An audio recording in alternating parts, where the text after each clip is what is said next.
Your was good. What is good? I know I let that ride for a little too long.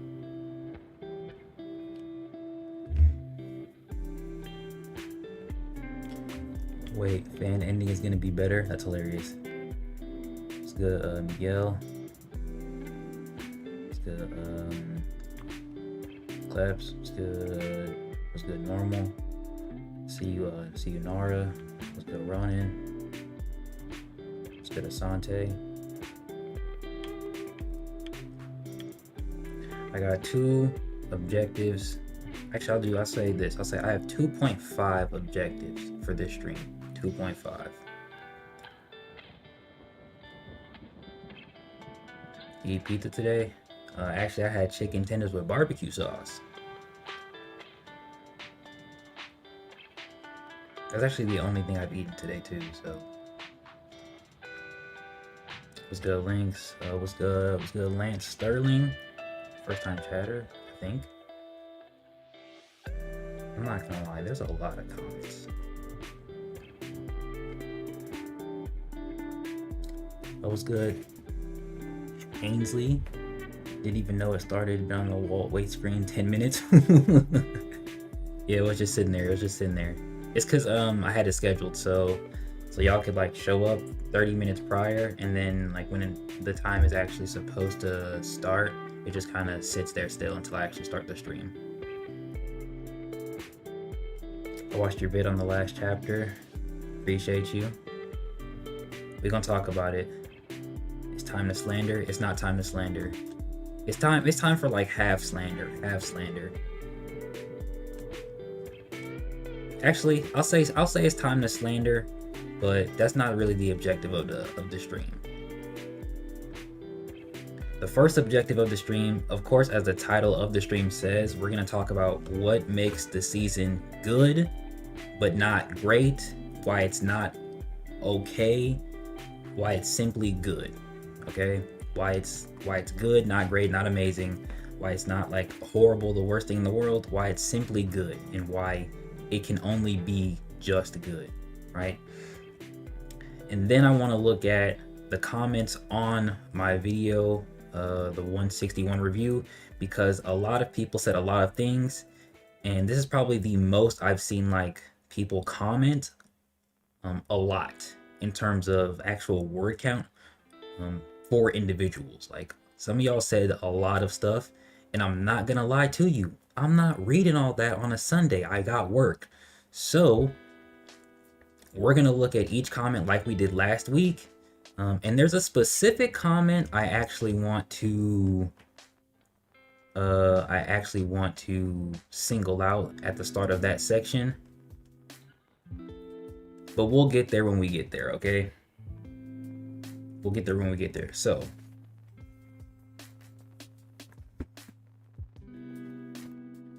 why does my chair feel so low, bruh? Gonna have to get a new chair. I was trying to be on my Kai Cenat and keep my chair forever, but this chair it's kind of pissing me off a little bit. I'm not gonna lie. All right, where do we begin? Where do we start? Let's go ahead and just actually open Ordeal. And what do we talk about? Let's do it in reverse. Let's do it in reverse. So the reason the season, there are quite a few reasons the season is not as good as it should be, or why it's only good. And to really start, let's kind of go backwards. Let's actually look at what makes it bad or what takes away from it, right? Everybody's already seen my 161 review. Just keep that entire video in mind, okay? Just keep that entire video in mind, especially the ending outro section where I did the mini season review. All of that applies. Everything I said in that part applies here. That's why the season isn't as good as it could be. Episode length isn't a problem. Season length is a grand one. The season shouldn't have been 49 episodes. It should have been double that. There are missing plot points, of course. Character showcases, scaling, like what's another word I'm looking for? I've been using it a lot in videos. Depictions, how characters are being depicted, how their powers are being depicted, certain things like that. All of that adds to, like, all those are small collective things that just add and take away from the grandness that is this season, right? If you want to highlight something specifically, I think I really want to look at plot points first. And of course, I do have a season review planned. I actually have a channel update planned that I typed out and outlined earlier that I have to record when this season or when the stream is over. But if we want to start, let's start at plot points. So I'll be disagreeing with the point you said that Shay's being forced into a decision that wasn't willing to go through with it. I say it is because Shay throughout is angry. So when I say that, I say it as it doesn't feel like Shay is actually going, like, it doesn't feel like Shay himself is fully going down that path, especially in that episode. It doesn't feel like that episode is pushing Shay in a direction where it's Shay himself. It feels like we are literally seeing the author force Shay in a certain path, and I don't like that. That's not how it's supposed to feel. We're supposed to be reading it, and we're supposed to be reading it from episodes like 145, 144, Lewis's death, the death of the pillars. You know, the fact that last season, Shay lost Bjorn, he almost lost his sister. All of those things are supposed to lead Shay into Ronin. But it feels like with 161, instead of all of those things culminating into Shay, you know, essentially deserting his family, it feels like we're literally being told by Brent, this is exactly why Shay is good. Like, this is where I'm pushing Shay.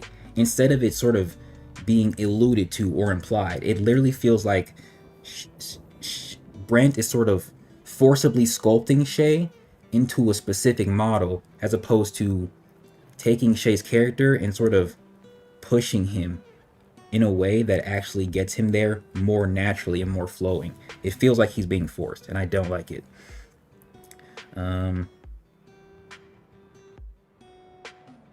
The season is just okay. I wouldn't call it okay. It's good. It's good. It's a good season, but it's not great. Season 2 is great. Season 2 is great. This season is good. Season 1 is good, right? It's just good. For what exists in the season, it's good. But that's it, right? The things that make this season good are the first like half of the season is genuinely good, and then like a lot of the biblical references that are there also make the season because it's a biblical story.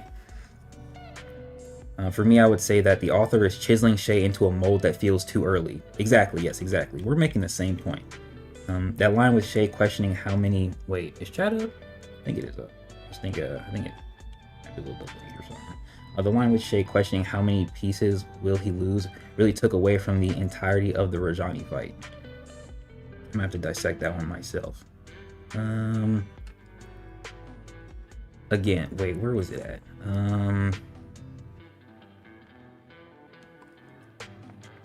Right here, 143. Oh, actually, no, I want to look at 114. I want to look at 114. My bad. Because I want to look at plot points, right?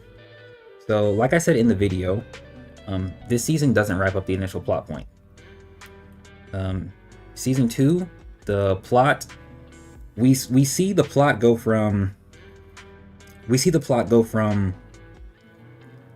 Shay and the Wolf Cubs in Greenland to Shay and the Wolf Cubs in Greenland, specifically preparing for war, right? So they were initially just there to help with the Titans, you know, and kind of be extra security, and then the entire plot shifted, but it was also properly shifted, essentially. Like, it didn't feel like the plot changed so much because it directly adapted from what was just happening, right? So we go from Shay and company in Greenland to Shay and company in Greenland directly preparing for the eventual war related to the boxes.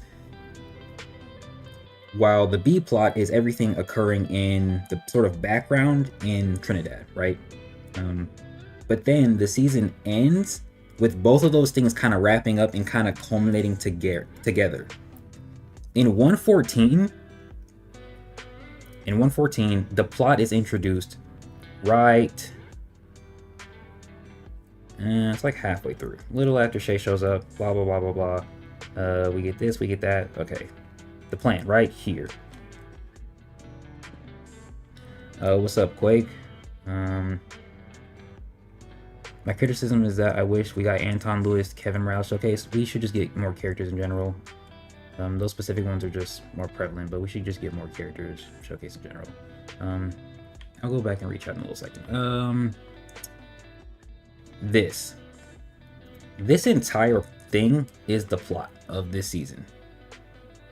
This entire thing, like all of this, everything from here. And I'll reread this on stream when I actually reread the season.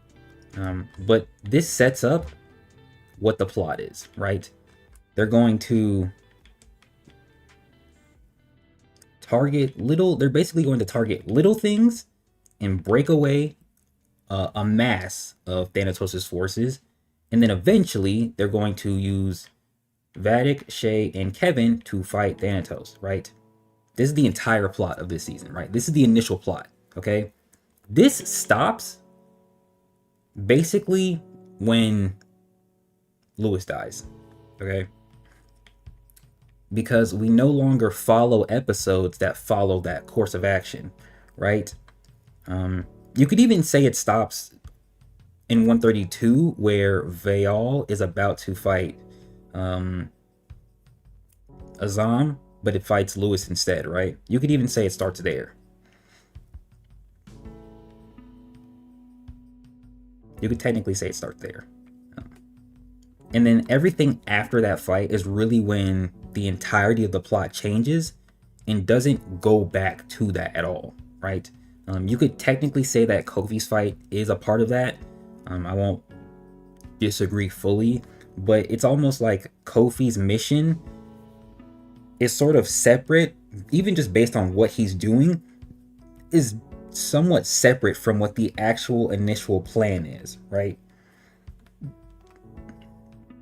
And then after Lewis dies, the plot somewhat changes, or at least the focus changes from the overall sort of nature of stopping Thanatos to focusing on what Lewis's death has done to Shay, right? We get episode 144 at 143 to 146, right? Is the initial sort of shift. And then the following episodes is the result, right? With 145 sort of basically altering what just happened with Lewis. Like everything that Shay has been feeling about Lewis's death, it almost alters it to a certain degree. Because he went from being angry to and vengeful to sort of being vengeful but merciful, which isn't horrible. It just seems a little too soon. Just a little too soon. And then Shay fights Rajani. We get the conclusion, and then we go to Kofi's fight. And now Kofi's fight, while it can be categorized into what is happening in the initial plot, it's sort of more so a protection plan instead of an assault plan, right? They are protecting individuals as opposed to actually assaulting things, like the way Tevin, Lewis, and Brandon were, where they were stopping the pirates and the cargo and the things related to Thanatos. They are protecting things, which doesn't fully align with the initial plot. And that's okay. That's not horrible. It's just, it feels off, specifically in relation to plot, because it doesn't connect to what's happening to Shay, and it doesn't fully connect to what's happening or what was introduced in 114. So there's that, right? And then of course the season wraps up, and neither of those like plot points, the transitional Shay point, that whole thing is sort of cut. Like it's cut early, and then the actual Armageddon plan, which is the entire plot of this season, is halted and never fully explored again, right? So there's that. That right there is a big part of why this season isn't great, because that doesn't happen in season 2, which is a great season.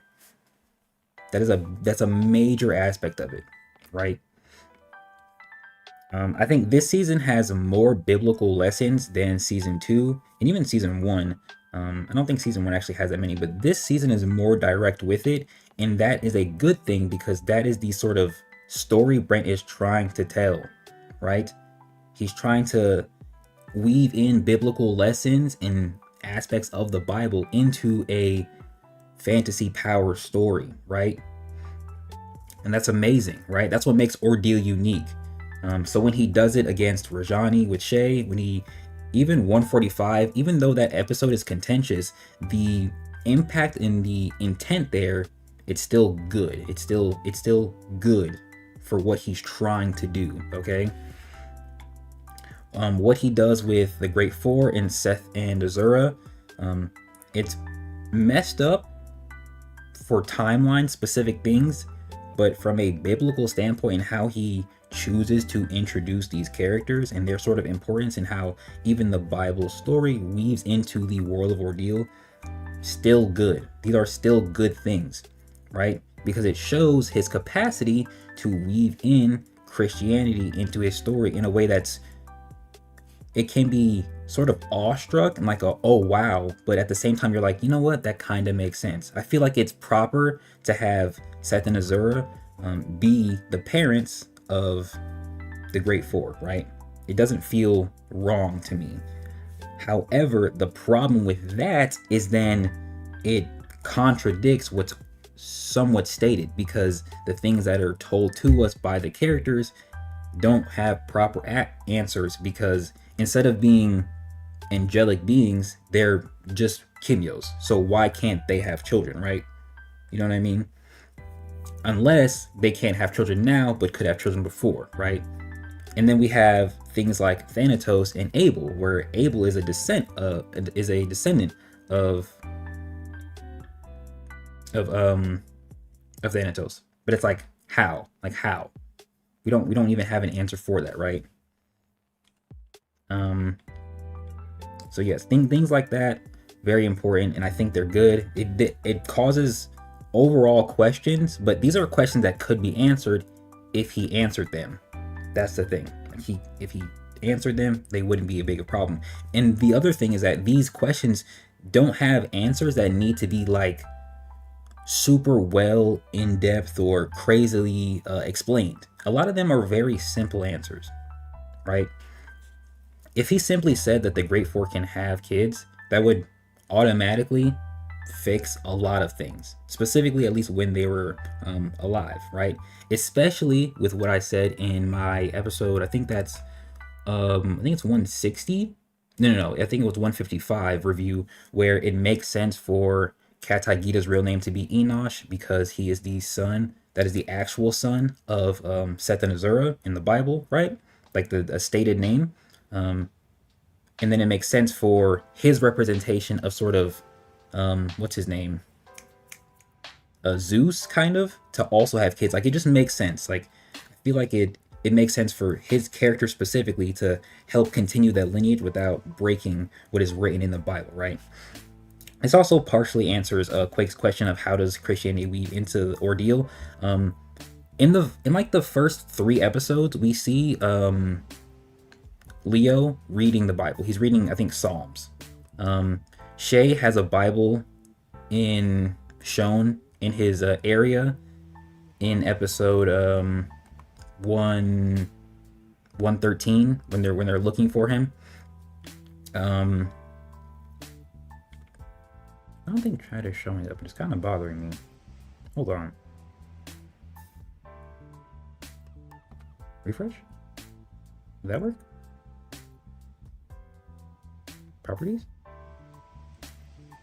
Yeah, the URL's there. What's good? Peculiar Misfit? What's good, gang? Um, there's that, and then there's I'll have to fix that. Give me a little minute. And then there's what's another example? The fact that the Great Four are related to Seth and Azura. These are specifically Seth is a son of Adam, right? Adam from Adam and Eve of Christianity, right? Another thing, Shay literally prays in episode 117.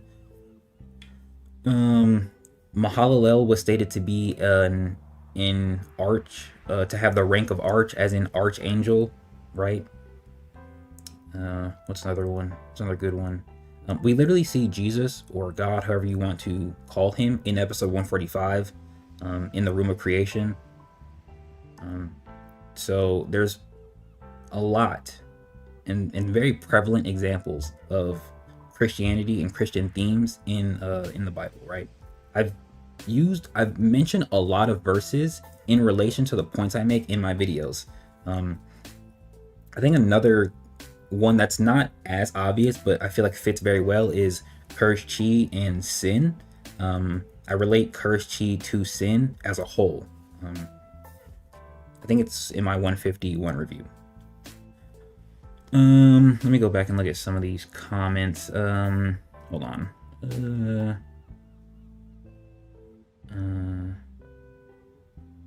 Okay, it's nothing said. My biggest problem with Shay as far as writing, Bren is babying Shay like Shay is a villain now, but Bren is still forcing the whole victim of fate thing. Shay is a grown man. Do you agree?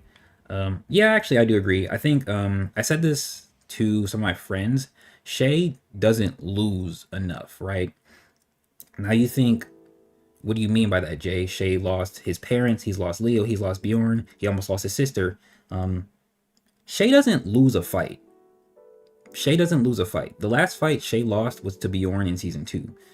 And you could say he lost to Vayal, but like the fight was interrupted. He doesn't officially lose, right? And it's like it's too late for Shay to actually lose now. Like it almost wouldn't make sense because he's so strong. So it's like that goes into power. So Bren has made him too strong, and he also hasn't shown him losing enough, right? Shay can be a great combatant and still lose, right? We saw Andrea lose. Andrea lost. She literally lost. It breaks her character. Rokash lost. Janelli lost. Cass lost. Like he's written people who lose. So we need more important people, or the good guys, to lose too, and Shay is one of them. Shay, what's a good example? From this season, it makes sense. Like even Lewis, he doesn't like win against Vayal. Like he gets a sort of personal win, but he still dies. Like he loses, right? Like he loses. So Shay, and I guess in company, like the other good guys, they need those losses. They need those actual losses, right? We got that with Hanjiro and the Codeheads, but Shay himself, he should have had more actual losses, like physical losses, because it adds to when he wins a lot more. So we know he was training. It would have been very nice if some of those like fights or those battles that he did against those titans with training, it would have been nice if we were not only shown some of those, but if we were shown him kind of being close to actually dying, right? It would have been nice. That way when he fights Jose, it's like, oh, okay, so he may or may not have been holding back before, but he's almost fully realized as a Kimyo, especially as an Ilios user now, you know? Would have been very good. Lance said, well, Shay throughout this arc, he was trying to have both worlds. This is seen with him proposing to Andrea, so thus he had to be forced, because his biggest issue is that, was highlighted as his wrath. But I see why you say you didn't want him to be forced. The thing is that, in my opinion, Shay is marrying Andrea, right? Or they're engaged. There's almost no reason for them to be separated. you know, outside of Shay like distancing himself from his fiance, even in like his Ronin era, it almost makes sense for them to still be together, right? The line with Andrea, or the figment of Andrea in 161 saying she'll be by his side until she can bear it, also makes sense. But out of like everybody, it just doesn't feel right for her to just all of a sudden not be with him, right? It doesn't make sense. Everybody else, I get it. I get it, right? Shay doesn't show emotion in front of his brothers the way he does in front of Andrea, so it makes sense for his future wife to be with him, even in his loneliness, even in his solitude, right? But it doesn't feel like Shay is like doing both, right? It doesn't feel like Shay's striving for both enough. Like, it doesn't feel like we're seeing it enough, right? And it's almost like, and then, how do I say this? Shay basically just found out he's the answer, so it almost, you can't even fully say that he's trying to achieve both things because he just found out that he's the actual plan, right?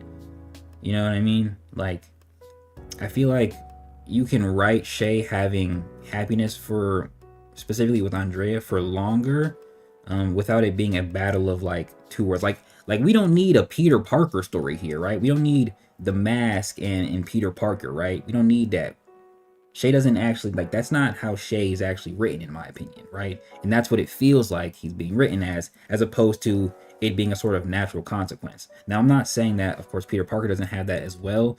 He's lost who knows how many relationships to choosing to be Spider-Man, but Shay hasn't chosen to be Ronin, so we're not really there yet. Season 2 is 8 out of 10. Rakesh, the wasted character. His biggest op was Brent, in my opinion. What do you think? There are a lot of wasted characters. The only thing with Rakesh I feel like we're missing is his actual reason and like the actual flashback for him leaving. Everything else I don't really care. Yeah, I read that. Feels rushed. Yes. The pacing of season 3, it's not horrible. It's just that you can't have this pacing without the proper episodes to compensate, right?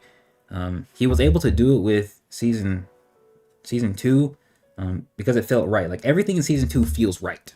Everything in season 2 feels right. If you go reread it, everything feels correct, I guess. But season 3, there are very clear errors, but there's also not enough episodes to compensate for how like fast we're moving. But as a whole, it was good. However, this could have been better. We had a season 2 length. Wait, hold on. Wait. I just lost it. Oh, I scrolled too far. Scrolled too far. Day, do you think we'll get a deep dive into Kaguya and his mask backstory of his talent? We should. If he doesn't, it's a missed opportunity because Brandon's already mentioned it. So he's mentioned showing Kaguya's backstory, but the tease of who Kaguya was basically before he got indoctrinated, I guess, is already there. Right, the setup is already there, so he just has to capitalize on it, which he isn't doing. I'll say Brent needs to take a year to readjust the story on the right path and get helpers. Agree, but he's on. I think he said he's only been given 10 months. I think we need a 3.5. Hit the we definitely need a 3.5. With the whole season being about, stopping Thanatos with Kofi fight, it felt like an example of how heavy Thanatos squad is, but with the Great Four, I'll agree with you with the no kids rule. Wait, let me read. Let me reread this part. Thanatos felt like an example of how heavy Thanatos squad is. The thing is like, we don't even know how strong the others are in comparison to Konos, and then the kid is still a kid, so it's like he gets washed a little bit. Like, Sonya can deal with him. Like, Sonya can deal with him, right? She literally punched him and kicked him away, right? Konos is a threat because he can adapt and he has healing, he has chi. But like, we don't really know how strong the Beast Gaki is. Roberto almost got dealt with by Ian.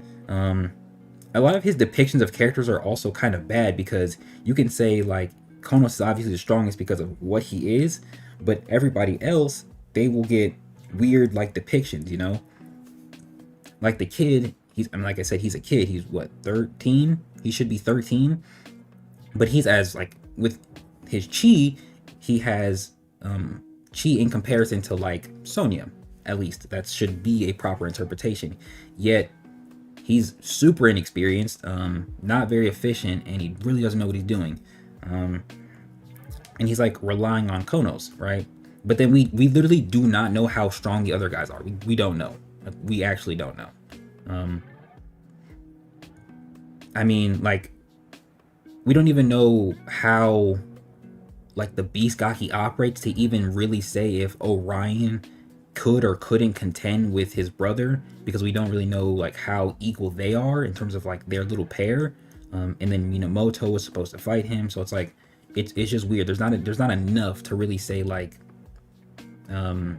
yeah, these are Thanatos' heavy hitters. But that same opinion applies to Code as well. Like, we've only seen Abijah fight the kid.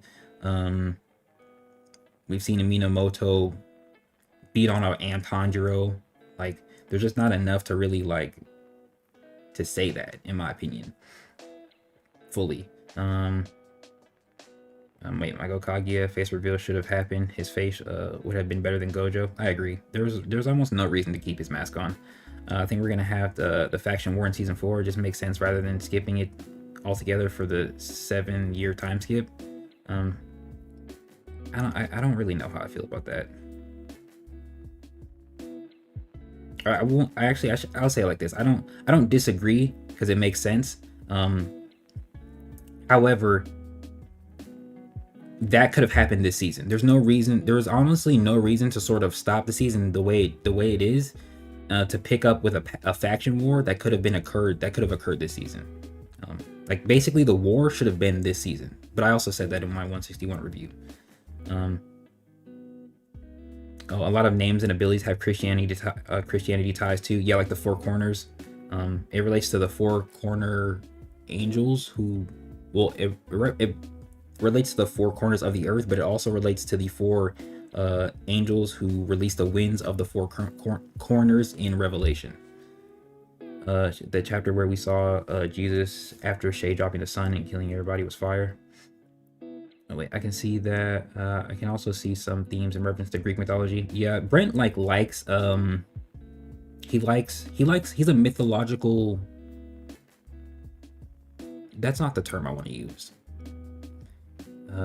He enjoys mythology. That's why Shay has a weapon tied to Norse mythology. That's why we have a talent like Kong that exists, Inventor, and then we have the I think what Brent does really well, at least an example of it, is how he can incorporate culture and myth into talents. I think his best example of this is Bjorn's Immortal Hide and the Mishelgar. Bjorn himself is a Viking related to the Norse. His talent is related to the Norse. The blue skin can come from the Frost Giants, which is also why Bjorn usually has the hide as a literal giant. And then there's also Mishelgar, which is Mjolnir. Those sort of parallels right there. And then there's also Bonnie with Heim, such as Heimdall. And then there's also Winter, which should come from Fimbulvinter, which is a frost wintering event. I think he does that very well. I think the ties there are very nice, very clear, but nothing like overly. He doesn't like overdo it, right? He also actively wanted to sort of reduce that and make the story less about the mythologies and more about whatever he's trying to do. I mean, as a writer myself, I think Brent went with power creep. I think it was like power creep that he was going through, so that's one of the reasons why we haven't seen Shay lose a lot. You explained that weird. I get what you're trying to say. The problem is that I'll give you an example of a character losing to where the payoff for him winning is good. I am also writing something. I'm writing something in relation to Ordeal with the hopes that the story itself can be considered canon by Brent. My main character has a lot more loss than he does wins. He has actual loss with family, but he also loses a lot. Like, he's supposed to be skilled, but he has more impactful losses than he does impactful wins at the start. He then goes on a training arc, and we literally get a flashback of him losing to somebody, and then he spars against somebody a little bit later during that training arc, where he wouldn't be considered they're sparring, but he's still losing in a manner of speaking. And then he has to deal with something that it's life or death. So if he loses, he dies. But if he wins, it's an accomplishment because it shows the achievements of his training, right? Shay doesn't have that sort of actual loss. We haven't seen him lose in those ways, those meaningful losses. Whereas Andrea, we can see her fight Grimdora. We can see her kind of edge out against Vince, and then we can see her actually lose to Goro. But that would have made her comeback that much better this season, right? Even if it wasn't so immediate, there's areas where you can have her actually fight and her win will be so rewarding, right? That's what he needs. Power creep doesn't stop that. Power creep only forces you to make stronger characters in correlation to the characters you have that are strong, right? Like Leif. We actually get a physical statement about power creep where Aldrich in 117, I think it's 117 if it's not 114, he literally says the Titan generals are stronger. So the standard of Titan general is already higher than what it was last season, and that's fine. So Leif is at the very least a Titan general level character, a lot stronger. And this is why somebody like Andrea, even though she's mentally nerfed, can't really hang with him, right? And then she uses Norodrea, which actually really edges them out. That's an example of power creep, but power creep doesn't stop characters from winning and losing. That's all in the writing. Your opinion on the talent erasure he adapts with the Rajani fight? If it was specific to curses, it wouldn't be bad, but it shouldn't be in the story because we now have a definitive way for Shay to win against Thanatos too soon. Honestly, that shouldn't be in the story. I've kind of changed my opinion on Shay having Zahara to begin with. I think he should have Zahara, and I like him having Zahara because I predicted it. I'll say that, and I'll stand on it. However, it just makes more sense for him as a fiance with his vow to help Andrea tame that weapon. And it makes sense for Andrea to have that weapon and that be her main weapon over Muramasa. And then if something happens to Andrea, whether she and Shay sort of split, whether Andrea dies, it then makes sense for Shay to have Zahara, sort of as like a parting gift to Andrea in a similar manner to what Bjorn did for him with Vinter. The downfall of season 3 starts when Shay begins manipulating Andrea, in my opinion. I disagree. That's not where the season, that's just a character downfall. That's not an overall season downfall. 113 by his computers. Oh yeah. I'm talking about the Bible. Shay can still lose via loss of comrades and poor decision making skills like with strategy. That's fair, but like I don't want to see him. I don't want to see. We know he can lose people. I don't care about other people in relation to him dying. We already know that that's gonna happen. I want to see this nigga lose a fight. I want to see him lose a fight. I want to see him lose a fight. We saw Tevin get slept by Kaguya. Anton is sort of like a mystery because he barely fights, and he barely like fights his hardest. We saw Andrea lose. Even Yukiko this season, she doesn't win, right? She doesn't win. And then also with Azam, he has to like he wins his fight. He still definitively wins, but it's close in a way where it's like, oh man, that could have been really bad. That doesn't happen for Shay, and that's not good. It's just not good. I think the loss you speak of will be the loss that ultimately does push him away, like a fight Andrea and Zahara save him. He needs to lose physically, yeah. To me, the back half of the season is just hitting the checklist for Shay to become Ronin, and that's a problem. Like, it's like, okay, it's like Brent was sort of forced to make Shay lose his arm, you know, which isn't like bad. Like Shay needs to lose his arm, but it's like, how do I say this? How do I articulate this properly? If we use 161 as an example, if we use the Rajani fight as an example, if we use even his actions in 145 as an example, it's literally just kind of like okay, what needs to be present in the story for people to understand that Shay is becoming Ronin? Okay, this is done, this is done, this is done. Big code in this bit. You're probably right. If so, I think his arrogance will be the reason. 20 more episodes, 20 to 25. Brent messed up his writing flow with them breaks. What did he went? He went on what, 2 breaks? 2 breaks this season. Another note: the level of power in the series went up wildly from city block / small town level all the way to planetary plus in less than a season. That's not a problem in my opinion. Okay, now I'm almost caught up.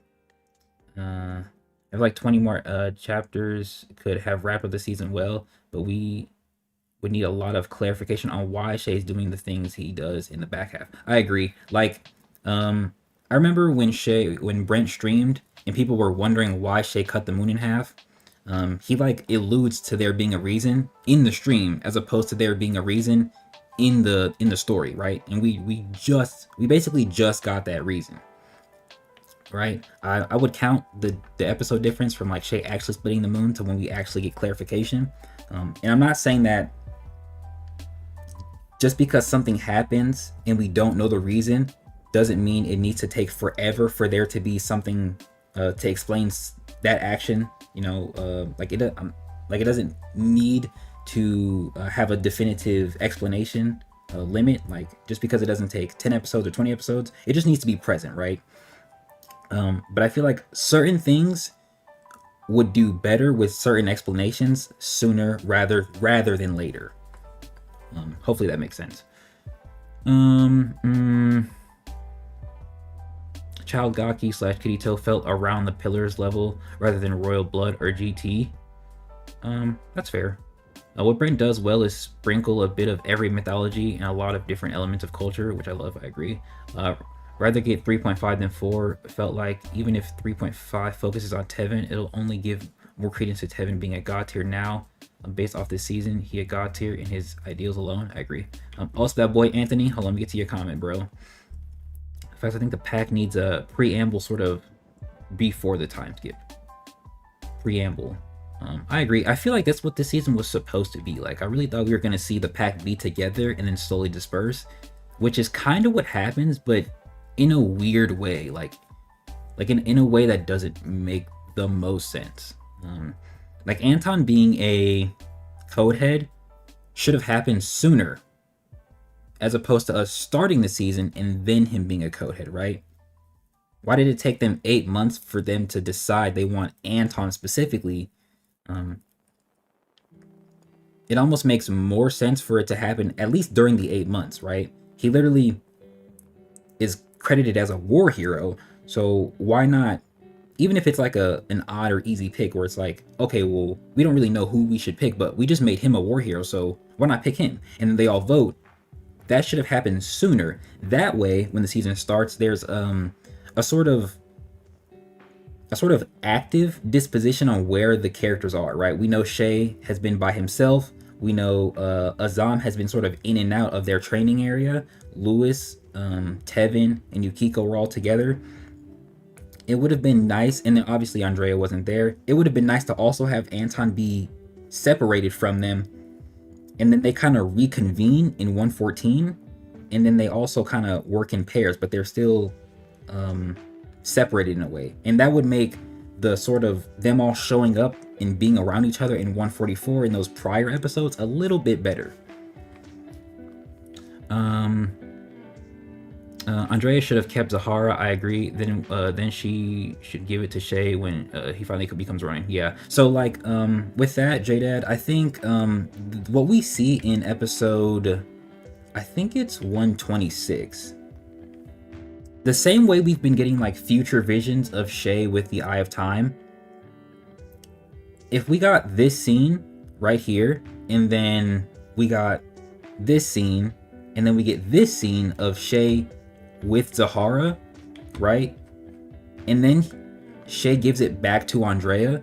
That would have been a really good way to sort of prelude to Shay having Zahara without him having it now, right? I think another cool thing that could have been done in this with this sequence is Shay gives it back to Andrea. He tries to let her fight, and while she's close, she's not fully there. And then he asks for the weapon, and then he uses it to actually finish Jose himself, right? I think that would have been very interesting as opposed to what we actually got. It does more for the story. Hold on, where am I now? Am I the only one who thought the moments of Kofi got introduced to the story, I had a feeling that he was gonna die? I don't care for Kofi, so I don't really care. I'm of the opinion we'll have a 3.5 to wrap up all the plot points for Brent. Brent isn't the type of author to not let his story not reach its fullest potential. You say that, but like he's already doing that. He's already doing that. In a weird way, I feel like Brent does kind of like the barest of bare minimums when it comes to characters. Or I should say when it comes to the story, but when it comes to characters, we know a lot of names, we don't know a lot of abilities, we don't even know what two of the Gaki look like. It's just weird. Like, if Brent actually wanted or realized full potential, even if he wanted to continue doing it by himself, he would use his allotted time and length to continue and like really push the season and push the series to where it can be. It got a collaboration with Street Fighter. It got a webtoon collaboration with Street Fighter. So there's no way we can't reach great heights, right? I really don't know why the chat's not showing up. It's kind of bothering me. Andrea should get a new weapon to replace Zahara. Yeah, I agree. But that should have like been either alluded to this season or done with Malhazar's sword. I feel like he didn't need to give unless it's like really good or really broken. It doesn't at least right now, it doesn't feel right for Thanatos to have Malhazar's sword just yet. Depending on what it does. Did Brent say why he was ending the season so abruptly? Was it in regards to his webtoon contract? No, it was completely his choice. The season being this length was completely his choice. He can make it as long or as short as he wants. He wanted to make it short, so he made it short. Was good, Anthony. Shout out Anthony Dice, channel member. I don't know, I felt like Shay knowing what happened on the moon still felt off because my thing is, how does he know? Exactly. That's also just another thing that needs explanation, because how would he know that? Like, if it comes to if his senses is an explanation, then why can't he sense other things? Why wasn't Kevin aware? You know what I mean? Like things like that. Like, what makes Shay so special that he can be aware of something other people haven't figured out? And the explanation right now is basically just he's the main character. Also, Shay losing. Physically we saw.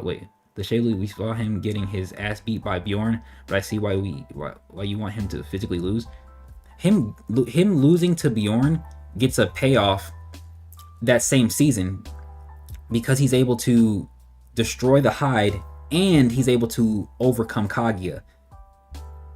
Like, so we are like him losing there doesn't do anything for him losing now. We already saw it, and he already got an amp, right?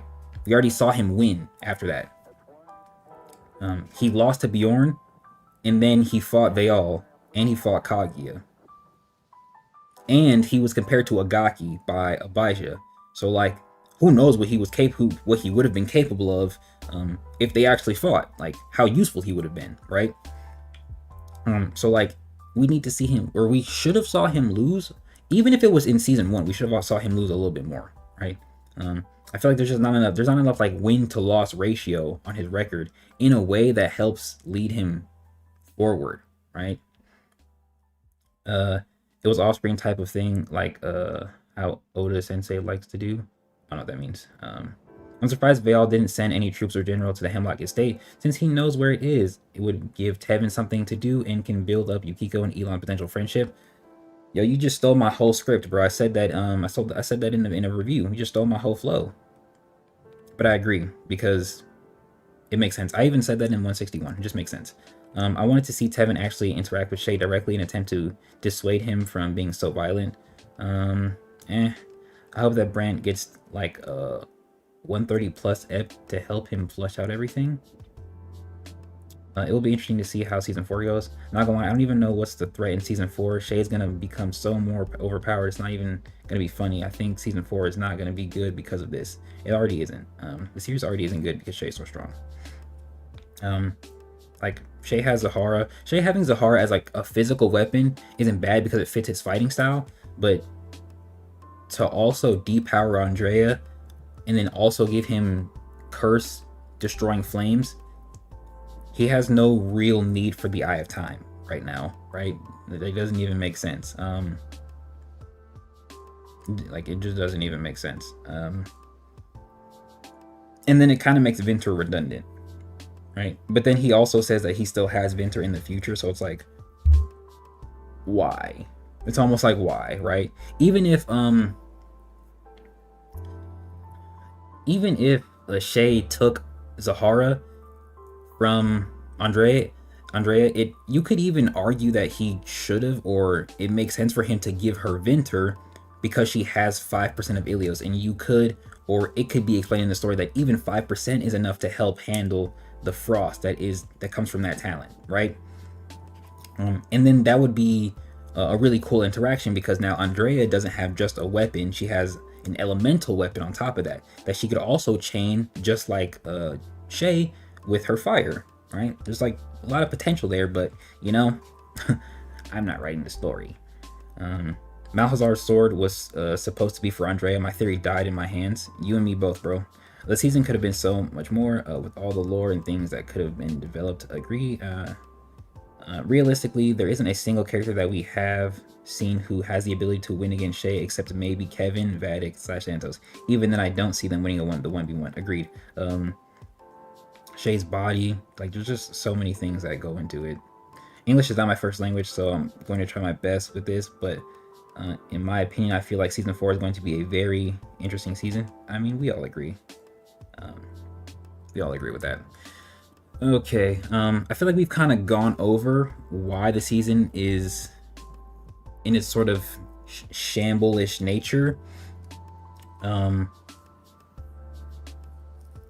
not sure if there's anything else I need to say that makes the season simply just good. I feel like what we see in it is entertaining, and that adds to it. Like Lewis fighting Veil, very entertaining fight, probably one of the best fights this season. The flashes from the past with the pack as kids, and then Leo, very good. He even sets up the character, the ancient one, the orange guy, in one episode. Just kind of shows him in there. He doesn't have to do any more with that. Very good. Shay's explanation for the chi of his body is a big thing this season. And it's a plus and a negative, because it's another thing that makes Shay really strong, because if Shay runs out of Ilios chi, he still has an infinite amount of chi to fight with, until I guess he himself is exhausted, the way he did after Rajani's fight.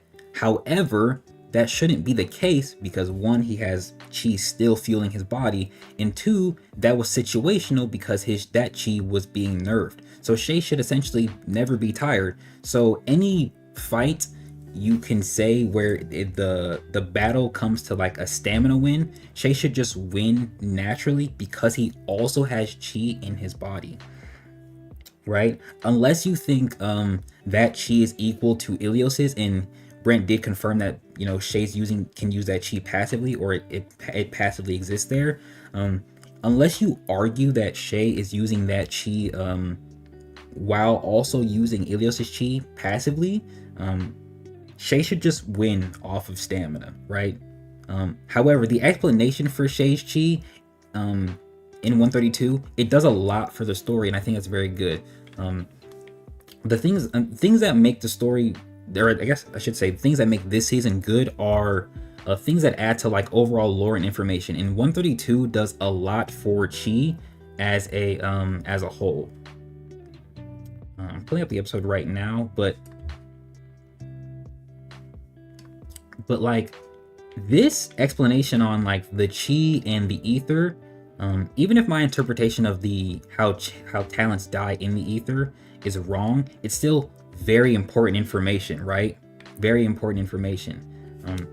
And this type of information just adds to the season, because it would be like if you take this entire episode out, I guess, or this entire section out, obviously it takes away from Shay because he's a part of it. He's a part of it in a sort of highlighting fashion, right?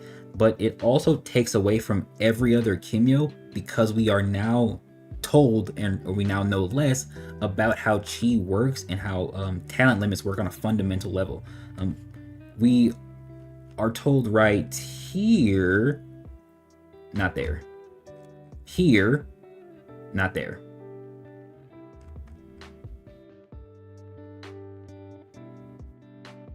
Here. Without this information, we wouldn't know what makes a god tier, right? There's no way we would have been able to really tell how strong or what makes a god tier without this little bit of information. The god tier, even in Bjorn's case, because he's sort of a special case, are Kimyos who've actually reached their Chi limit, right? But we also are told that it is almost impossible. So the reason that they're god tier, outside of being allied with Code, is that they reach their limit. But the reason there aren't a lot of characters like that is because it's nearly impossible, right? And that's what makes Bjorn a special case, because Brent somewhat implied to me that part of the reason Bjorn is a god tier, outside of, Vinter helping his talent, is the fact that Vinter's Chi is naturally added to his own. So you could say that however much his talent grew hadn't fully hit its limit, but then adding Vinter's Chi to his sort of overall inventory put him there. And you can apply that to characters like Shay, characters like Andrea, kind of Thanatos if Malhazar's weapon is a talent weapon. But also even with the Merlin Stone, right? Even with the Merlin Stone. I think those are the only examples. Shay unlocking Purple Flames is crazy for no reason, unless Brent is saying that Abel will, with Zone will, Merlin Stone, 2 snakes, and Thanatos talent is just that much stronger. I think he's trying to. Like, I feel like the 2 snake things is a little, it's a little underrated, because, like, even if we look at Leo's fight in season 1, he was like a slight problem. Like Cerberus was a slight problem, and also in their original fight, Cerberus was also a problem. So to have 2 of them is like, I feel like it's a very clear good advantage. Merlin Stone, very strong in a sort of tactful way, because it's gonna be annoying if Brent does it to have him fight, or to have a character who can fight and just dip in and out of the place they're fighting. That's annoying. That's the reason like Minato is annoying to fight, or Sonya max potential, where she just has a whole bunch of arrows around, she's swapping around. That's annoying to fight. That's why characters like Sasuke are annoying to fight, because he can just swap places with you, like he did with Momoshiki. Like, that's just annoying, right? So if he does it like that, I'd understand. Stone Will, I really don't know what he's gonna do with it. Because a Torre-Jero was a waste. I would have much rather he used let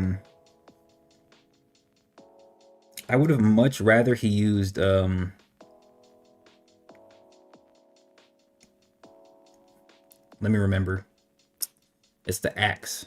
The lightning axes. Somebody put the name in the chat. I know y'all know what I'm talking about. Ass gear. Yeah, I would have much rather he used ass gear. There was like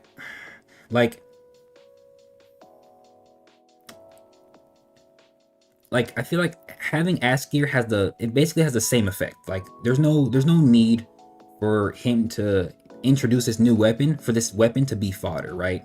Um and then Askir wasn't even Ettore Juro wasn't even a big help anyway. So like just recycle the weapon you already showed off in season 1. You did it with Elliot and Muramasa in season 2, and you introduced he teased Alistair in season 1 and actually used it in season 2, but we haven't seen this weapon, and then he introduced a new one. So it would have made more sense for him to use this weapon that we haven't seen since season 1. And it would have had somewhat the same effect regardless, because you can do the same things. Like the same fight can be had. It has lightning, and honestly, it should make her stronger. Like she seems much stronger when she uses it, even on a partial scale. So like, what are we doing, bro? What are we doing? What are we doing? Wait, the Gaki in season 2 were threats. Why are they sidelined now? So weird. Yeah, I think I made that point. Most for next season. Give the other Cubs chances to show their growth. Agreed. Give Shay and Andrea their separation moment and do it properly. Agreed. Don't checklist the gathering of Ronin and squad members. Of course. I really liked the way he introduced the Ancient One. It felt so natural. It felt so natural. And it just adds to like, who is he? What is he gonna be on, right? And it just feels natural. It doesn't feel out of place.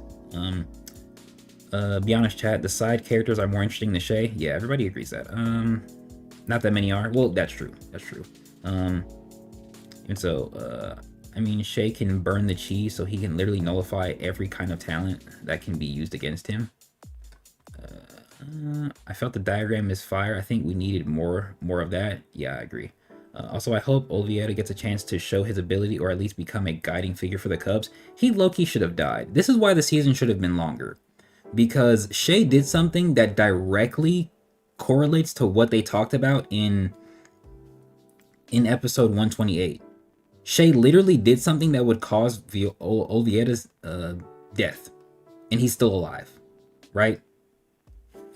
Even if we saw him try and fight Thanatos, if Shay boomed everybody and they like remembered it, Oviedo should have died.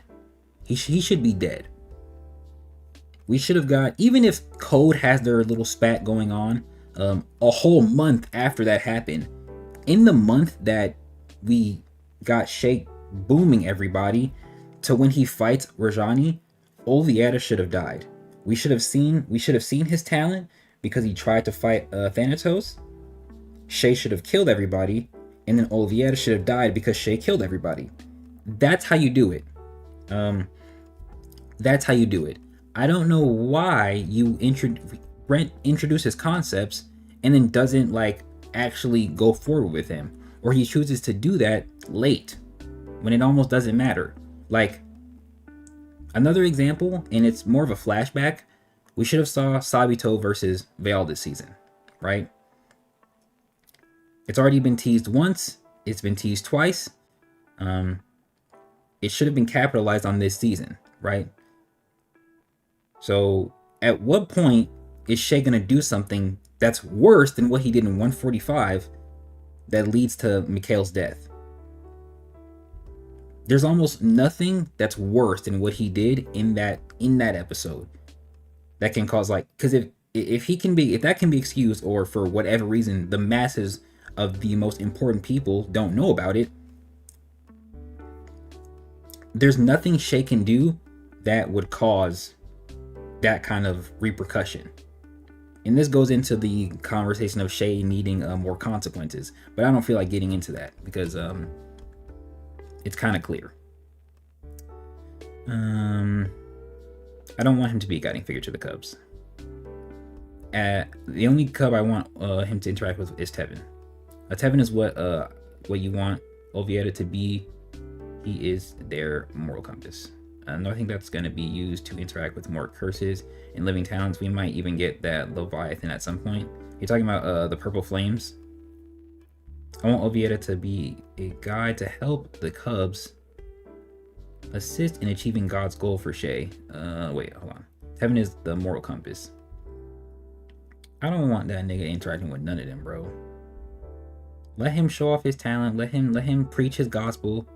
And then kill him. Kill him. Get him gone.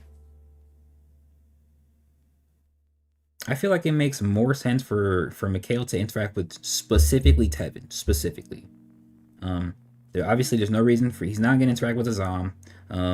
He can interact with Anton, but Anton's a Debbie Downer and a loner. Yukiko isn't there mentally to have a conversation to really understand what Mikhail would say, and Lewis is dead. So to have Mikhail interact with Tevin, specifically Tevin, is perfect because there's no real reason for him to talk to anybody else. Would have had parallels. They came together as a union and now both use Norse-inspired weapons. I agree. Shay should have gotten a sword, man. I'm not a fan of spears, to be honest. That's incorrect. That doesn't make sense. Shay's been using a spear since season 1. Shay's talent is Norse themed.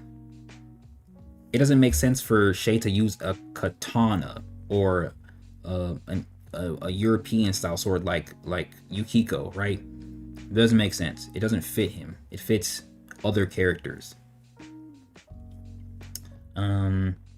Or have her use Venter.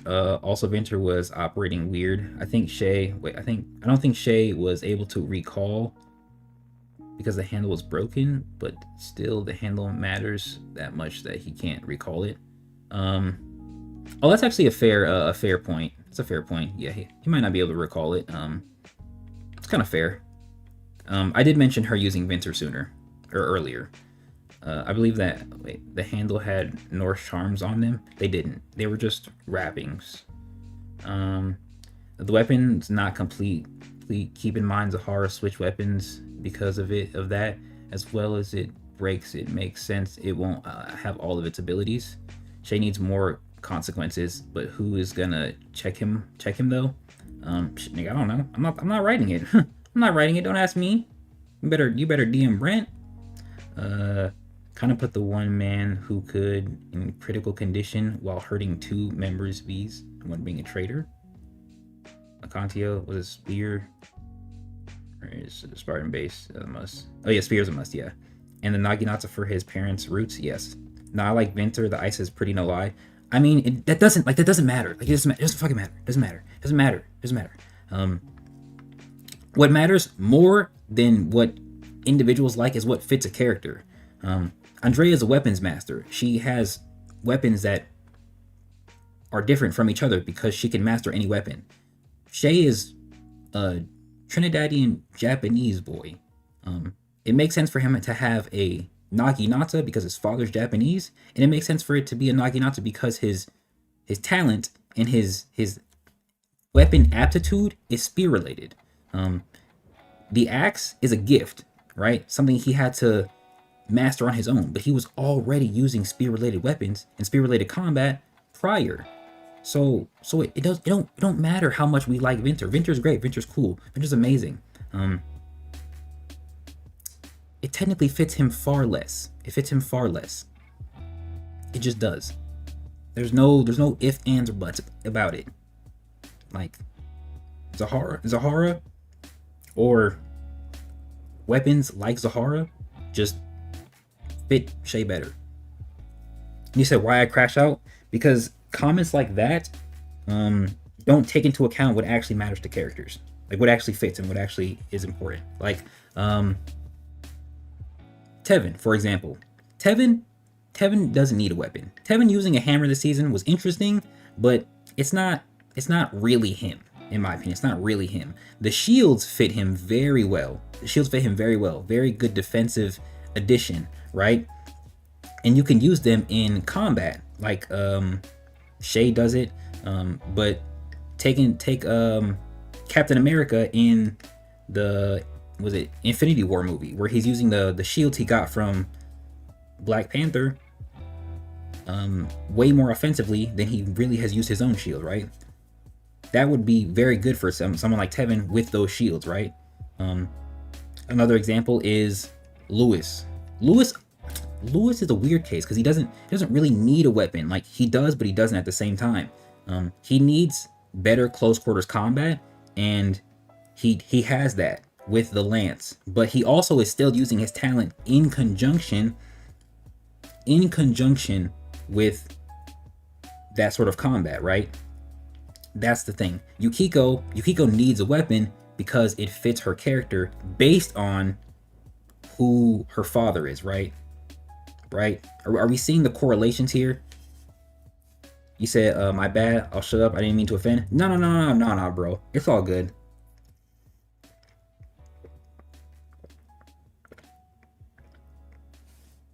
It's all good, man. People just gotta think a little bit more about what actually matters or what actually is important. I think the hammer is a coping mechanism for killing now. He still hates it, and it shows in the later panels in the conversation with, I think it's supposed to be Lewis.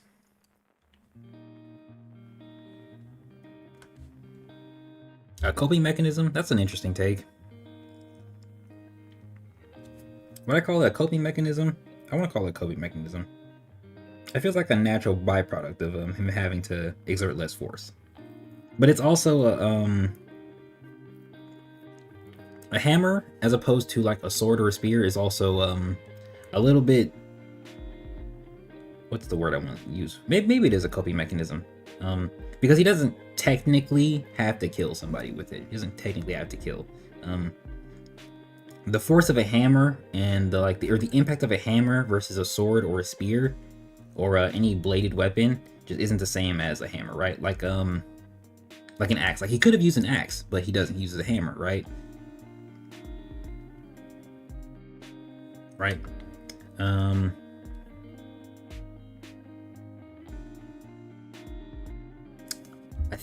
I think this conversation is good where it's at. Do we feel like we kind of covered most of what makes the season good, but why it can't be great like season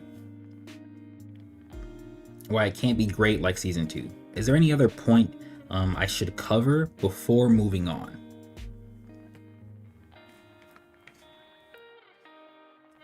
Blood on Tevin's hands. He has talons?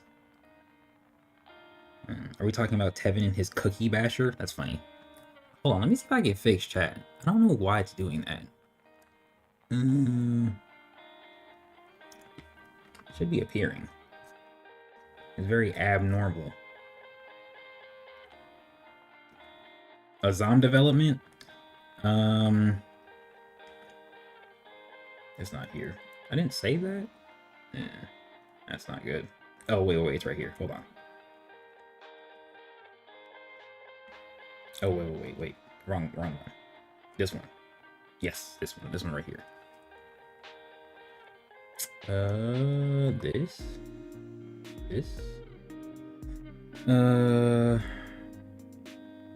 He could walk through and rip out hearts calmly and say a prayer. Ew. Oh yes, he says I'm live right there.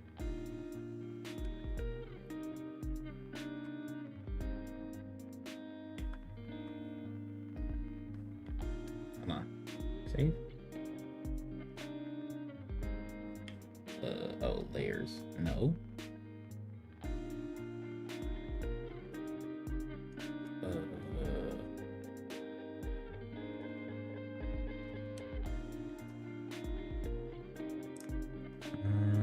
Controversial, but I want season 4 to be more Trinidad or Caribbean. I feel Brent is lacking in that representation. I feel like that will be season 4 since we kind of saw the future of it. I honestly expected more worldly travel this season. We were in Japan, we were in Trinidad. Honestly, and this isn't obviously this isn't to not to bash Brent and his roots, but Trinidad is slightly too much of a focus.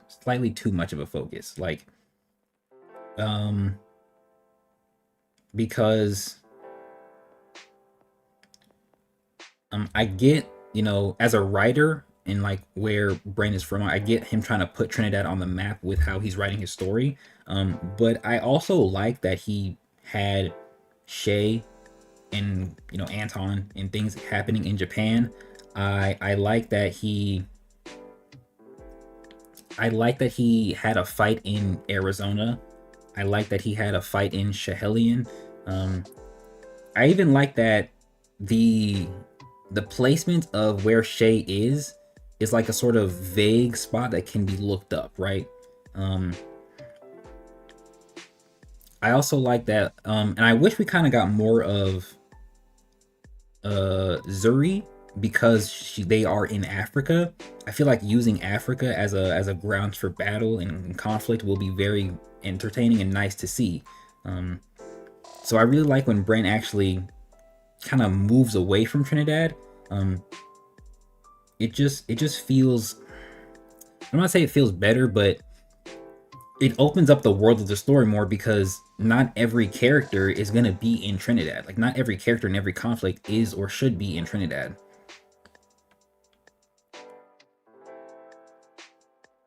I have no idea how to fix this.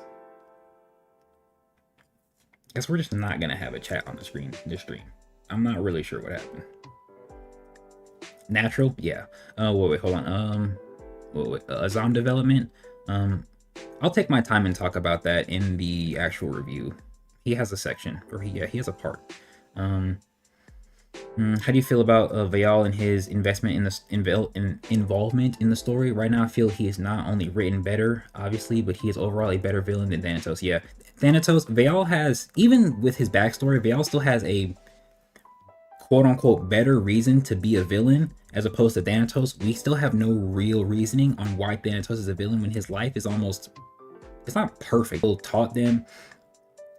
Yeah, his parents died, but like, oh no, stream lag.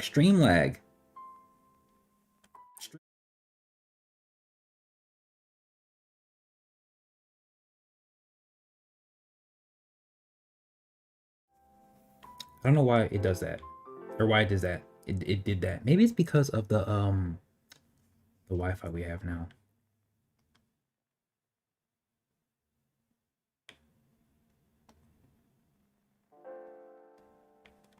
I'll just take this off the screen. Let's take this off the screen for today, and we just won't have a chat on the screen, which is very unfortunate. But yeah, Thanatos doesn't really have a good like reason to be a villain. He's also not menacing anymore. His menacing aura is gone. I feel like Azam truly didn't develop fighting style wise. Maybe Brent can use one example, or one piece as an example on how to use Kidding. I mean, he switched his entire weapon though. Like, the only thing that Azam really does is, I should say he's more of a basic use, but he did switch his entire weapon. Like, he's not even using a similar weapon anymore. The build up in finale of season 3 was not as strong as season 2, in my opinion. That's right. It was very anticlimactic, and like Shay's fight kind of came out of nowhere, but it has been a little bit since I read it. I don't really know what you mean by Shay's fight. He fights twice. Yeah, that's a thought I had. Shay's Trini side has been overtaken by his Japanese side. Yeah, and that's kind of why I wanted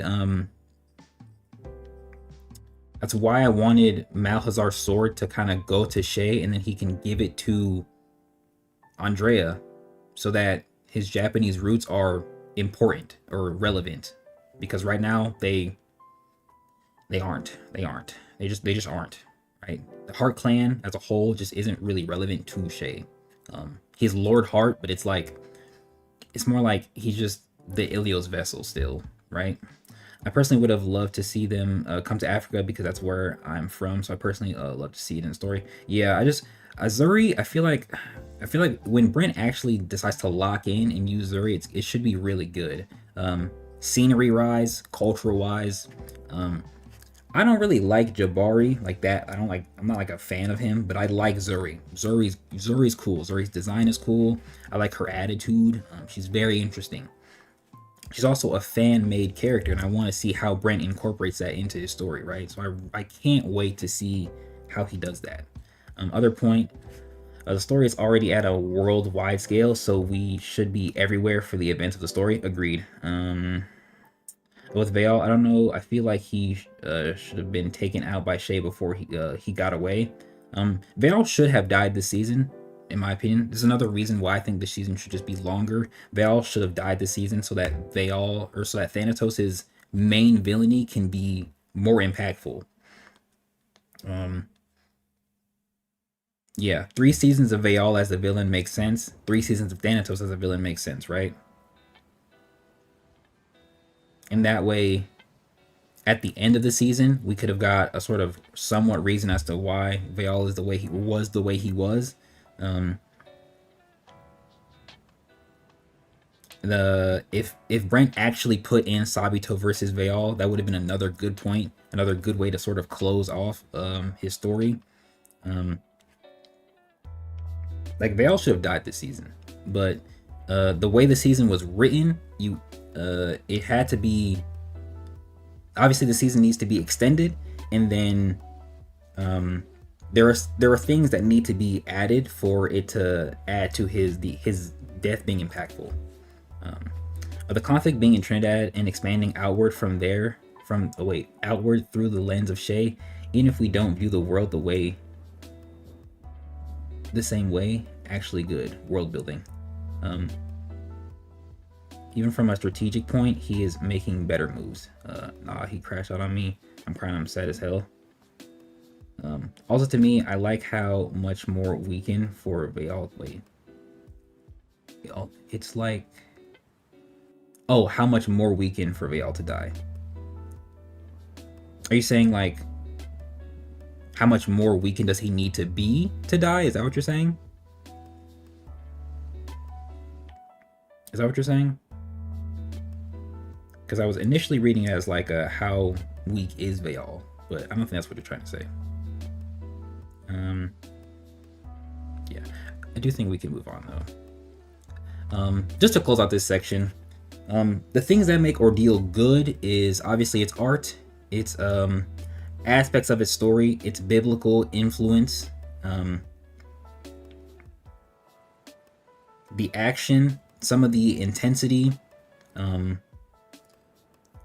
some of the characters, even though like Lewis, for example, when Brent and honestly Rajani got one episode on why she is the way she is, and you can only really say she needed another one, right? But nothing more. When Brent does that for the characters of the story, they are amazing. That's what makes this season good. But the lack of episodes, the lack of full character development, the fact that Shay is a very overarching part of this season as opposed to the side characters, the fact that plot points aren't finished, the fact that honestly, Code Archives has said this to me, the fact that some fights can be moved around to just be make for a better story. Certain information that's given that while good, it's also convoluted or contentious. Things like that are what bring the season down, because that doesn't occur in season 2, the sort of pinnacle of Ordeal. How do we fix these things? And I'll also go over this in my season 3 review. Finish the season. Finish the season. Take 161, scrub off the fact that it says season 3 finale, and keep it going before we move on. Finish the plot point. I don't know how, but you need to make the 114 plot point viable again and useful again. Okay? What should have happened was we were getting we should have gotten a full plot of 114 with the Armageddon and the prophecy plan. That should have been plot A, with the plot B revolving around Shay's progression to Ronin. That's how this season should have been, because that's the formula he used in season 2. I don't know what changed his formula from his formula this season to last season. I'm not really sure. I'm not sure if he's doing less overall planning. I can't tell, but that's how it should have been.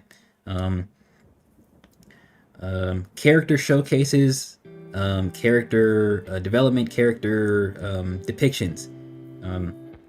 If you're gonna say a character can do something, show it. If Kofi can fight for 7 days, make it so that he fights for 7 days, right? Make a week go by.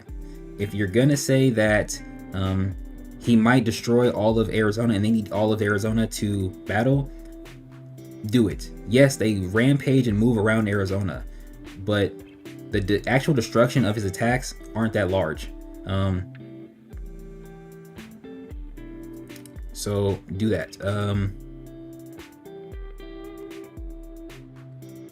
Character development, help characters come full circle.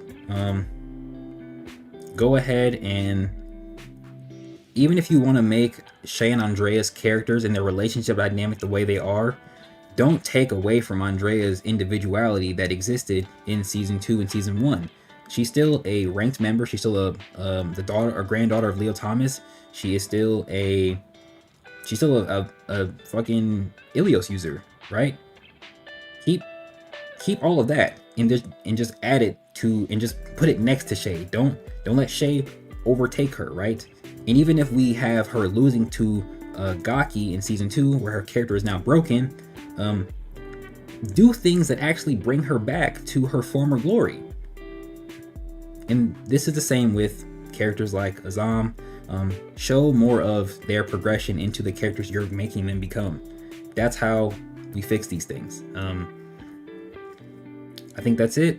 I think we're good here. We're almost at the halfway mark. I want to keep this stream at 3 hours, so we're gonna go ahead and switch subjects. And with that, I'm going to close. I'm not gonna close it out. I'm actually gonna keep that open, and I'm just gonna switch tabs. Take a drink of water real quick, and then I'll re-chat.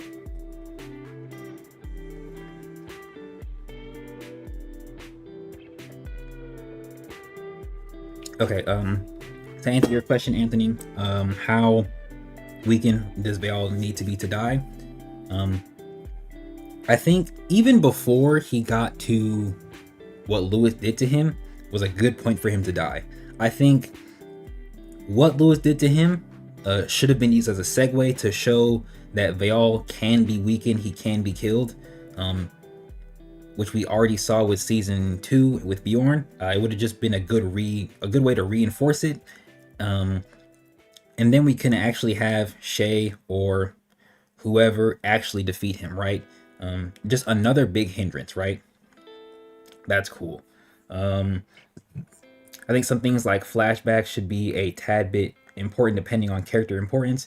Veil was the perfect length for, but Sabito would be the kind of ideal pace for backstories for importance, in my opinion. Yes. You're saying Veil for like the episode, like for how long that actual episode is for the pace, and then the length of important backstories. Yes. So Sabito and May's flashbacks are like 3 or 4 episodes, I think. Those are some of my favorite episodes in the series, and I think if you're gonna do important, like if a backstory or a flashback is important enough to have that sort of multi-spread, like time-wise, like I think 3 or 4 different things get covered in those flashbacks. It's Shay's birth, how Sabito and May met, and how Sabito and May died, right? If you're, the reason it needs to be 3 or 4 episodes is because 3 or 4 things are being shown to us, right? But these all correlate together. So if a flashback has those same things, of course, do it. But since Veil's flashback was simply 1 episode, it's okay for it to be, or it's okay for all of that information that we got in it to be composed into 1 episode, right? For example, if Brent was going to do Sabito versus Veil, it can't just be 1 episode, because there needs to be setup and a reason to why Veil and Sabito are fighting, and it needs to be at least 1 or 2 episodes of their actual fight with, philosophy exchanges, actual grand attacks, and, the actual final hit that caused Vale to likely flee, right? So I feel like 2-3 episodes is a perfect length for that fight, because we can't dive into that sort of interaction without any proper setup. It just wouldn't. It doesn't make sense. Crazy theory, but I feel like Brent wants to give Vale a redemption arc. I mean, why did he show the flashback? Look back at the last panel of Vale in season 3. He looks like he regrets what he's doing. Fuck Vale. I think Vale simply wanted to, or Vale. I think Brent simply wanted to show that his villains can be sympathized with. I don't think he wants a redemption arc for him. I think the location changes is what's affecting it. Man's getting cooked. Oh, wait, I'm not sure what he means by that. I say in AZ, they only fought near Sedona, AZ. Oh, okay. Oh, I think you mean the scale. Got you. Oh, yeah, you do live in Arizona. I forgot. You don't need to answer this, but are you a writer yourself or just a nerd like me? Both, I guess. Are you willing to let me read some of your story with Zadari? Not right now. He's still writing, cooking some great Southern gumbo. Yeah, not right now. Even Mango hasn't read the latest stuff I've read or I've written. So I'm keeping it on. I'm trying to finish up some of the characters for later points and later things I'm going to do, and I'm workshopping and outlining and writing all of the things that's going to happen in Zadari's training over the course of the sort of 2-year time skip that somewhat occurs during season 1 that it's stated. But yeah, so when I'm ready to share it, I'll probably, I think I'm actually gonna redo the first parts and sort of take some of them out or put them in other areas, because I think they fit. I think where the story starts is a little bit different. You can ask Mango. Mango has sent some, or has some saved, so you can ask him in the Discord to send you something. I'm also not writing it on the dock anymore. I'm writing it on Obsidian for better organization. Sabito and Mei pacing was perfect down to the minor details. I agree. Do you think we should have gotten Verdant Duel getting Konos in a Vale flashback if it had a second episode, or do you like the way it was revealed? I think both. I think both can actually work. Weirdly enough, I think if we got it in that episode, it almost probably wouldn't have fit. It probably wouldn't have fit, if I'm not gonna lie, because we wouldn't have known that information. So it almost makes sense. And again, just another reason why the season can be longer. It almost makes sense, or it would be a little disruptive, but it would be okay in a very weird and roundabout way if after 160 and the conclusion of, you know, Kofi versus Konos, we actually see another flashback of Vale witnessing Verdant Duel acquire Konos, right? Because it would be a tease in that episode, and then we see it would be wait, let me rephrase that. It would be a tease and then a capitalization, basically, right? So we get the tease, we get the information, and then we actually see it happening only 2 episodes later, right? 1 to 2 episodes later. That'd be perfect. Vale doesn't regret, but he is reinforcing his beliefs while dealing with a situation he doesn't want to. That's funny. I don't know why that's funny. I feel like Minamoto should have been there with them. Lewis died instead of Reed, would have made his death impactful. I agree. You're a writer. I didn't know that. I'm the same. That's why my viewpoints on certain things with Ordeal are the way they are. I agree. Yeah, we're looking at it from the same perspective. Yeah. That's why, like, the the Mei and Sabito flashbacks are the perfect example of a flashback for me in Ordeal and as a whole from a writing perspective, because it does something for the characters in that moment, right? In that moment, as opposed to during a very big conflict like something in One Piece where we're getting flashbacks in the middle of like gargantuan Goliath niggas fighting, bro. That's not what I'm trying to see, bro. No, no, no, no. Like, I like the sort of, all right, let's sit by the campfire and tell this story, right? For example, I have my main character, Zadari. He's training. In the current part of the story I'm writing, he's training. I kind of slowed it down a little bit so that he stops actively training his talent and starts sort of focusing on a martial arts he hasn't focused on in quite some time, right? With that, he remembers the person who teaches him, and that goes right into a flashback, right?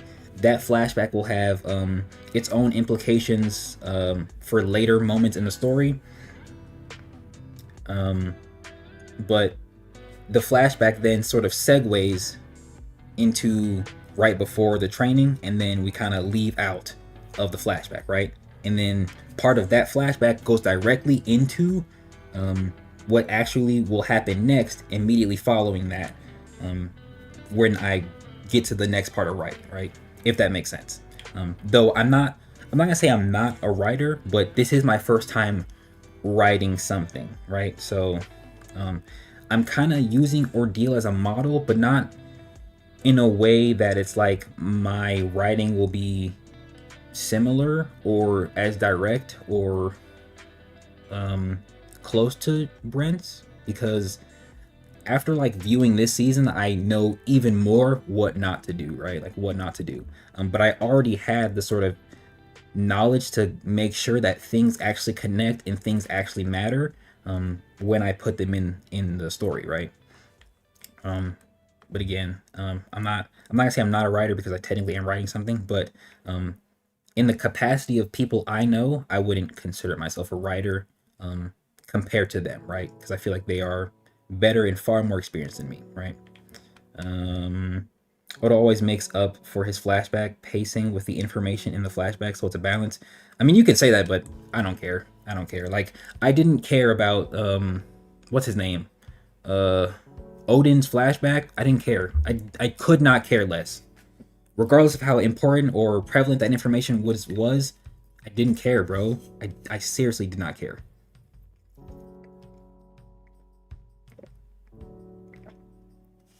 I would much rather have that information when I'm not watching niggas fight for their lives, bro. I just watched two niggas box, and now I gotta watch I gotta watch Ace talk to what's her name about Luffy and how and have them connect. I don't care, bro. I don't care. I'm not gonna lie, I don't care. Not right now. I want to see niggas fight. Give me the sweet history stuff later. All right, changing subjects. We are going to look at the comments from 161. There's a lot, and some of y'all said a lot of stuff. Like I said earlier, wasn't gonna read all that, but I will read it all here, or at least we'll look at some of them here.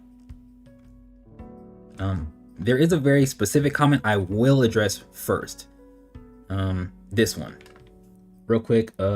What's your opinion on the climax? Did you not watch my season 3 review or season 161 review? You commented on the video. Why are you asking for my opinion, bro? Did you not watch? You watched the video. I said it at the end. It sucks. It's not good. Well, what are you doing, gang? We're finna look at your comment right here, too. You commented on it. Look. Look. This is you. Look. Your profile pic is hilarious. Alright. This comment right here. This one. This should look good to y'all, right? This comment right here. This comment pissed me off. Okay? And this is the reason it doesn't have a like. He says, where the hell did you get the idea this was his subconscious from? I don't even need to read the rest. Y'all can read it. What I want to do with this comment specifically is look at and explain why it makes sense for where Shay is at to be his subconscious and why it can't be anywhere else, okay? That's what we're going to do here. So, to do that, let's go ahead and look at 161. Hopefully my shit doesn't spaz. This area, this entire plane is somewhere we've never been, okay? New place altogether, okay? That's important, right? Shay's attire in these scenes is also important, but I'll get to that later. This being a new place means that this is not anywhere else Shay has been before, okay? This isn't... Ooh, almost messed up. This isn't Ilios's mind. Well, this isn't a heavenly plane, okay? If we look at 145, this looks absolutely nothing like the Room of Creation, right? Looks nothing. Not the same. No, not the same colors, not the same vibe. Completely different, okay? It's also not the heavenly plane we see in 117. Completely different. Again, not the same. One thing I also want to notice about this, he's shining and he's not. I feel like that's supposed to represent that he's dead and he's alive. But we'll talk about that. We'll talk about that later. We'll talk about that later. But yes, looks nothing like this area, okay? This is not the same area. This is a completely different place, right? So this place is not this place, nor is it this place, right? So we can rule out wherever Shay is here being a heavenly plane of existence, right? Because it doesn't look like any of the places that Shay has been in the heavenly plane. The reason that's important is because Brent is consistent when it comes to that. If we look at episode, if we even go to episode, oh, right there. If we go to episode no, I just passed it. Episode 140. And then we can also look at episode 141. Right here. Brent's depiction of Ilios's mind has been consistent since season 2. The environment is the same. Look, back here, same people we see in episode, I think it's 82. Same structure, same scenery, okay? Right? We still get the same watery effect. And if we want, we can even go to episode 82, which I'm pretty sure that is. Hopefully it's right. Hopefully my knowledge is good. Right here. Maybe it's 83, actually. Nope, I was right. It's at the end. See? Same water, same sunshine, same structure. It is 83, though, so we're gonna go there next. I want to really get a really good panel that really shows it. These are the same place. Like this is the same place. Same depiction. There isn't any real difference in how these places are depicted, okay? So we know this isn't this. Shay even asked if this is Mahalalel's doing, and no response. Where is it at? Right here. Mahalalel, can you hear me? I think it's right here. Is this your doing? No response. So we know that this is not anything Ilios himself is doing, okay? Based off just the scene, we know it's not Ilios's mind. Based off just the scene and the environment, we know this is not a heavenly plane that Shay has been to before. Obviously, he would not go to the Room of Creation again. That wouldn't really make sense. But even wherever this place is, if this is just some sort of like heavenly middle ground where souls can interact, well, when God allows it, since this is what, like the second time Shay has actually talked to his brother somehow, we never see Shay here again. So we know this isn't wherever this is, okay? So we can rule that out. We can also rule these out. I actually should have kept those open. That was kind of dumb. Another very important point to show that this is Shay subconscious is the fact that the last time we see Shay, as I stated in my 161 review, he was stated to be in REM sleep. And as I said in the video, REM sleep is the state where the most vivid dreaming takes place. So with that in mind, if we put our thinking caps on, we can say that Shay is having a very vivid dream. Regardless of what's actually taking place in this place, he's dreaming, okay? And we know he's dreaming because we literally see him wake up after. He wakes up. He gets pushed through the door and he wakes up. He literally falls back as if he was laying down and then he wakes up. So you're telling me that it doesn't make sense for this to be Shay's subconscious, knowing he was stated to be in REM sleep, knowing that he literally wakes up after we see him? Shay has never done this. We have never seen Shay shoot awake like this after a prior scene like that. That has never been the case. Every time he goes into Ilios's mind, it's active. It is an active thing he does. Except the one time at the end of 182. That was an accident. But you get the point I'm making. He was still conscious. You know, he wasn't unconscious. When he goes to the heavenly planes, we don't actually get an explanation for that. However, one thing to let you know that it's not his subconscious is his attire. Shay likely still has the same outfit on, or at least the bottoms. I don't know about the top. He not wearing no shirt in that one, but it makes sense for this to be Shay's subconscious because he has the same outfit on he had the last time we see him. It's the same fit. And when we see him in Ilios's mind, it's a completely different fit, right? This, even though it's slightly different from what we see, actually, is it? No, it's the same. It's the same. It's the same fit. So we know it's not Ilios's mind based off attire. We know it's not. The environment's different. His clothes are different, right? And even when he's in the heavenly plane, he actually has the same spiritual garb on, the all pure white outfit, right?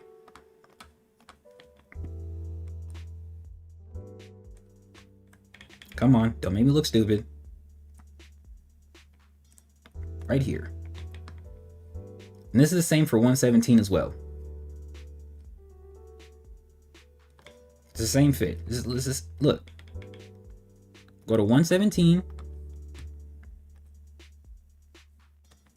Same outfit. He even has the same little sash thingy right here. Look. Up to his neck. Look at how high it is, bro. Look. Same fit. Same fit. So we know it's not either of those places based off attire. So if we put all of those things together, Shay can't be in a heavenly plane and Shay can't be in Ilios's mind. Okay? Those two places that we know he has been are immediately gone. They're no longer options. That leaves us with one feasible option, especially when we consider the fact he was stated to be in REM sleep the last time we saw him. So the last time we saw Shay, he was sleeping, and then the next time we see Shay, he wakes up from his sleep. That means this entire event is a dream. Where does dreaming happen? In the subconscious. Daydreaming and actual dreaming while you're asleep aren't even really the same. When you dream, it is a subconscious thing that's occurring. That's why if you have background noise, like music or a TV show playing, your subconscious picks up on that and it's placed into your dream. Again, if we put our thinking caps on, this has to be a subconscious event. It almost has to be.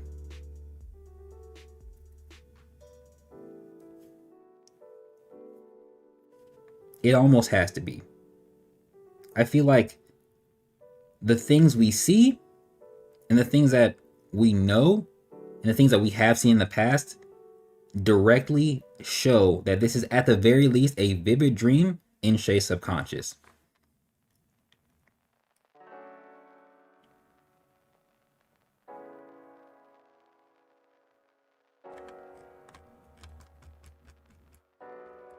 Maybe I'm wrong.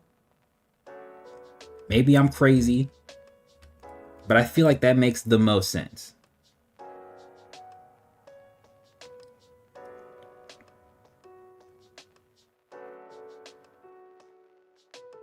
Even Andrea's presence here can add to that.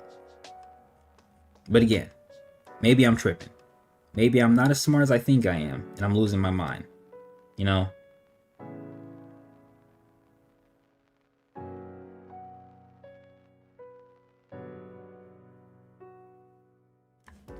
Hold on. Does I don't need these open anymore.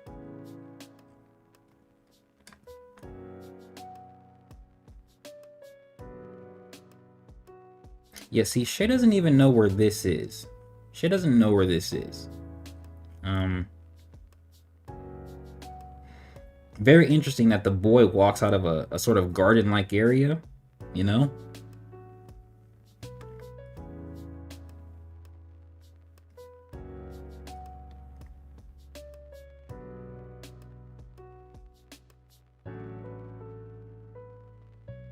I better get a capitalization from this.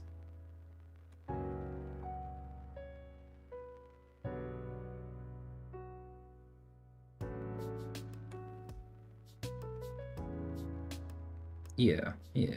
This is a day later, so... And then what happened right before this? This is 117, so 116, so that's when...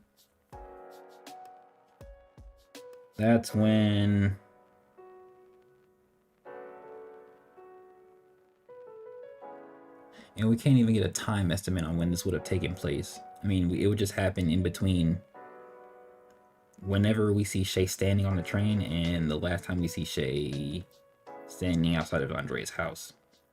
Or the restaurant. Shay's in limbo. I wouldn't even call it limbo. How do you view the story Nothing? What do you mean by that? Are you ever thinking of doing some versus battle videos sometime soon? Not soon, but eventually, yes. Just wait for my what's that called? What's the word I'm looking for? Channel update video. Just wait on that. But yes, y'all agreed? Y'all disagreed? Y'all think I'm tripping? Am I wilding? Am I crazy? Did some pull-ups earlier, so my back hurt. Let me know something. I wish I could put the chat on the screen. I really don't know what happened.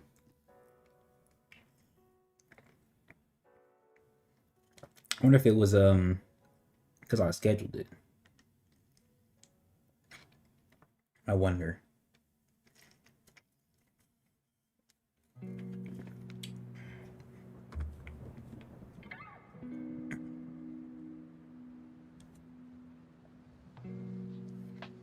I think I need to make an updated diagram for the realm since the season's over.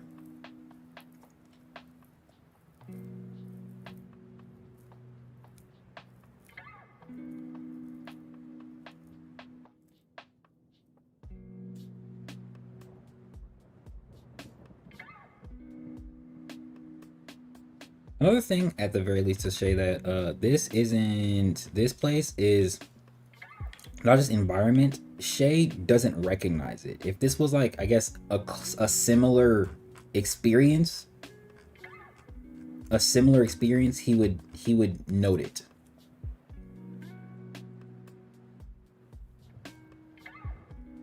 Like he doesn't note it, right? The way he does right here. Or he's like, this place again, you know?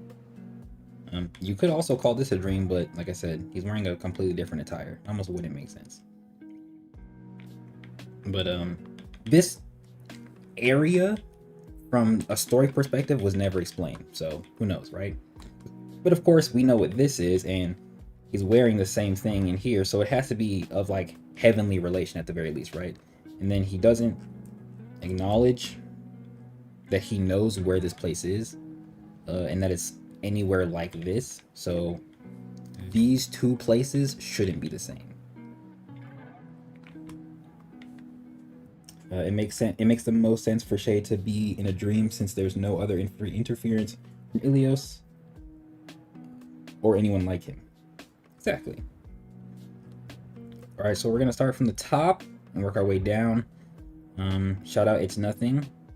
See you in the chat, and I also see you in the live chat. Appreciate you for being here. Brandon, if you're reading this, I want you to. Oh wait, I just want to say we still love Ordeal. Yes. We simply want Ordeal to be better.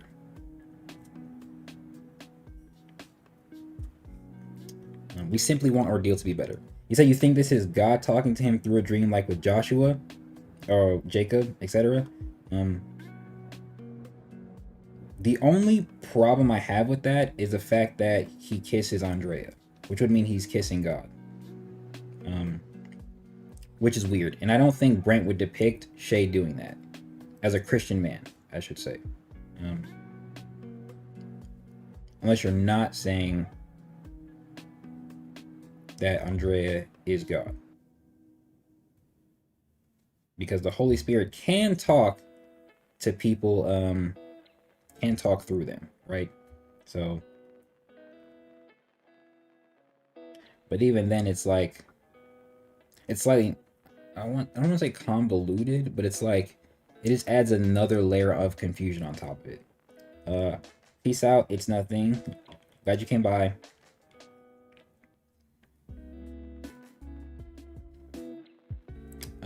He says, guys, I don't think Brent is the problem. It's Webtoons. There's an interview where he mentions that he wants more time for Webtoon, but Webtoons didn't budge and he had to work with a small time limit. So let's wait. So let's show the man some grace, and hopefully his contract with Webtoon gets better. Now, I will say I can show Brent grace to a small degree, because even with the sort of limit he had on season 2, he was able to put out something very good.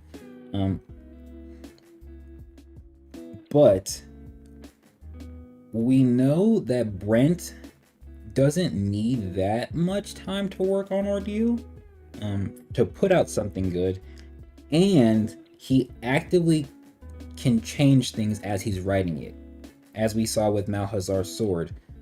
With his comment in one of my videos implying that he wouldn't have done that otherwise, you know, like if he didn't get the idea, he wouldn't have done it, basically.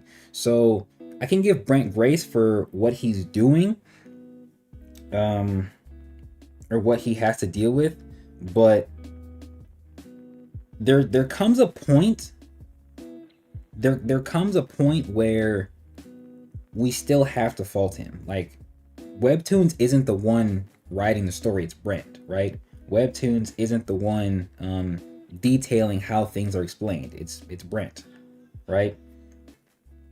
So we can give Brent some grace and, you know that he's working his hardest, but at the same exact time,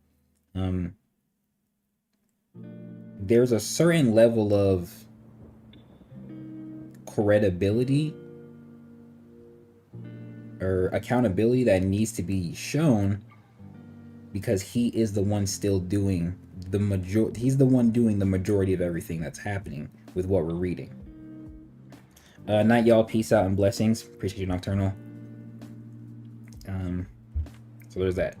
Another one's like these, like y'all niggas was chatting here, bro. Shout out to Oak in the House, channel member. Was chatting. Okay, I feel like this season mixes how the power scaling will go in the rest of the series. Starting with Vatic, although we've only seen a bit of what he can do, the attack he used was one of the strongest we've seen, and he used it with no shown. I think it's supposed. Oh, no scene drawback. I feel like I should have said shown. The attack was able to break almost down to the Earth's core, and I don't see any character surviving an attack like that. Another thing about Vatic is that now he is ranked 1. We have no idea who the rank 2 is, because when all the god tier confronted Shay, the rank 2 spot was skipped. and I wonder who it would be. I still think if Knight. Oh yeah, I still think if Kevin. I still think the only reason Vatic was made rank 1 is because Kevin is no longer on the planet, right? He's also unreachable, so they kind of have to promote him. Because if it was the case, they could just promote everybody up 1, right? They could just promote everybody up 1. Kofi's still the second strongest on the planet, so he would just be moved up 1, right? I still think the reason the spot is empty is because they're betting on Kevin coming back, so that they can simply move Vatic down and then have Kevin reclaim the spot. Another side note on that is his hand. I know in the last video you played the clip of Brent saying he didn't know if he wanted to give Vatic a hand, but I always had a theory that this hand would be different among the hands and was actually a Cameo with relative strength to Vatic, and he can act in his place while Vatic is guarding Patmos, and while Vatic is active, his hand can protect Patmos with equal strength. So if that's the case, then where is he? Like, where is he? Where? Not even where is he? Where was he?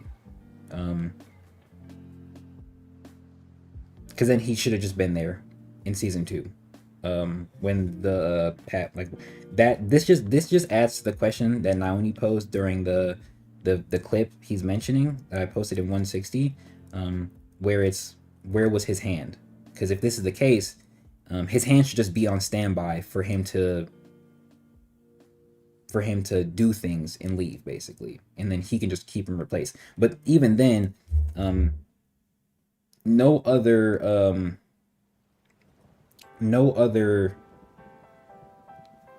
talent should have the sort of water control that Vatic does. So the island should just be sitting in one place until he comes back, and then it's like, now we just have to wonder how his hand would be guarding it, right? That would mean Nico would teleport to the Royal Blood, back to Patmos, then near Ground Zero. Wait, that would mean Nico would teleport to the Royal Blood, back to Patmos, then near Ground Zero. What do you mean by Ground Zero?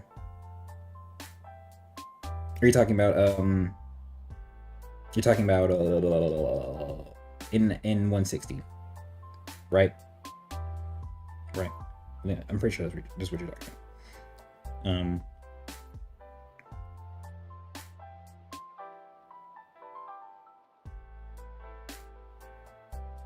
Yeah.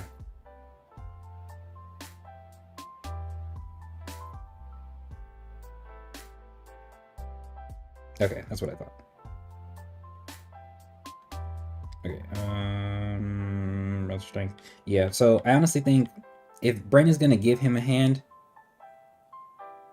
he needs to detail what he's doing, because it's sort of too late in the story, and this is like the same problem with kind of adding on like antimatter to Konos in his in the Hand of War abilities. If you introduce something like that, you have to make sure it doesn't affect what you already have in the story, right? From a writing perspective, I can add something and then change what I have later because it's not solidified. I don't have it put out yet, right? But Brent has things that are solidified, right? He technically could change them, you know, I guess from his perspective. I guess he can kind of go in and fix things, right? But he hasn't, so he doesn't seem like he would, right?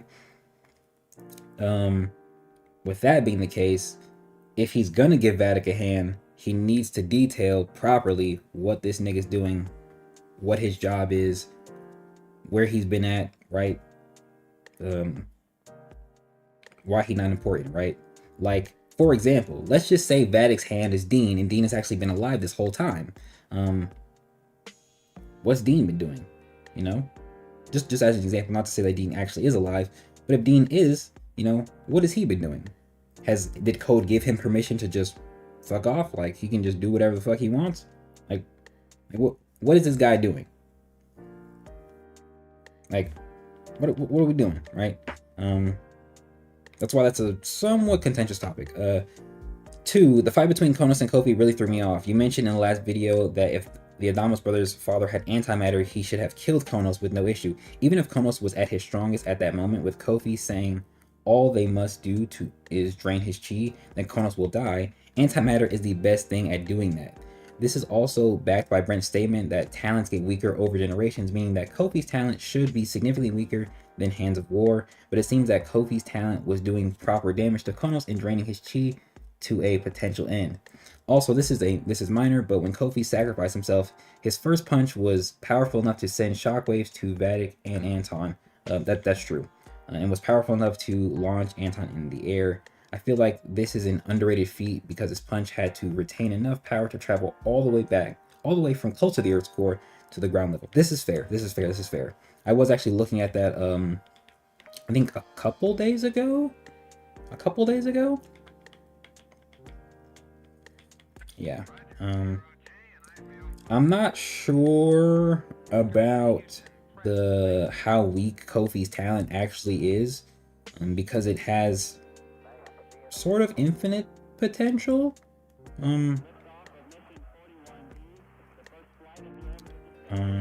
I will say his talent should be weaker than Hands of War. I will say that. He also doesn't have equal chi to the what's it called, the Great Four. So there's also that. But there's no way to determine how weak his talent is in comparison, basically, and there's no real way to do that for most talents in the series. So it's like a non-point, I guess. But this point, right? Oh shoot! And even if Kono says, yeah. Antimatter is the best at doing it. Yeah. So I feel like he's saying he should have died, right? I feel like he's agreeing there. But yes, I do agree with the point he makes about the shockwave. It's a very good point. But this kind of goes to show that Brent picks and chooses when and like how to depict things. Like, if Kofi can punch Konos through the Earth's through the crust into the outer layer of the Earth's core and send a shockwave all the way back to Vatic and Anton, why isn't his actual intentional attacks that are doing larger scale damage and showing those real scale worthy higher scaled feats, right? Do you think we focused on Shay? Do you think we focused on Shay since during the Ronin era we would follow Tevin and the Cubs to keep the story akin to season 1?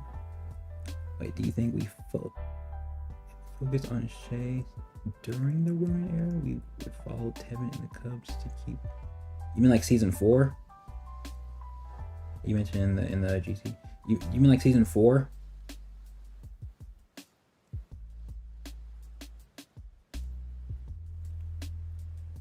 Or do you mean like if this season were to continue? Oh, based on the events of the fight, it seems like Kofi has an upper limit. I will agree there. I was kind of going towards what his talent, what his talent's, what's his name? Hold on. What his talent's description says. And I will say, the reason I think Kofi has a sort of upper limit is because he actively uses attacks that drain his chi more than anything else, right? As opposed to not doing that and actually kind of being able to continue to grow, which it does feel like even after he lets off the last use of rebuke that he's still getting hotter, right? Other talent might not have a limit, but Kofi definitely does, and I agree with that.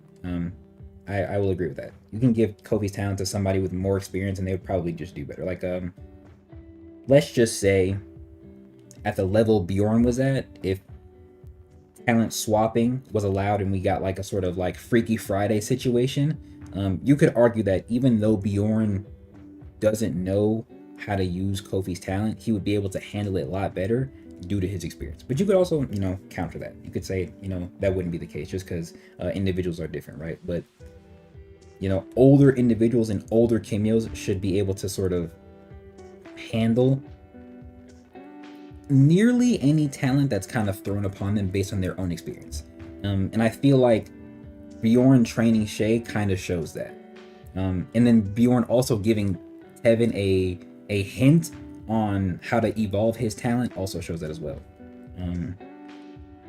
Okay, wait, I hope season 4 doesn't quickly shift into Ronin timeline. There's still so much world building to explore and character development. Yeah, that's why the season's a bust. Okay, so you said, yeah, season 4.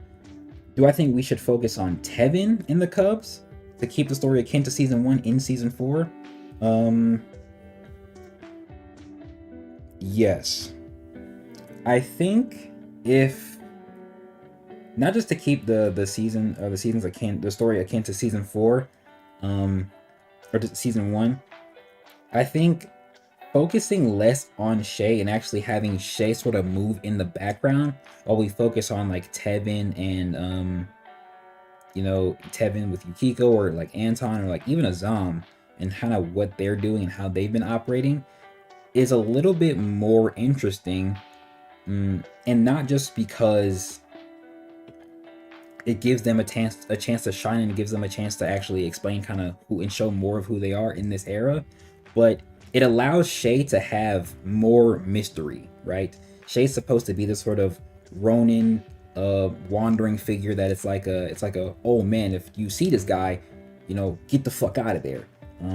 It kind of gives Shay that sort of Veal season 1 feel, right? So it would be better if we saw Shay less in season 4 while kind of making Tevin the now protagonist.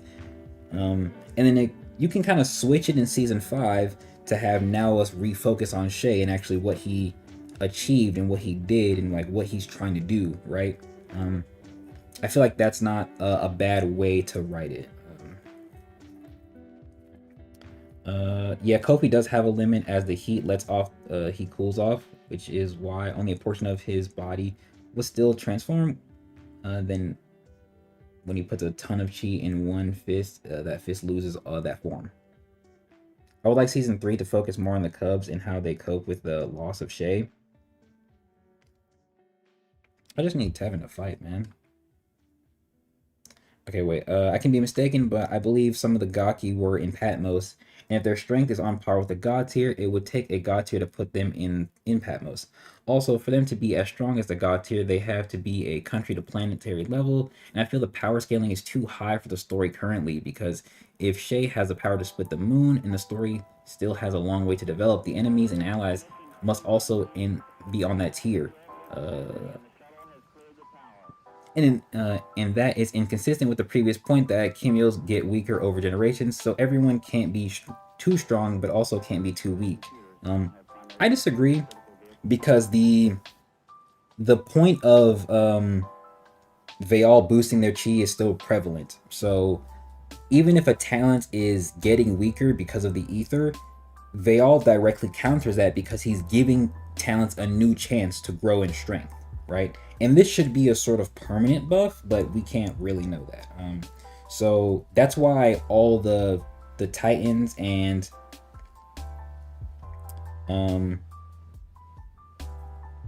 that's why the Titans, the Gaki, are just stronger, because even if they were weaker before, they literally got a freaking biological amp. So it makes sense that the scale of the story is going up, but it makes sense that the villains in particular aren't as weak as they seem, because we have a literal person who is amping them, right? You could even replace, like, and I'm not saying we should, but if you replaced Veal and his blood amp with the amping of the Kimyos via the fruits that we now know about, it would have the same effect. Technically be more effective, at least from my interpretation, but it would have the same effect story-wise. They would still be growing in strength in accordance to how strong their opposition actually is, right? So now the point about the Gaki, I think the overall consensus is that, like him, they were adopted as kids, and that he actually sort of raised them, with the, I guess the last one he adopted being Kirito, right? I think that's supposed to be how it's interpreted, especially because the Beast Gaki calls him father, so does Kirito. Um, I think that's supposed to be the interpretation. But even so, even if they were a part of the Patmos, they would still be um, god tier level cameos who got an amp because of Veil, right? Regardless of how you look at it, they are strong cameos who got an amp, right? Hi, nephew, my wife is home, so I'm gonna kick rocks and watch The Incredibles with the fam. God bless. Talk to you tomorrow. Hey, God bless, J-Dad. You know, shout out to you, shout out to wife, shout out to your kids, man. Yeah, man. I would hate if the Gaki was in Pamos. Man's adopting adults he know nothing about. That's funny. I've talked about it before. Tevin as an active protagonist, their antagonist would be strong. A writing choice. I agree. Wait, if we stay with the wait, hold on. Wait, I didn't see this. I vote Tevin as MC. If we stay with the Cubs, it'll show the themes we are similar with and how Kiko abides by them, while Shay impacts on the world reflects the opposite of those ideals. I'm curious before I go to bed, because here in Africa it's midnight right now, and I got American. You said you are right? Oh yeah, I'm American. Just curious about the message you use and if you have chapters ready. Are you talking about my story?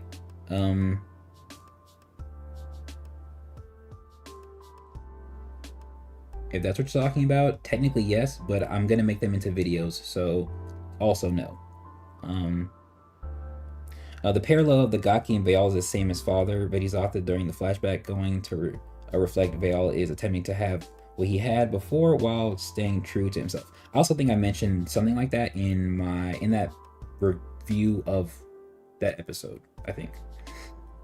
There's a lot of comments here, bro. Or a lot of words here. Wait. I feel like Brent also made Kevin Morales too strong because if his statement is true about stopping neutron stars, his strength is beyond anything we have seen in the series, and he should be able to instantly kill anyone in the series with ease. Yeah, definitely made him too strong, and that's why Brent consistently writes him out of it.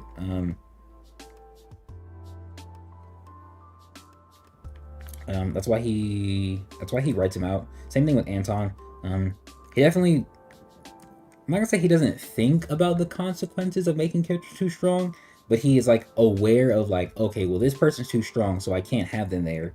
But it's like, make them weaker then. Another thing with his feet, the star feet, it is the strongest thing.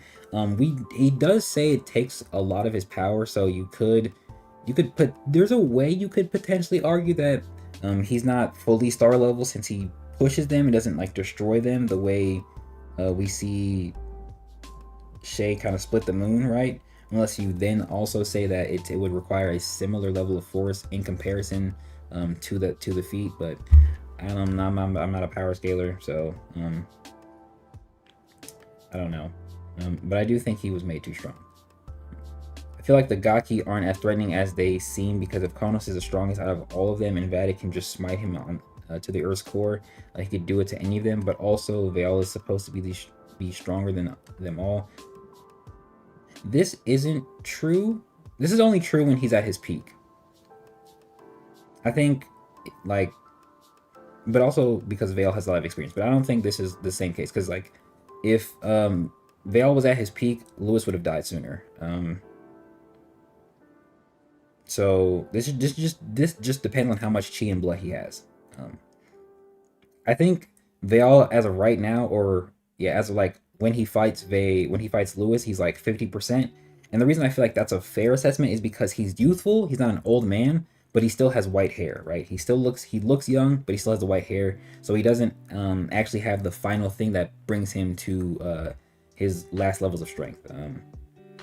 And his showings, in my opinion, don't live up to that because it is said by Bjorn he either killed or orchestrated the death of 3 god tier, one of which being Sabito, who he didn't fight, and when they did, it seems Veil lost. in his fight versus Bjorn isn't very helpful as well, because Bjorn sacrificed himself to save everyone and made Veil use his special ability to survive the hammer attack, which to me is a loss for Veil, and Lewis too wasn't a great showing for Veil. That last point I'm not too sure about. The last point isn't very true. One, again, Veil's weaker in that fight because he has less blood and has less chi. There's that. Lewis is also stronger, but that's its own thing. The other 2 points, I do agree with. You can argue that Veil, if Bjorn didn't use the hammer, Veil would outstamina him. You can argue that, because Veil has chi directly equal to Ilios, whereas Bjorn technically shouldn't.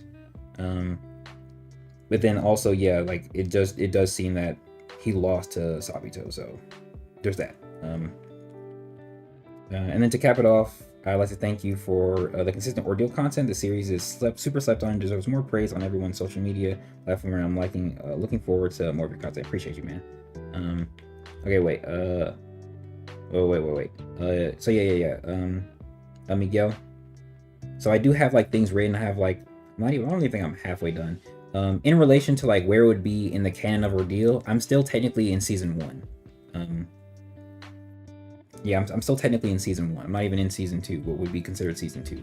And I do have a lot of things written, but I'm gonna make them videos. So, and I'm gonna get like art done for them. So it's not gonna be something I like post on the internet like for people to read. They'll just be able to listen right on my channel. Yeah, and he said moving stars is a way higher scaling than slicing the moon. If we take a look at the closest neutron stars, he is not only outspeeds Shay, slice to the moon, but having chi control push astral bodies apart. Is higher than the AP of slicing a moon. I mean, I'm not like arguing against it. It's more of a there's a way you can say that there's a way you can push the other Great Four to that level, basically, by saying that it took more effort to do what Kevin did than what we actually know. Basically. Okay, let's say that the person talking to Shay is just a figment of Shay's imagination. Doesn't that just make the moment emotionally empty? So he's apologized to himself for putting her in danger. That's the point I made in the video. I made that. Did I not make that point? Did I not make that point? Maybe I didn't make that point. But yes, that's a problem. That's a problem with the writing. Plenty of people have said, I'm not sure if it's actually said in any of these comments, but people have said on the Discord that the conversation that Shay has with the figment of Andrea should have happened with the actual Andrea.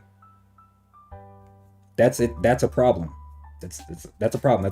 That's another reason as to why people don't like this episode. It just shouldn't have happened like that. It shouldn't have. Yes, it makes it emotionally empty. Shay is apologizing to essentially nothing. He killed his wife and apologized to not her.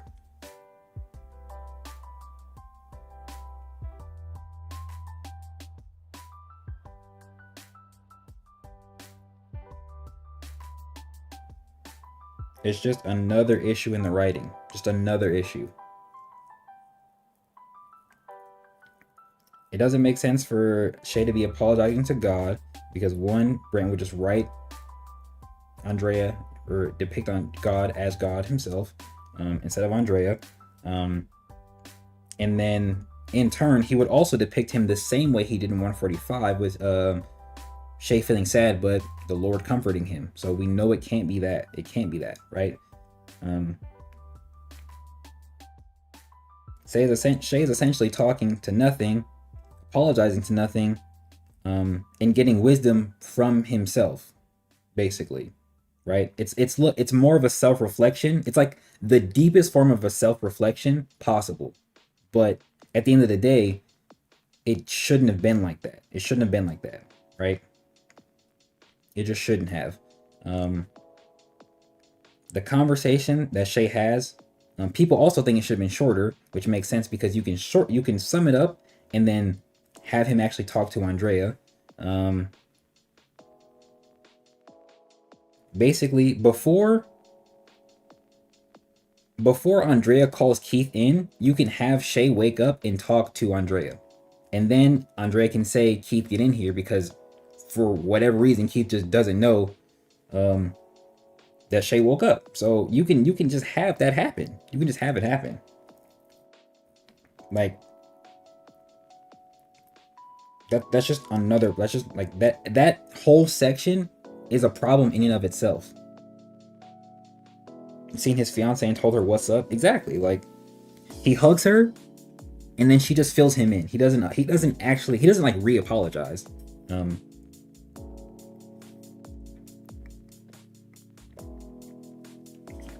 So yeah.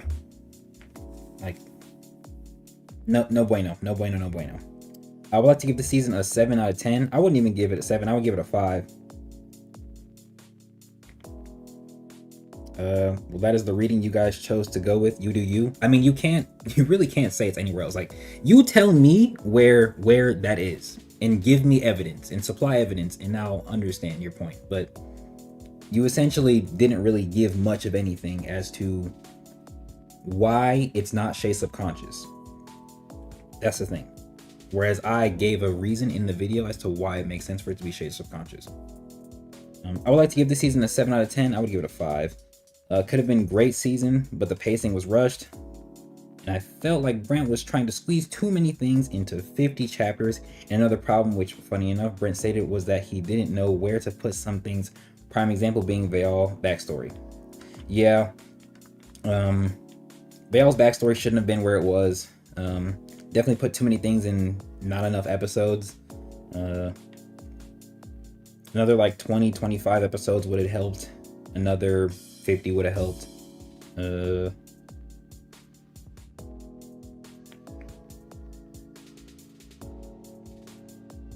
Yeah. I almost completely lost interest rereading the wait, hold on. After Veil versus Lewis. And I feel like I said that earlier. Like that's where the season really falls off. Like that's the definitive fall off point, because we aren't really doing anything that moves the plot forward. Like we are, and then when we get to 145, 144 and 145, we are, but like it's like a big lead up to nothing, basically, right? That's a thing. But yeah, I give this season a 5. I wouldn't give it a 7. I give it a 5. Like it's just average or standard, I guess. That's why it's good, but not like great. This one's long. I'm glad we agree about the season. This season to me was trying to do too much while also having too little time to tell us. Exactly. I felt like Shay's Path to Ronin was rushed. It was legit 8 months of training. Fight Gaki level opponent. Lewis dies. Blow up planet. I don't think he blew up the planet though. Ronin era starts. I felt like we were speeding through key moments and events just so we can see Shay running. Yeah, I think I mentioned this in another stream. Like, part of this season feels like Brent isn't having fun with the series because we're not at the part of the story he wants to actually tell, right? I think that's one thing. In my opinion, season 1 is a 7, season 2 is a 9 out of 10, and season 3 is a 4 out of 10. That's fair. 2 didn't feel any attachment to any characters this season or had enough time to care about anyone. I also felt like this season was give Shay convenient things, so he's running when it's time. Laid some Elder's Mantle. Yeah, he's a, what's the word? It's not plot point. Oh, I used the word before and I don't know what it is. Oh man, I'm not gonna remember it. That's so sad. It's not a plot point. It's oh man, what is that term? When it's clear something is in the story for a very specific reason, but like outside of that, they have no importance, or it has no importance. What is that? What's the term for that? come back to that. Taming Zahara, convenience. No, I feel like there's a specific word for what I'm trying to say. I've used it before. I just don't know. What it is right now. Taming Zahara, Anointed War State, Purple Flames, creation of Ronin faction, Lewis death, and even meeting the Ancient One. I didn't feel like it was proper progression. The Ancient One I disagree with. That was like a good plot device. Thank you. That's exactly what Layth is. Layth is a plot device, and probably one of the clearest ones in this season.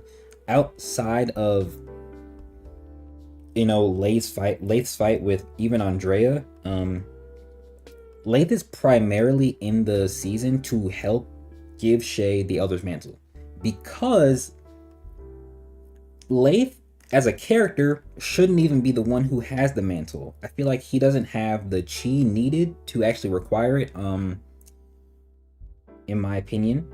You could say it's because, his sort of arm is the reason he can't really control his chi to a certain degree to hide it. But even if like that's the case, or I shouldn't, no, that's not the point I want to make. But even if like Layth has the mantle to hide his arm, you can just give him a regular mantle to do that with, instead of giving him something special, right? You know what I mean? So there's that, right? And I don't like that. That's just not good. It's not good. I mean, it's okay. It's not horrible, but like it's not good. I do think the Ancient One, in my opinion, that felt natural to me though. That felt natural. It doesn't feel. I feel like you can't put him anywhere else, and at least in my opinion, it doesn't feel like it's out of place because we don't see him again, and he actively doesn't want to fight. What's up, Shinigami? That to me felt natural. Taming Zahara, I already knew he was going to do that. Predicted that. Anointed War State. Anointed War State is a specific thing. Shay didn't need a new War State design though. He really didn't. Anointed War State. That's a what's the term I'm looking for? That's a god or like fight specific thing. But Shay didn't need a new War State design. I honestly wanted him to keep the one from last season. That would have been perfect. Taming Zahara. Taming Zahara should have happened this season. It still should have been Shay. I still said that earlier on in the season. It just makes sense. But he shouldn't have it now. He shouldn't have it now. I will say that. I will say that Shay shouldn't have Zahara now. It should be Andrea. Creation of the Ronin faction. Yeah, this is fair. This shouldn't have happened, or shouldn't have been stated to happen, I guess, so soon. If the season continued longer, it should have kind of been stated a little bit later. Because he's like, if you join me, we'll start our own faction. And it's like, I'm not gonna say, it's like, it doesn't feel more as proper as it should for Shay to abandon Code, even though we do get that sort of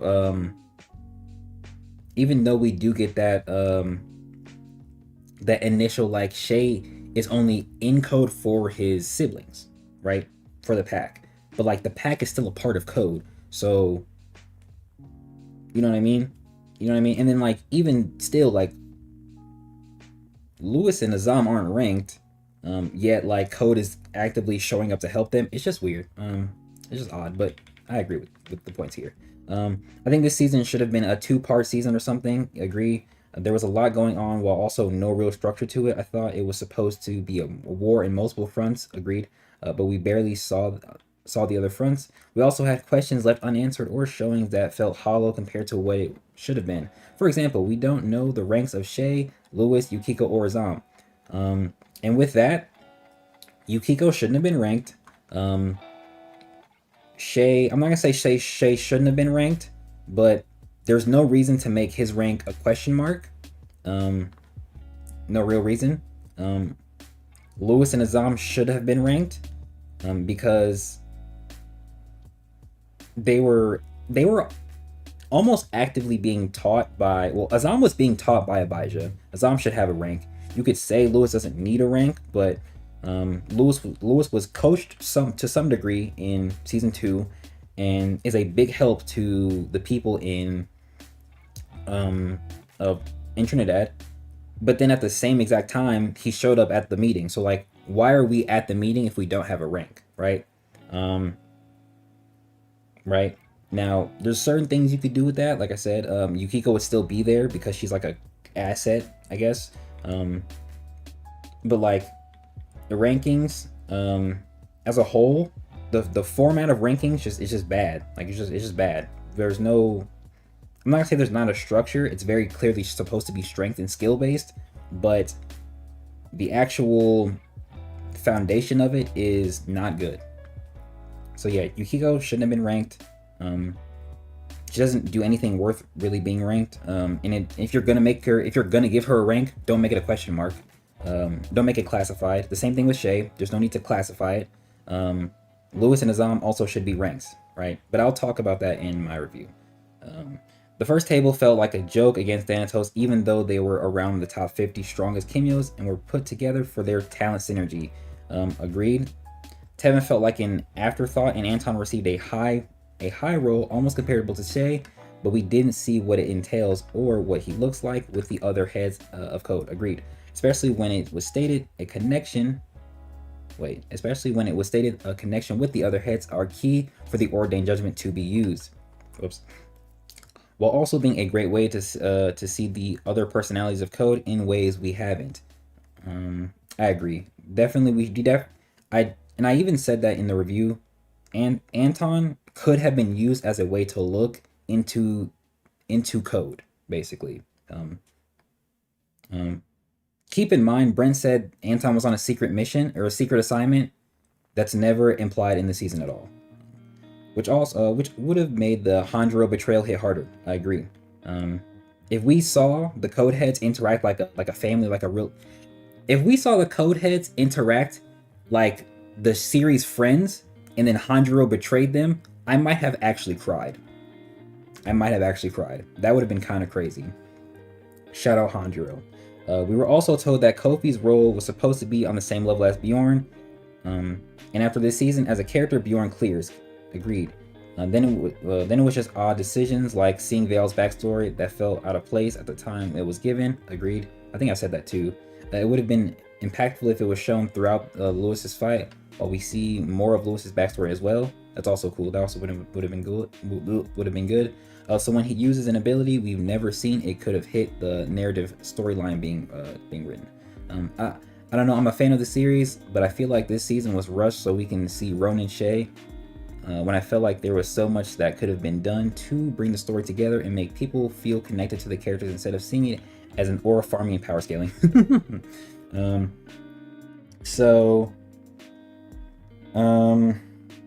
This season, before we started, I definitely thought we were going to look more at each character. I definitely wanted us to see more of the Cubs. I definitely wanted us to see a lot of Gaki God tier fights, even if we didn't get that much.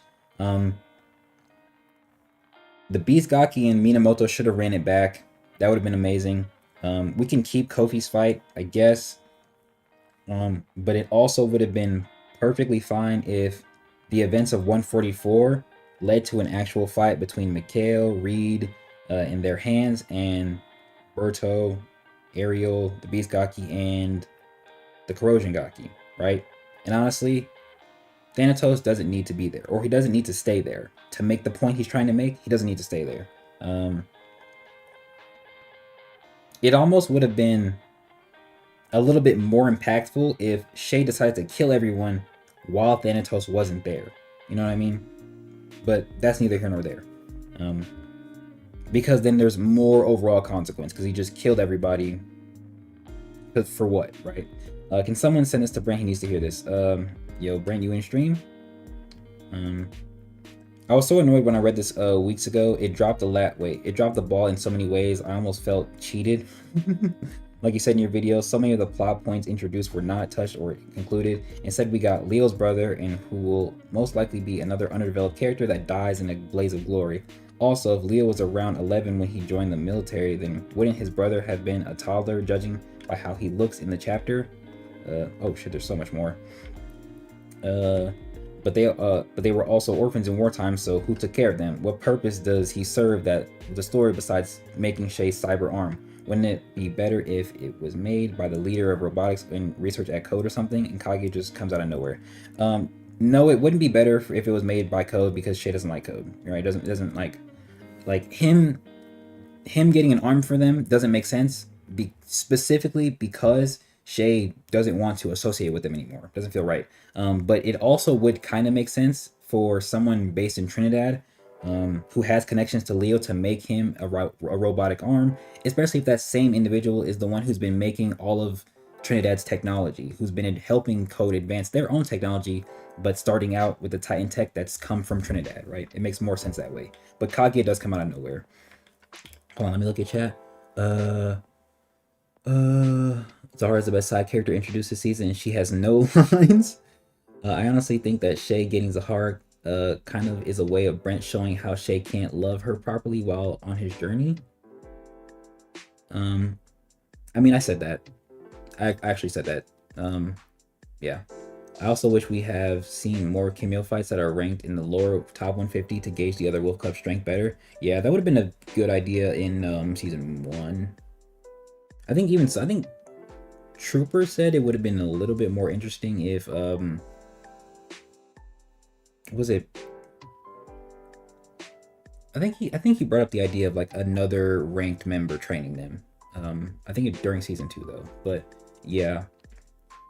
It also would have been a little cool, like if Brent actually like really dove into the Armageddon plotline. It would have been really cool if he showed off, like if he showed off the Wolf Cubs during the meeting, and then we also saw like other ranked members that were going to be highlights. I will tell you, in my own story, I have Armageddon related story plots. And what I'll do is I actually have a meeting or a section titled briefing, whatever number that episode is, and then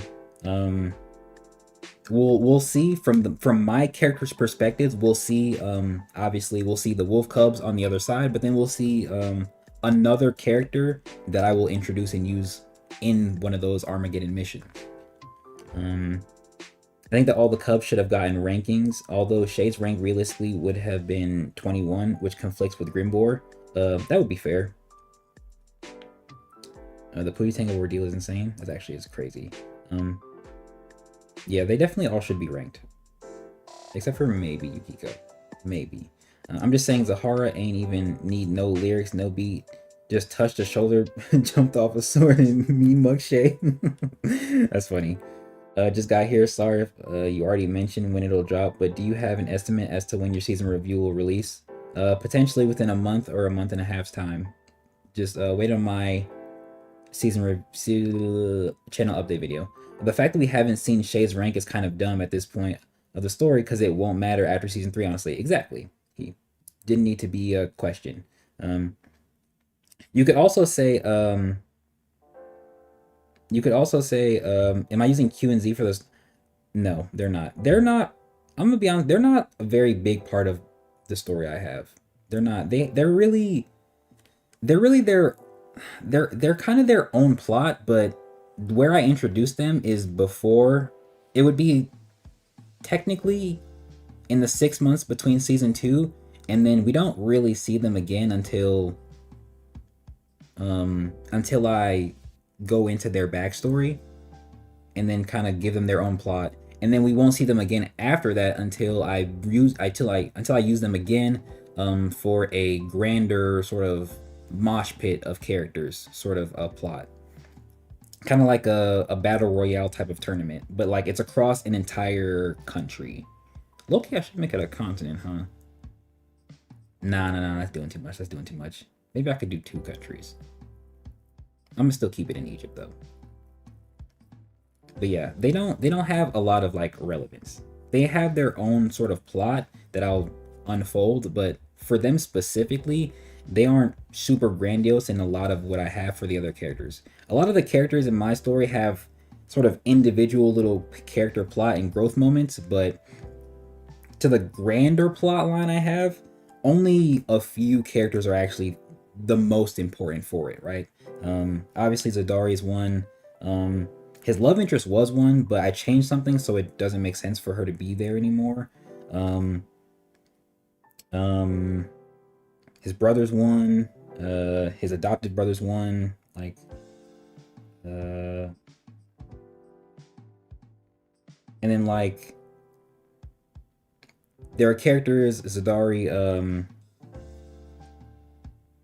I don't want to say adopts, but like he does bring them back to the little dojo I have them located at.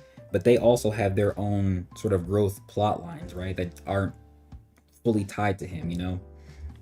And that's just kind of how it works for a lot of the characters. Q and Z aren't an exception. Zahara has said nothing. We got better dialogue box from her in a battle. Oh, we better get a dialogue battle. Yeah, I want her to speak. Definitely a broad point, but with the world building ordeal has set up, I can't for the life of me accept a 50 episode limit for each season. It just sounds unsustainable. Yeah, it's ridiculous. This season, when he said that, I was like, huh? 67 episodes last season, 50 this season, and then at the end of it, it's only 49. What were you thinking? What did you think was going to happen here? I know it's likely out of Brent's control, but damn, you'd actually be wrong. You'd actually be wrong. Brent has complete control over episode length, and season longevity. Basically, I think that's the word I want to use. It was his choice completely to make this season short, and I will bring that up in my season review. That sounds cool. Just wanted to see what's up with them. What's up with him? They'd probably be a random helper when they cross paths with the main cast, kind of Brandon-ish. Actually, I'll have to redo it, but I was gonna have one character not be a sort of love interest, but like show interest in him and kind of help him on his path. But I'm not fully sure about it yet. It was gonna happen in like the last area I'll use him in, but I'm not sure. I wasn't aware of that. Thanks for letting me know, Jay. Yeah, most people aren't. I'm not gonna go out and like flash it everywhere and be like, you know, F this. You know, this guy sucks. He had complete control over. I'm not gonna do all that. I'm just gonna let it be known that anytime people don't know on my area, on my platform on the internet, that this man had, you know, the capacity to make this season longer, and he simply chose not to. That was a bad choice.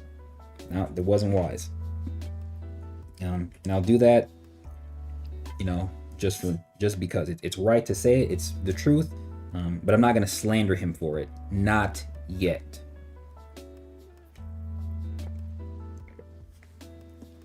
The time to slander him for that choice is not nigh. Okay, so wait. Again, I still have so many comments to get through. Let me lock in. Again, we don't know if all of this will actually make sense in the future, but I'm losing a lot of faith because of how this something's supposed to say season panned out. We don't know what's up with Code or the condition of their leadership. We don't know how Shay knew to attack the moon base. We don't know where Thanatos could be. I mean, Thanatos is either still under Trinidad or in the Merlin dimension. Those are the only two options. We don't know if there's going to be a replacement for the pillars. That's a fair point. I'm assuming not, but who knows? Hopefully they don't get jobbered out. We don't know how Shay being Ronin affects the pack and Code. We don't know what's up with Inspector Ian. He shouldn't have been freed. We didn't see Azam again. We lost Tevin somewhere. I'm not sure what he means by that. Anton showed nothing new about himself or his abilities besides the goatee. That's funny. We don't know what's going on with Kevin Morales. We don't know how the Thanatos War is affecting the world in general. This is a really good point. One thing I think would have been a really good idea for Brent to do, specifically with Tevin, and really hear me out on this.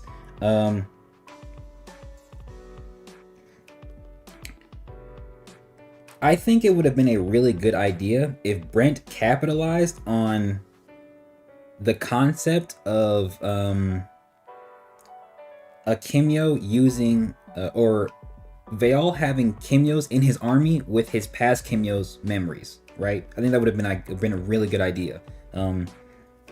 Now I'll actually have to look at it in to make sure the plot will make sense for what I'm about to say, but episode is it, which episode is it? No, which episode is it? Maybe it wasn't there. Is it 19 or is it 8? No, it's 18. I think it's 18. I wonder how American Kimmyos are dealing with Trump. That's funny. Okay, wait, here. All governments have agreed to assist codes, blah, blah, blah, blah, blah. Oil rig, all the coast of Venezuela, closer to blah, blah, blah. Speaking of Trump, hello. Still, authorities have requested code, Greyhound's aid. The rig is now a point of trade between different groups associated with Thanatos. Okay.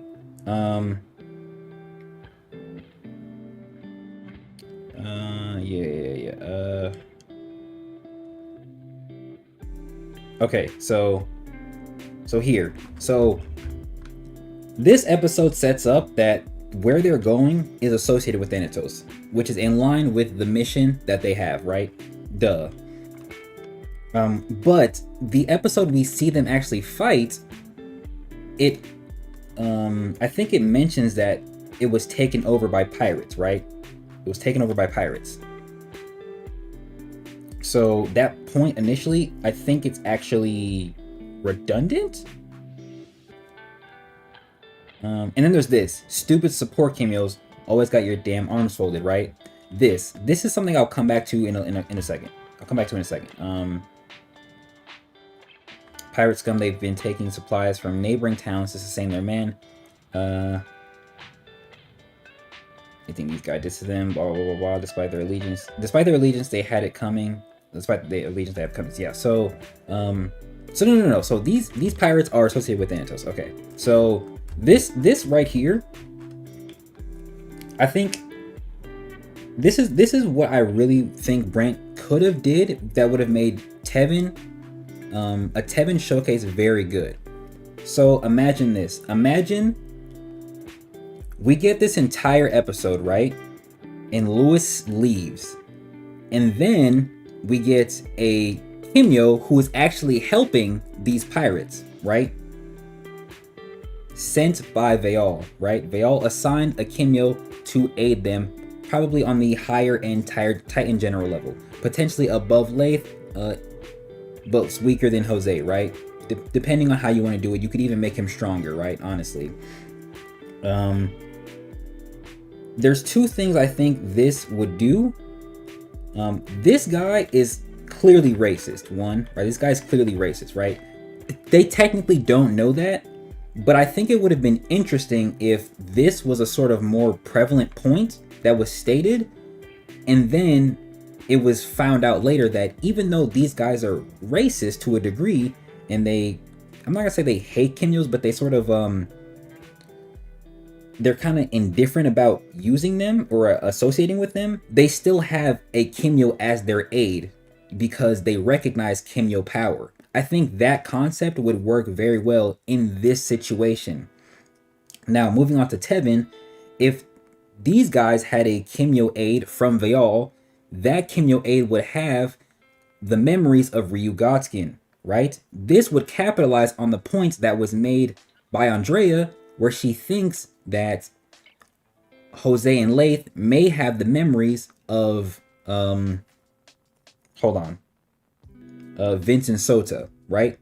That little point she made that doesn't amount to anything would be capitalized on right here, right? So now we have Tevin fighting by himself, because I assumed that when Lewis left, we were actually going to get him fighting by himself, but we never did. So now we have Tevin and the Greyhounds fighting a Kimmyo on the rig off the coast of Venezuela. With this Kimmyo having whatever talent is needed to properly counter Tevin, because he has the knowledge that Ryu had, right? Ryu knows about Lionhide and Rhinohide, and he knows about Lionhide Overdrive. So in my mind, this is a strong Kimmyo who can perfectly, or overpower Rhino Hide and Lion Hide even if Tevin uses Overdrive. This directly forces Tevin to use Blacksmith Forge, which is something Ryu doesn't know about. This would in turn also show that Tevin has grown drastically in actually being able to control and manifest that hide. As before in Season 2, he could at first only do it on his arm, and then he could do a impartial covering on his arms, legs, and his back area. Whether it be Hammer Hide or a different hide altogether from Blacksmith Forge, it would make so much sense if Tevin fought this Kimyo, he's being countered, and then he realizes like what's actually happening and figures out that, oh, okay, I simply have to do something that he doesn't know about. And then he whips out something Ryu has never seen that only Kaguya and company have, which directly it's not something Veil's gonna tell him, right? Because it's not like he's gonna know that Tevin, well actually he does know Tevin is there. I still don't think Veil would tell him though. That's just me though, but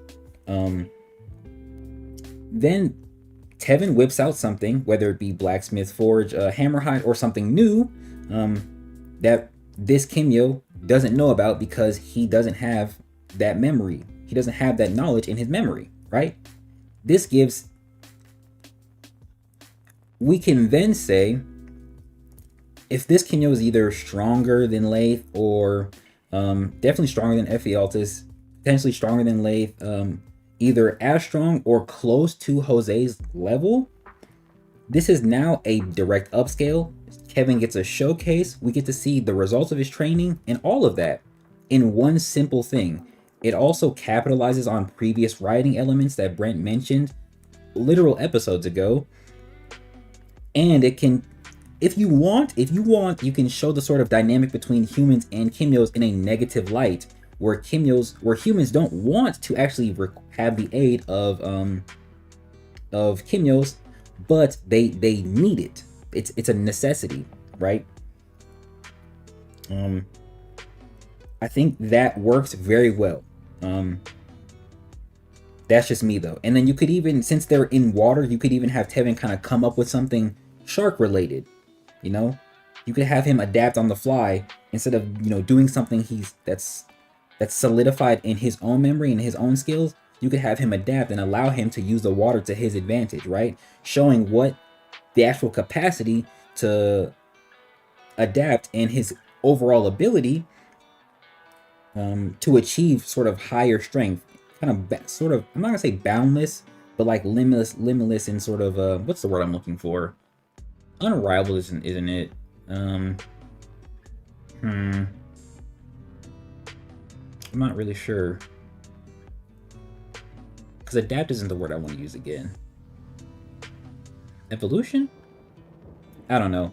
Essentially, it'll show that Tevin isn't just stuck in fighting one certain way, and that he can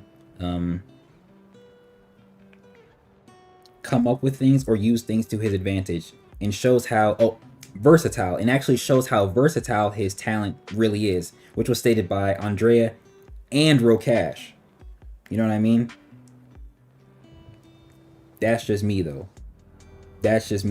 Like, this would have been the best thing for Tevin. This would have been the best thing for Tevin. Because we get two fights at the same time again. We get Lewis versus Veil, and we get Tevin versus this unnamed Gaki, or Titan General adjacent character, right? If you want to call him a captain, the way I've been ranking like Jose is that he's a captain, so he's a character who's essentially a royal. He's not a Gaki, but at his highest he can be considered to be a Gaki. So if we're kind of treating Shay as the sort of almost equivalent to Shay, he would fight a captain level character as well, right? As opposed to a general like Layth. But that's just me. I think that fits for how the narrative actually is. But yeah, looking at the comments. Wait, hold on.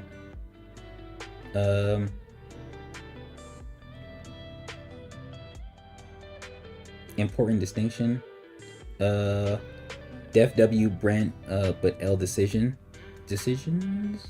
Love interest is a maybe, since they have to be able to cope with dissociative stuff, but it could go well maybe. I trust your writing skills, nephew.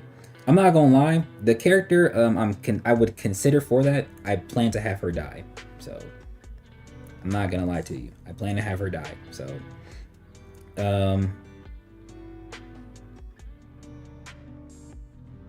it's unlikely. However, there's still room for other things.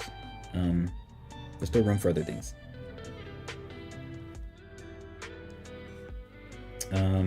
Another thing. Hold on.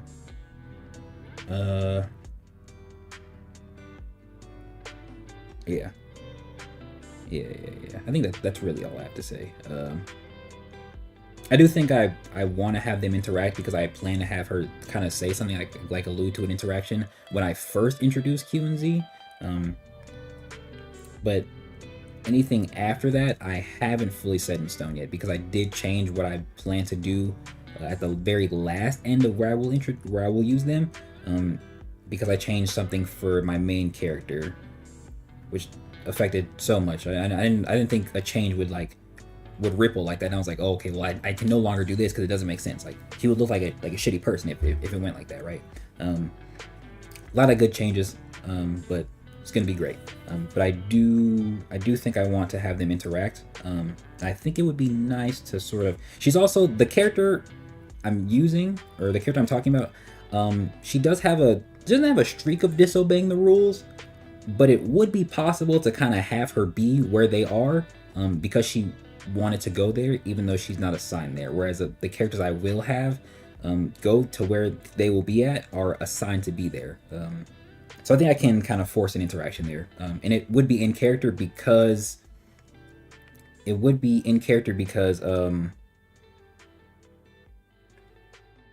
she did it in the past. Yeah, it would be in character because she did something similar in the past, kind of. She's mellowed out though. What you explain it is how I thought it was going to go. Hold on. Z is kind of shitty person, lol. Q was nicer. I was talking about Zadari. Well, wait. Wait, do you have a comic on Webtoon? No. I'm writing a story. I'm writing essentially a fanfic, for Ordeal, but with the hopes of it being canon. Kind of like a what if. Kind of like a what if. Okay, hold on. Heavy on the I assumed we would see Tevin fighting when Lewis left, but we never did. I was hyped as hell to see Tevin show out, but it just never happened. Yeah, I was like, it's literally what, right here? Nope, too soon. This, I was like, oh, okay. Whatever's gonna go on with Lewis, I low-key forgot he left this area. Whatever's gonna go on with Lewis is gonna happen. And then we're gonna see Tevin by himself. I was lit. Nothing. Shambles. Nothing. Okay, oh man, seeing Tevin use a shark hide and reminiscent about the very beginning of the series would have been dope. Could have served to glean the reader to his thoughts on Shay further at that point. A byproduct of the scenario you mentioned is that it would further Tevin's desire to protect the pack because Lewis would die while he was fighting the Titan General. Give him some guilt, you know? Yeah, definitely have a that'll definitely be a good contrast for Shay because Shay was actually there and didn't get a chance to save him. But so it's like, no. It would be a good contrast because Shay was there and couldn't save him, but Tevin was away and helping somewhere else and then couldn't even be around and couldn't save him either, right? Kodark, I've said I would have thought that would have been the hint to Tevin having a fight on the rig. Man's fault fodder. Tevin didn't get a speck of dust on the fit when we saw him after the raid. Bro slept every single person there without any issues. Lewis being there is the first place was overkill. LMAO. Tevin only fought his inner turmoil this season. Yeah, so that's what I expected for Tevin. And this was in relation to what now? I don't remember why I made this point. I don't remember why I made that point, but yeah, I think if Brent did something like that, that would have been amazing writing, a perfect showcase. It just would have been overall beautiful. Like, there's almost no, there's literally not a singular miss right there. It does everything it needs to basically. It shows the results of Tevin's training, which we didn't see. It evolves a concept that was previously introduced by a different character who's somewhat reliable on information. It also kind of can force a what's the word I'm looking for? An ideals kind of conflict, similar to what he already did with Ryu at the end.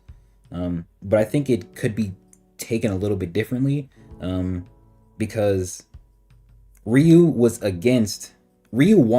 Tevin to show he was superior to humans, essentially, right? Break free of his morals and show that he's superior to them.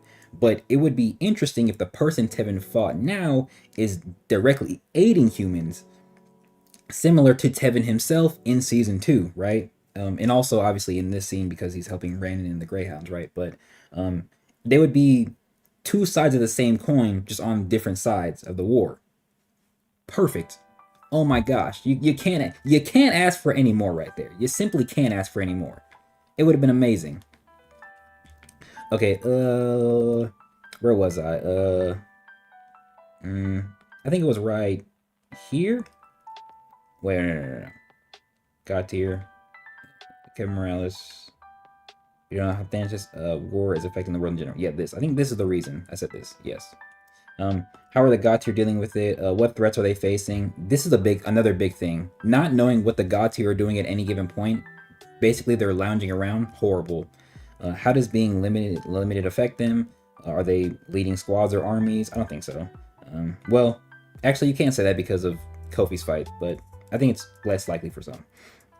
Are they fighting on open battlefields or in covert ops or a mix of both? I think they are. I think it'd be both, but not knowing is, like, again, a big problem. What are the dynamics between them and their hands as they face these threats? Another good one. We still don't know anything about the Gaki in general. Who are they? This is something I say to myself all the time. We don't know these niggas. I don't know them. I don't know them at all. What are some of their origins? How do they communicate? How are they outside of battle? Do they even like each other? Why did they join Thanatos? And so much more. Perfect points. You're doing amazing, Uzo. You're doing amazing right there.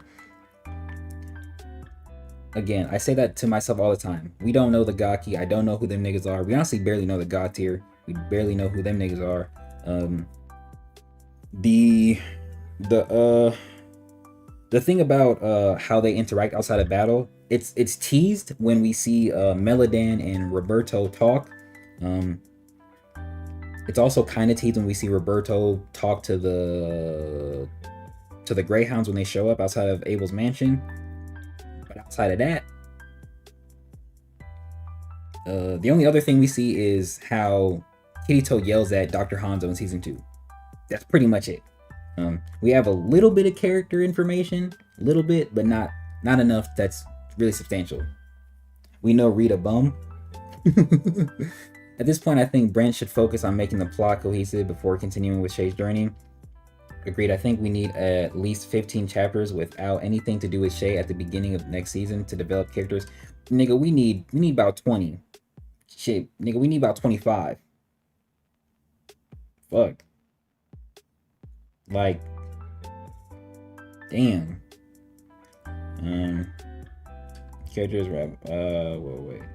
To develop characters, wrap up plot points, and give much needed downtime, and a further 10 chapters will still focus on these things, but give small updates to Shay, what Shay is up to, similar to how One Piece spends a lot of time developing the world without the Straw Hats. Perfect point. W One Piece reference. Overall, I think the pacing of the season was too fast, and there were many places where an extra chapter or two would have gone a long way in developing the story, which is basically what I just said in regards to this. Shay's the main character, yes, but we fell in love with Ordeal because of the world and all of its characters. I think Shay's story has got to take a huge backseat, at least until a lot has been cleared up. Yeah, Shay is just, he's important, but he's just not important enough. Like, he's just not important anymore. He's not important. Like he's not important enough. I don't think I'm saying what I need to say right now. Shay's important, yes, but he's not developing the story anymore. Like, the story develops without him. That was a really good criticism, which I hope Brent considers it seriously. Aren't you in the chat, my nigga? Where you at? I saw you earlier. Let me scroll up a little bit. Oh, my nigga Skull, I didn't see you join. What's up, G? Anyway, you were here. I'm not sure if you still are here. Shout out to you. That was a good criticism, which I hope Brent considers it seriously. I also feel he got burnt out due to the surge of popularity and the multiple hiatuses during this season that contributed to the decrease of quality. One of my wishes for the next season is that he doesn't revolve the story around Shay the same way he did this season, and that the important cast members, especially the Wolf Cubs, are given significance like they used to be during season 1 with each members. Hopefully he gets to higher assistance, and not hearing his community out would be helpful. Oh wait. Higher assistance. Oh, if not, hearing his community out would be helpful. Yes. Very consistent thing. Shay not being the focus anymore. We're tired of him. We don't want to see him anymore. This season was great in my opinion. Great? Whoa. Whoa, you're wildin', sir. But when you said this was the final chapter for it, my heart broke. I'm not gonna lie, gangy. I'm not really sure how you needed me to tell you that, G. It says it right there. I thought this was part 1 of the final chapter because of it. Then the chapter left off and no other season chapter ended like that. Exactly. Trash. I won't lie, my favorite part of the chapter was Shay's subconscious scene. From him struggling to reach the door where he hears the endless screams to him speaking to Andrea and acknowledging their past would have to diverge for them for some time. I liked the chapter, but it left more to be desired. Shit sucks, bro. I'm not gonna lie. The only aspect, like I said in my review, I don't like, or I only like the part where Shay, and the reason I like this is because it's personal. It's personal. I have a similar experience of acknowledging something like this. So the part where he says, the part where he apologizes for being dangerous and not being able to love Andrea properly, it's good. It's very good. It's good because it shows that he understands what he's been doing is fucking horrible. But also, I can relate to this. You know, this is actually relatable. It's very good when stories are it's very good when stories are relatable. When there are things and aspects of a story that you yourself can pick up, either apply it to friends, family, or yourself, right? This is something I can relate to, and I think it's very good. It's a very good aspect of this episode. Everything outside of that, though, kind of blows. I'm not gonna lie. It kind of blows chunks. Like, I think my review on Shay breaking his vow and like basically the entire Shay Andrea dissection I did in my review is very good. And it adds to the story. But I shouldn't have to do that. Like, I shouldn't have to do that. I feel like the episode should speak for itself to a certain degree, and it really doesn't. It really doesn't. This is the only really good part, in my opinion, about this. Like, everything else, though, it's just like distasteful a little bit. Like this part's cool, but it's like it's not at the same time. Like I get what's happening here, but like no, at the same, like it's just not cool at the same time. Like what are we doing, bro? Like, huh? Like, when I first read this entire episode, I was like, this shit sucks. And then when I reread it for the review, I was like, okay. You know, we got Kofi and Sonya. This is good, you know? She's about to save her man. A little bit of good. I love it, right? We got this bullshit, whatever. And then I got to this part. And I was like, you know what? This isn't bad. This is good. This is actually really good. Like, this is good right here. Like, obviously, we need Shay to acknowledge this with real Andrea, so there's still some bad in the good, but this, from like a writing standpoint, from like a personal standpoint, something people can relate to, this isn't bad. Like, these sentences weren't bad, right? This was good. This is an acknowledgement of what he's done. This is an acknowledgement of also what he's done, but something we can relate to. I'm not sure how many niggas can relate to, you know, blowing up cities, you know, booming niggas. Not many people can relate to that, but I'm sure as a man you can relate to not being able to love a woman, in the way you want to, right? That seems fair. That's real. This is a real nigga statement, okay? This is good. And then, at the same time, we do get, this figment of Andrea actually, forgiving him, which most women not gonna do that. I'm not gonna lie to you, but then she also helps him understand what he needs to be for the Cubs, and that's cool.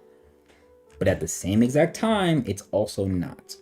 And I can't really explain to you why it's also not cool. Like it's good, but it's not at the same time. Like I like it, but I also don't. This specific statement though, like this, yeah, nigga, boo-hoo cry, yeah, be real with yourself. Like this is cool. You know, this is not horrible. I get the direction of it, but at the same exact time, I can't bring myself to fully enjoy it, because I just know that it's not as good as it should be, basically. Let's just leave it right there. Your observation is unmatched, guy, but I noticed something for a small theory about Kaguya. Yes, this was crazy. I think I remember reading this. Yes, I'm second guessing it now that I have seen your video, but for what we know of the Heart Clan and what they truly fight for, and the reason why Thanatos fears them, Kaguya being a spy could make sense.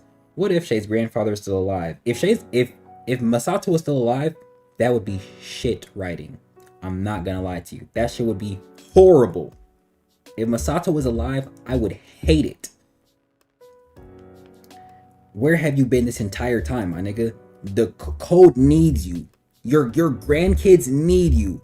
Where were you when your son got boomed, nigga? Your grandkids need you.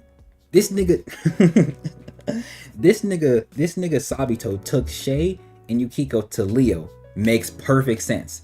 They're in the same country. Sabito lives with May in Trinidad. It makes sense. Duh. Where this nigga has a father who probably knows about his kids. Like, the implication is also that like only the Heart Clan know of Shay and Yukiko, right? Like only the Heart Clan, right? Which is why Nico is so excited to see Shay. Of course, makes sense. But Masato should be dead, right? Most of the Heart Clan should be dead. So if Masato's alive, nigga, what have you been doing? Seriously, what have you been doing? Where you been at? You were a rank 11 Kimyo in your heyday. Before your son was Himothy in rank 4th, you were up there. What have you been up to? You didn't get boomed when them niggas came and slaughtered your whole family? What are you doing? Like, are you you're telling me Masato, you're telling me they all, most likely Kaguya, pulled up on the Heart Clan wherever it is in Japan, and a whole bunch of Goonie niggas was also there. Most of them niggas died. Masato lived, and he hasn't been seen since. Rank 11, unofficial hand to Leo, killed a rank 8. So he's really rank 8 if we're being honest. He's really a rank 8 level Kimyo. Probably higher. Was Lord Heart. He has a forbidden talent stated, like they all. And this nigga dead? But if he's alive, he's nowhere to be found? Why is this nigga not with his grandson? Why is he not with his granddaughter? Why is he not training Nico? Nico is fodder. What are you doing, my nigga? Do your job. Do your job. What are you doing? If Masato is alive, that would just be another pitfall. It would be another pitfall. You can make it good. You can make it not bad, but it's better if he's dead. It's actually better if he's dead, especially if Veal is the one who killed him. That ups Veal's aura. That also ups Sabito's aura for trying to cut wait a minute, hold on. I just had a thought. Hold on. Hear me out. Hear me out, chat. technically, Sabito was still a prince, so Masato should have been alive by the time of the massacre.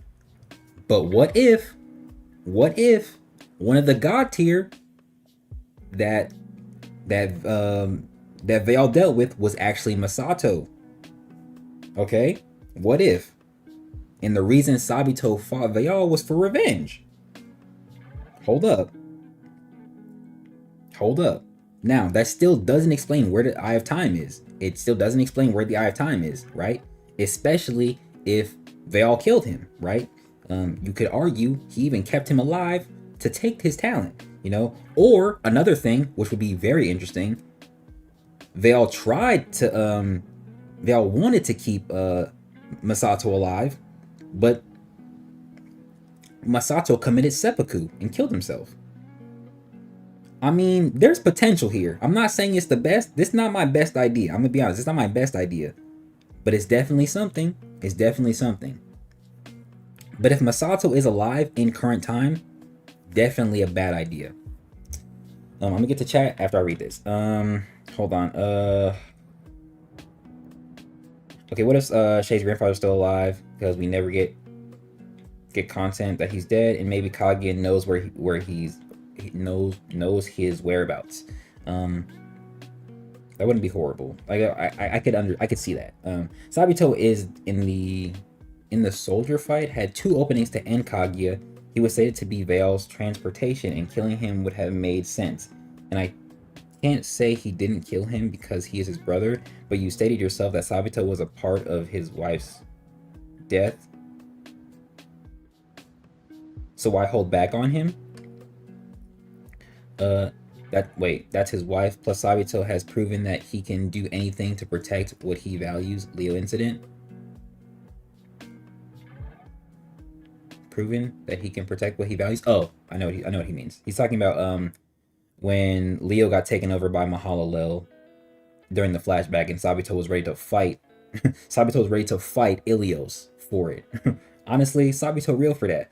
Sabito must have known and was okay since it will cause their clan's mission to be finalized, since they have been fighting him for years, and now they thought of any other way to finalize it. It's sad that maybe Kaguya saw his little brother died in front of him, but I think both of them made understanding in what has to be done, or maybe Kaguya is operating independently, and since Heart Clan can see since I see the intentions of others, Sabito saw that he wasn't a threat. It's a minor theory, part of my English. That'll be better than Masato being alive. Oh, you mean the seppuku?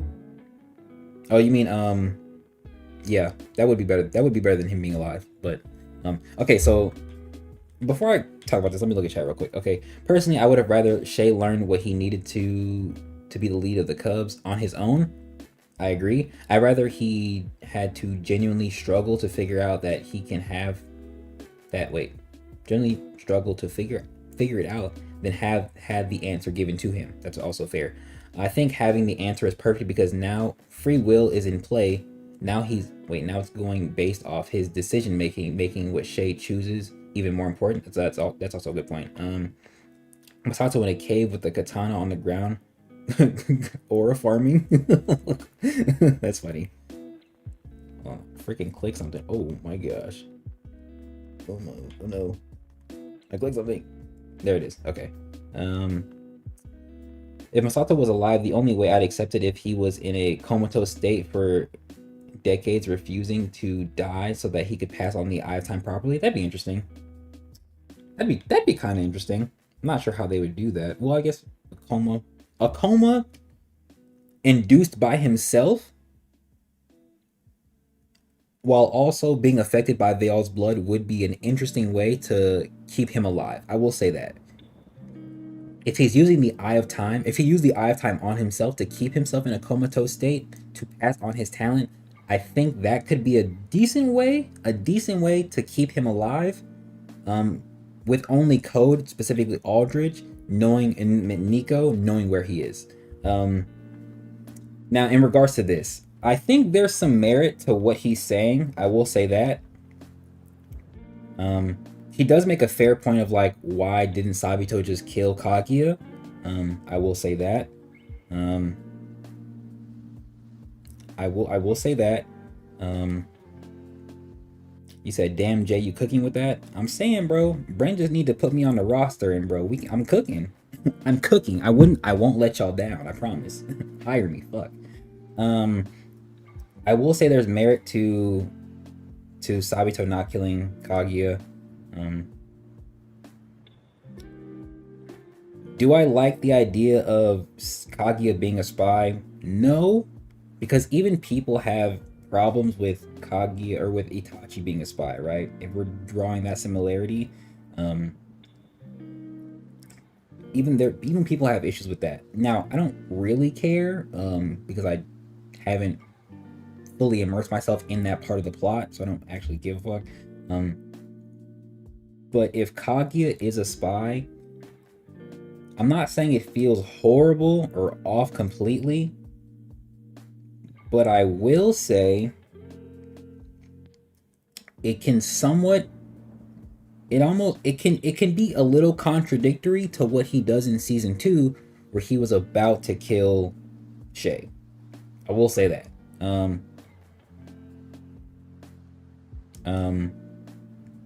it can be a little contradictory. Um it can be a little contradictory. But you can also argue that the only reason he was going to use Black Mask was because he was going to he's simply trying to defend himself and not die, right? You can argue that as well. Um um I think the theory has like some merit but also has some holes because what you said, like you said in the chat, Miles, the next question is to what end of what kind of spy Kaguya is. And it's like we don't even really know Kaguya's character like that to actually confirm if he's a spy or not, like to really confirm. The same way we start to unfold Itachi's character and him being a spy, and him being a double agent makes sense, right? For what he's doing, right? It makes sense. Whereas we don't even know Kaguya's backstory, at least from his time as a kid, from when he's actually an adult to when he was ranked. He's a ranked member in Code, by the way. He was a ranked member.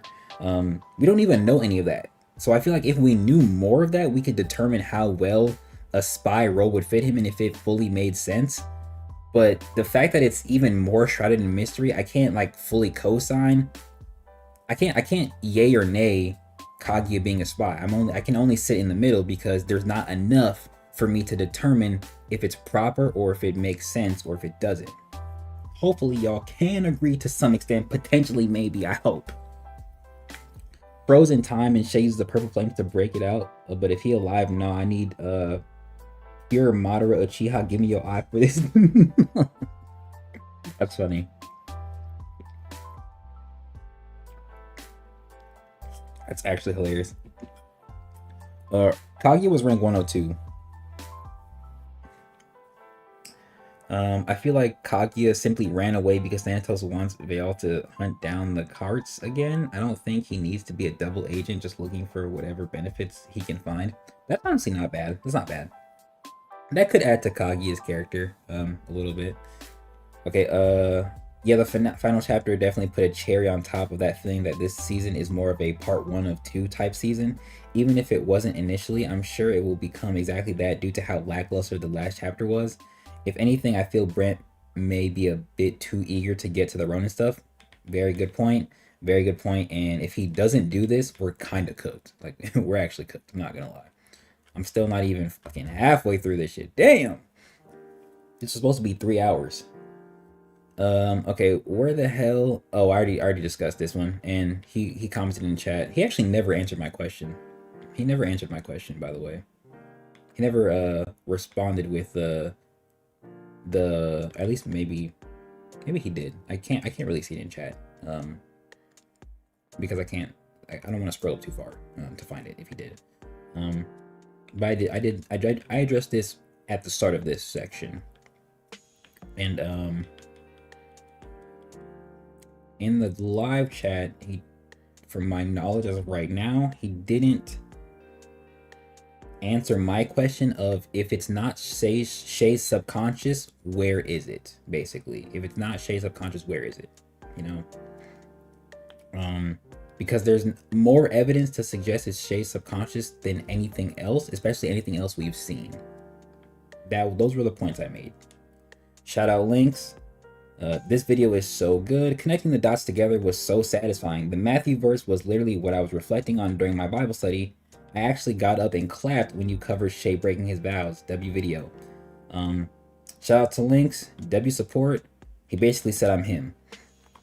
Alright, shout out Cole. Cole always has some very interesting points. And we got 3 comments, my nigga. Shout out to you for commenting. 4 comments. I'll take it back. My nigga got 4 comments. Itachi being a double agent was a good turn because he viewed him. Wait. Wait. Itachi, wait. Good turn because because we viewed him from a main cast member perspective only for so long, and how it impacted Sasuke versus him just being upped and being a spy.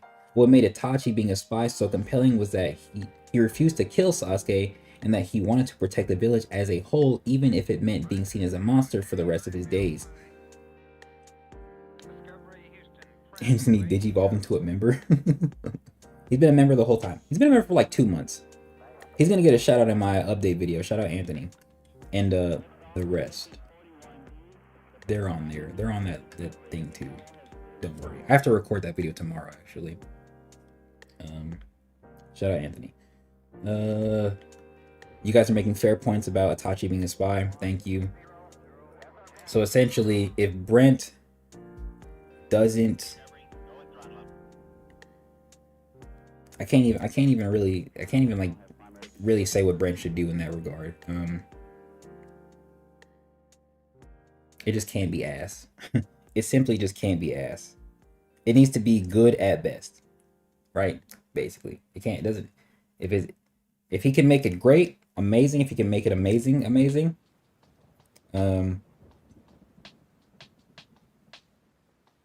But it likely will only be good. All right, shout out Cole. Cole always says something interesting. Okay, while I know many people argue about this, I do think Sonya saved Kofi. Main reason being Brent says Kofi is one of his favorite characters, and it feels like a waste to have him die in his first real fight. Counterpoint: Brent did that exact thing to the Pillars. Just to let that out there, Brent did that exact thing to the Pillars.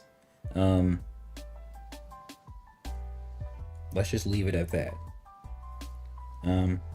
Also, it feels dumb to have Sonya try and save him but both die, or for her to jump to her death with him.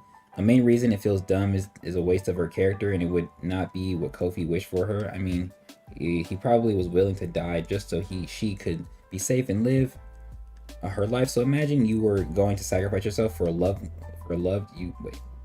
one, just for you.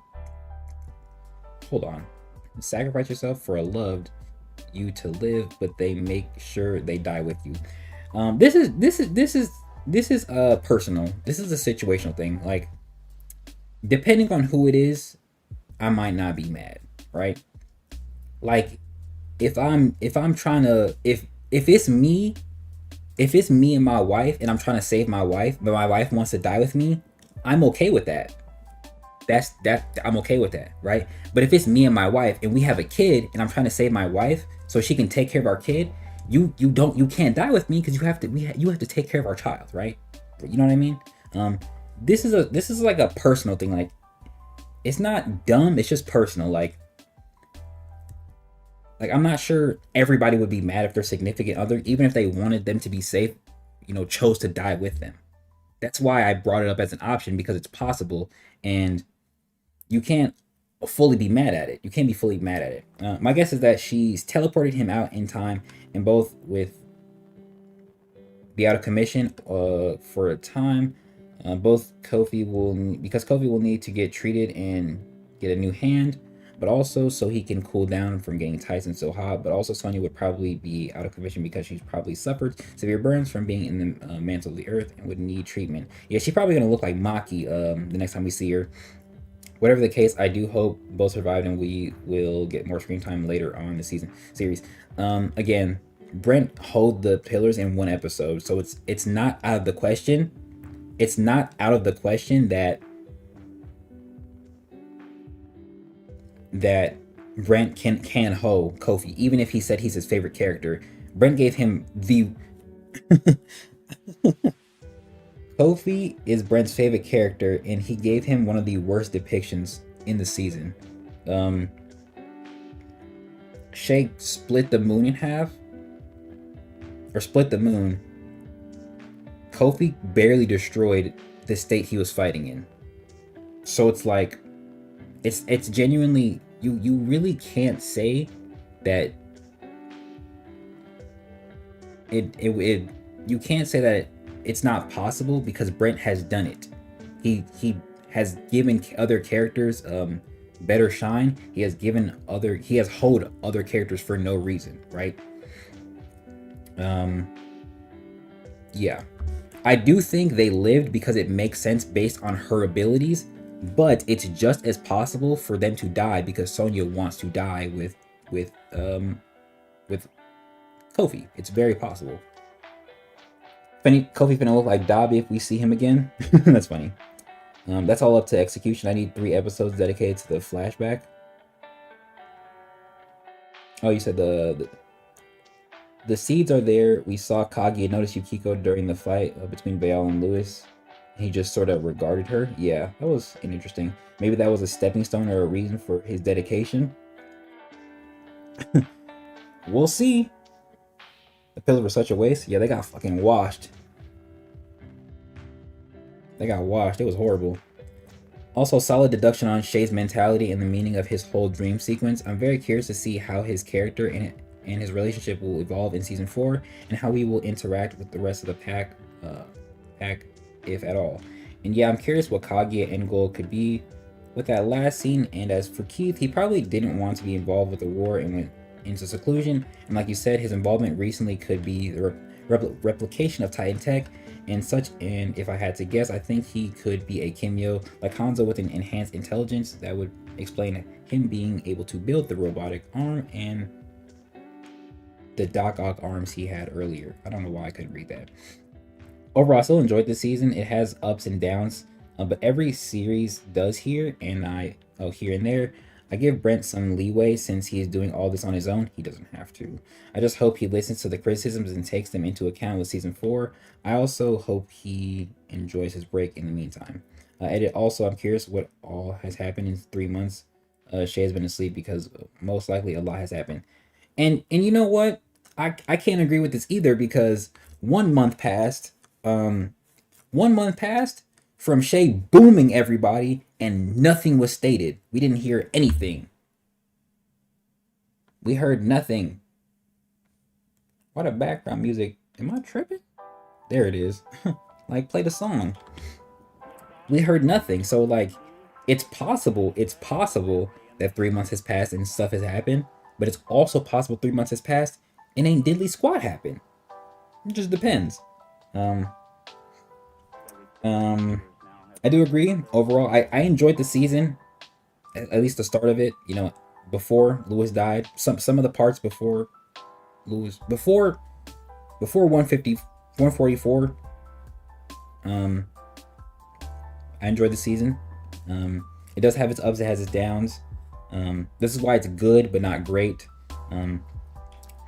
I really don't know what Brent has going on in terms of a team. I know obviously he does everything by himself, but I'm not sure if,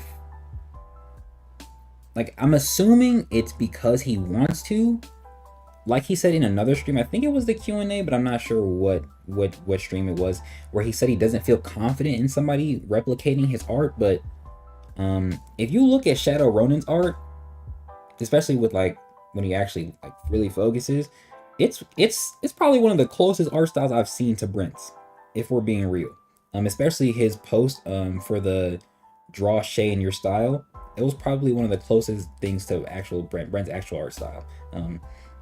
So there are artists out there who can help him and replicate his stuff, but like if he's not looking, it doesn't matter. Same with like a writing editor or someone to help him storyboard the series. If he's not looking for those kind of people, it doesn't matter. Brent has requested. We literally saw a trailer be made for season 3, which means Brent was actively looking, and we also saw that on Instagram. Brent was actively looking for someone to make the trailer, which means he scouted them, looked at their work, paid them, and got the required proper return, right? I personally have been paid by Brent to make that video about Shay.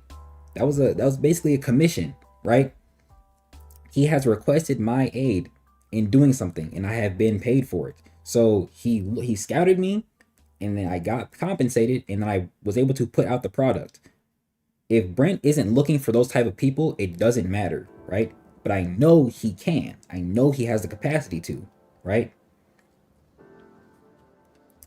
Last thing I'll comment, I do agree with you that this season feels like a lot was missing and not much of the God tier and Gaki, except some build up here and there and characters feeling wasted or that they didn't get much screen time and the power scaling being a bit inconsistent. I do wish Brent had done the plan to have season 3 be 2 parts, as that would have given him more time to flesh out some stuff out. I'm happy we got to see what Konos can do. Fuck Konos. Fuck Konos. It's fuck Konos forever. Or at least, actually, it's fuck Konos until Brent gives me a proper explanation on why he doesn't heal based off chi, or why his healing has nothing to do with chi. It's fuck Konos until then. And y'all can put that in the comments if y'all watch the stream back, or at least some of it. But it makes me more curious what the other Gaki can do.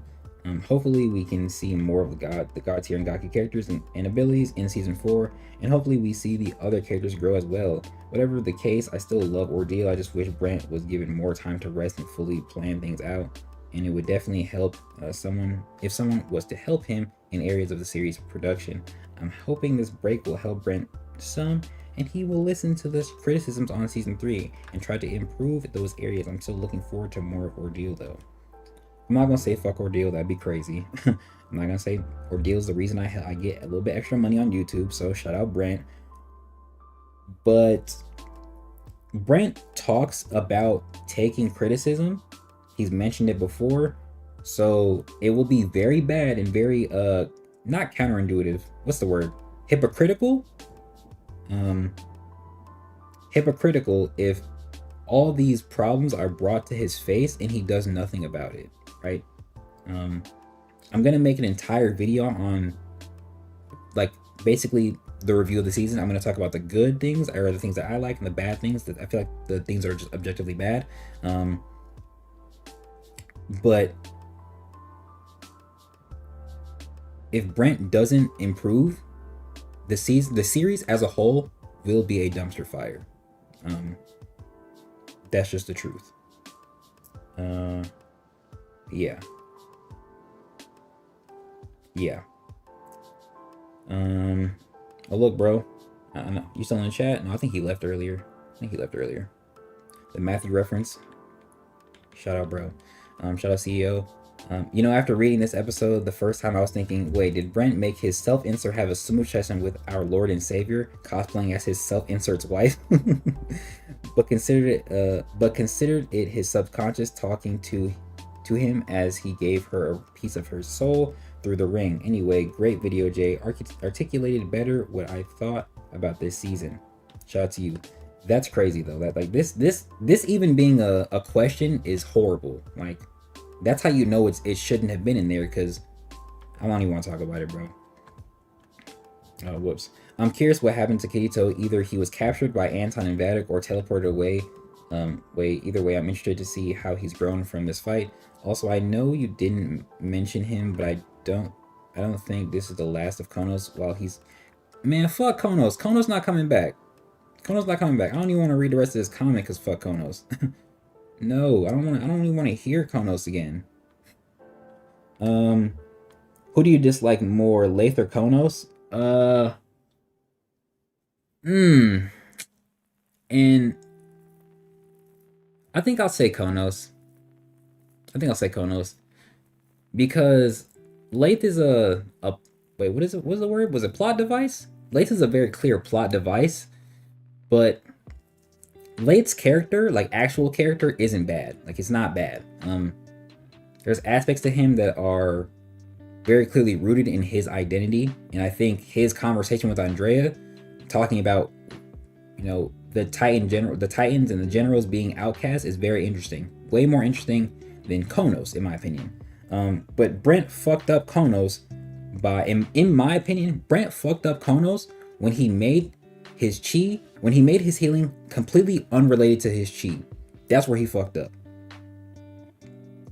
Lathe as a character, honestly, I don't really hate Lathe like that. I'm gonna be honest.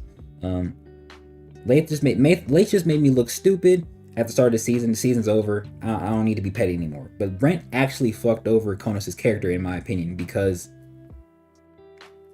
there was almost no reason to do that.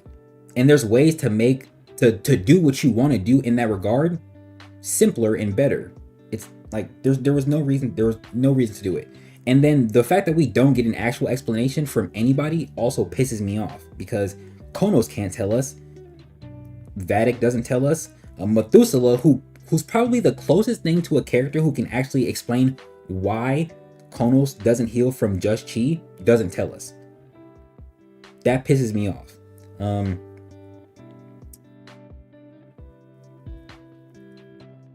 If Konos healing doesn't have anything to do with chi, okay, give me an explanation. The explanation I can come up with is simply that the fruits in his growth mutated his actual body, and this caused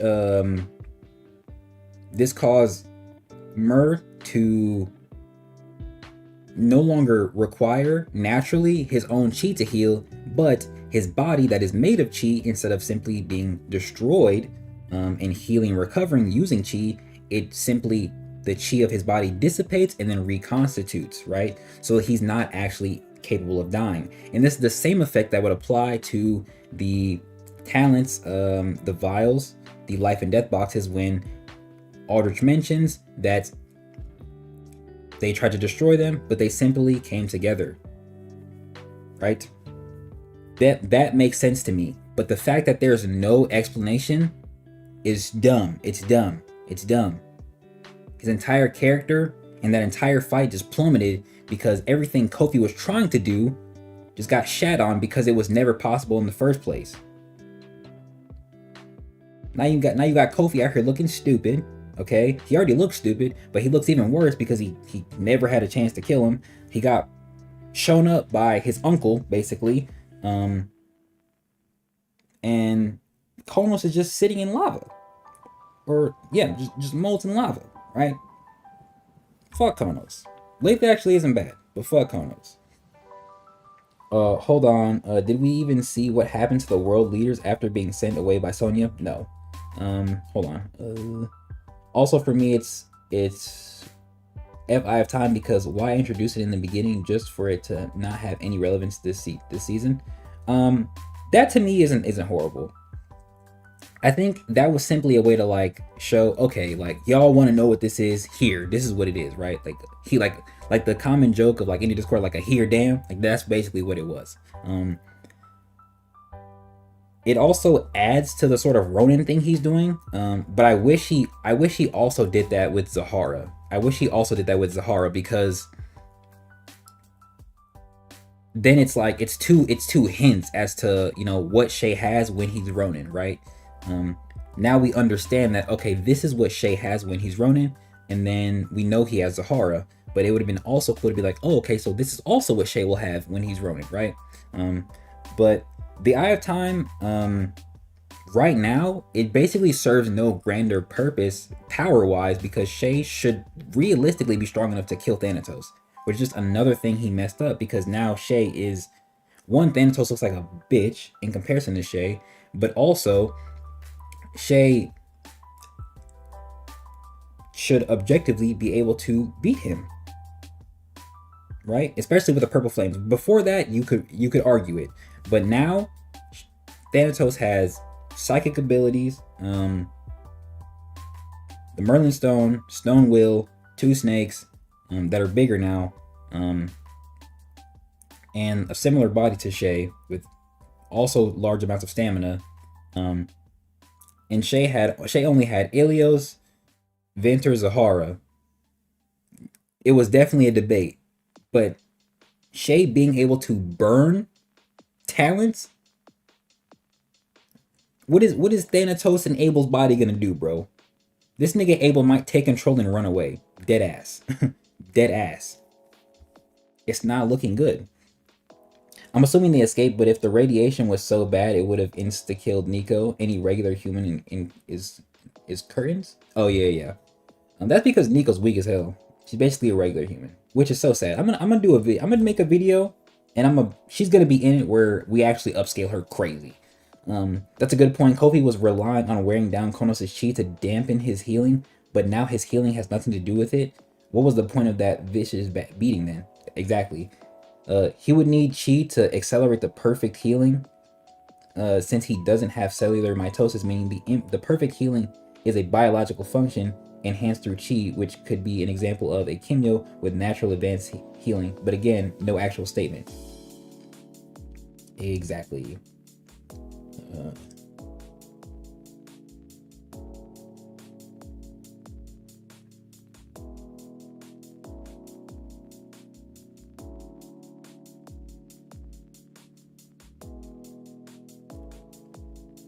Yeah, Brent just hold him. Okay, wait. I read that one. Okay. Yeah, this season definitely wasn't the best. Also, is it me or did the fight between Kofi and Konos seem underwhelming? Like we were told they could potentially destroy Arizona, but it never truly felt like the scale was happening. Nah, if we want to look at the episodes, like I'm not really good with like perspective scale, but like this don't look nothing like what they did to Hiroshima and Nagasaki, bro. And that's like, that's no disrespect, but like dead ass. But the thing also is that it's not even stated that Kofi is trying to contain his radiation. He's simply just creating a blast that's only this big in perspective to what is around him. This is only about as big as these back here. About. And it's not even as big as the whole thing. So it's like, but Shay made a Tomas that should be objectively this big, like low key. I could be wrong. He could have just been punching each other to different cities. Yeah. But we stayed in this desert ass area the entire time. You know, Brent lazy. Like don't get it twisted. That nigga Brent lazy. He's a great drawer. He can do what he can do in the time allotted to him. But he not finna draw all that. He not finna draw all that, bro. I promise you he not. But like, yeah, like the perspective of this attack it should just be bigger. Like this should low-key fill this entire thing.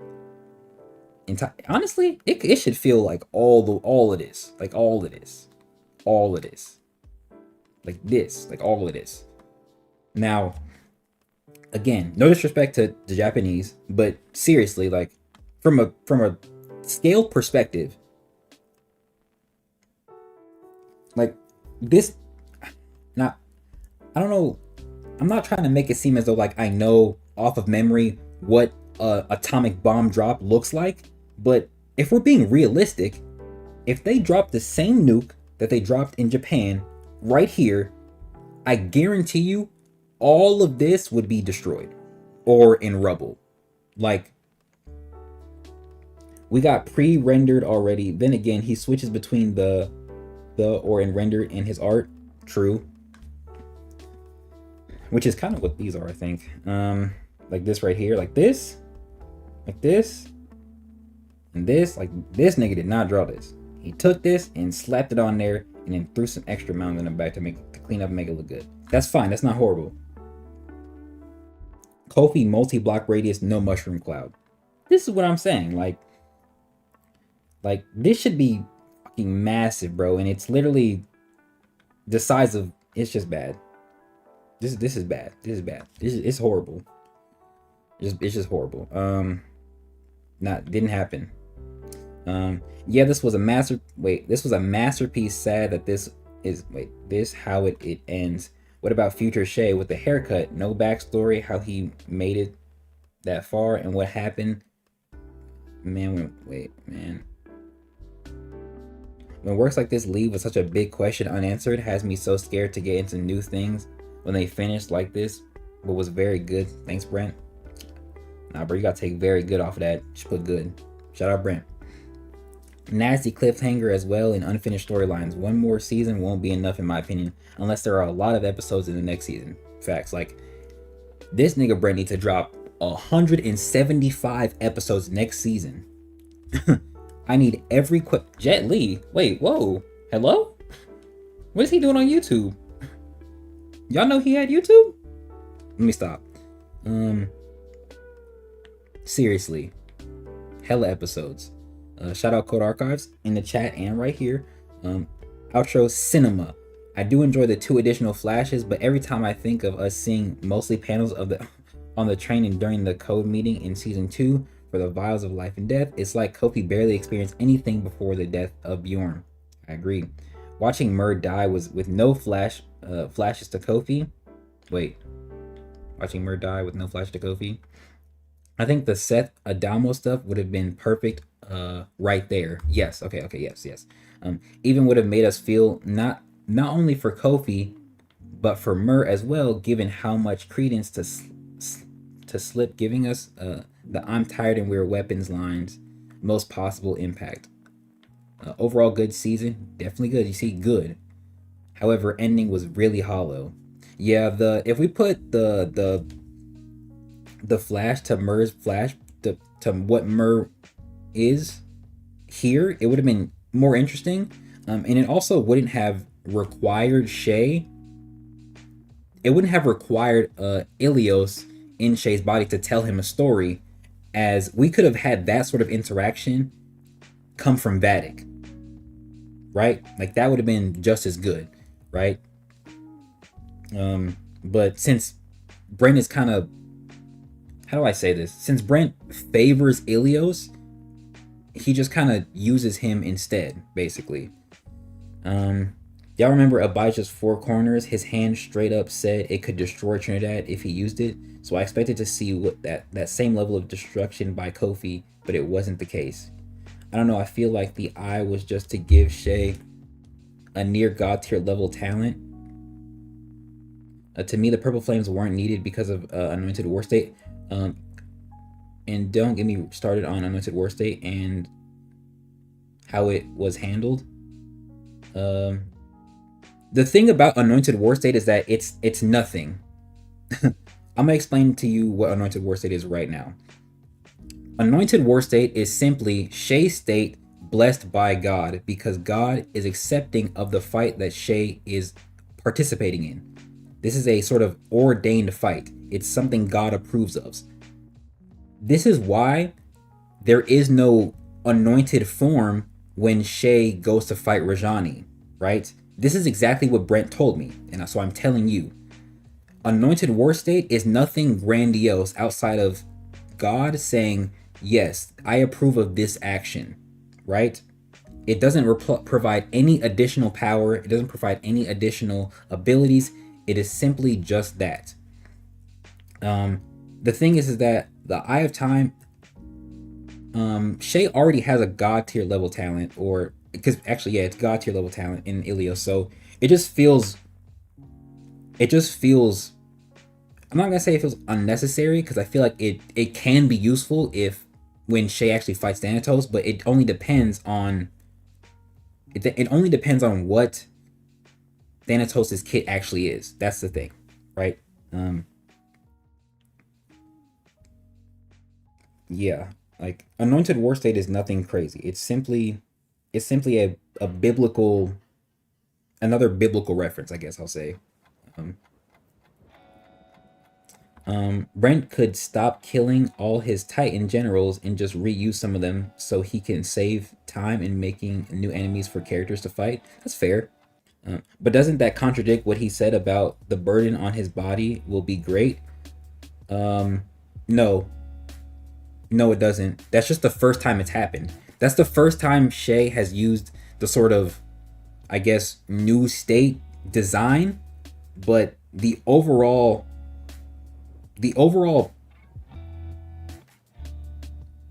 that it's basically like if Shay were using War State again for the first time.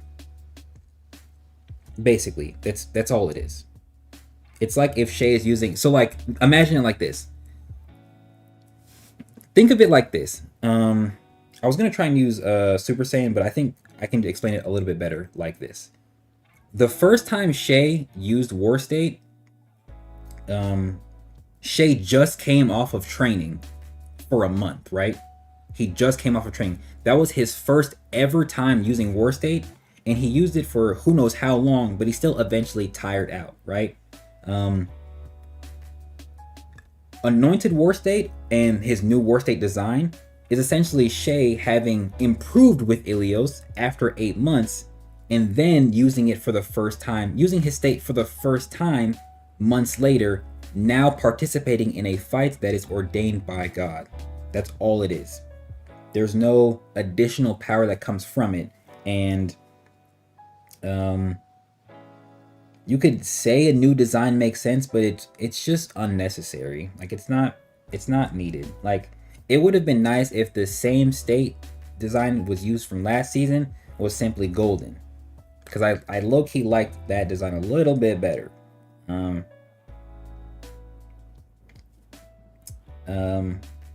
Yeah. Yeah.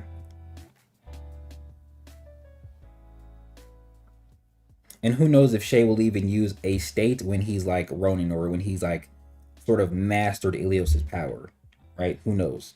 Because it basically wouldn't be necessary in my opinion. Need all these tracks downloaded? Just go to YouTube Gang. You got to get you a Chrome recorder. Put it on a PC.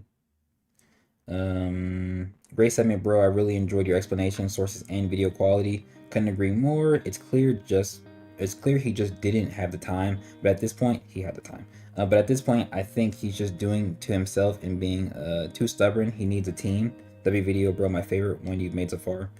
I'd say the same thing. This might be one of my favorite videos I've made too.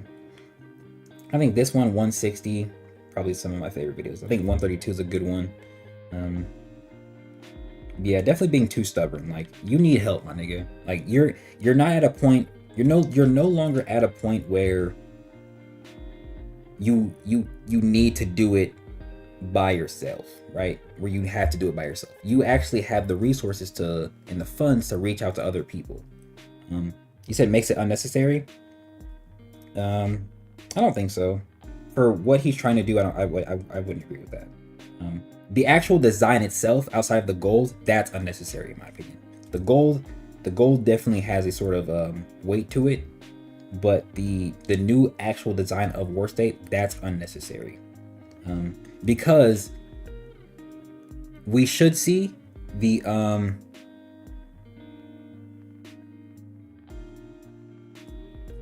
we should see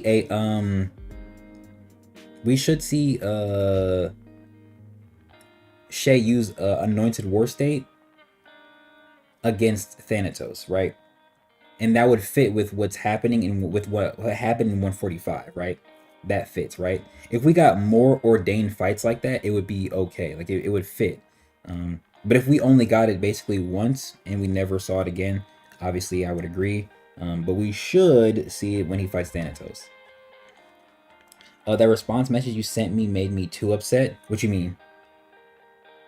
What you talking about? Oh, wait, which one? You talking about the one about him not having a him not wanting to make the season longer?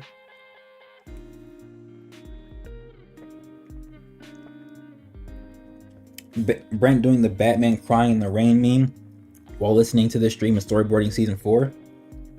I think Brent still might be on vacation. Who knows if he's working right now. He streamed the other day. I didn't watch it. The niggas in the chat were making me mad. Specifically one person just saying nonsense. And I'm not arguing with niggas on the internet anymore. I have a platform that I can just make videos about and discredit niggas.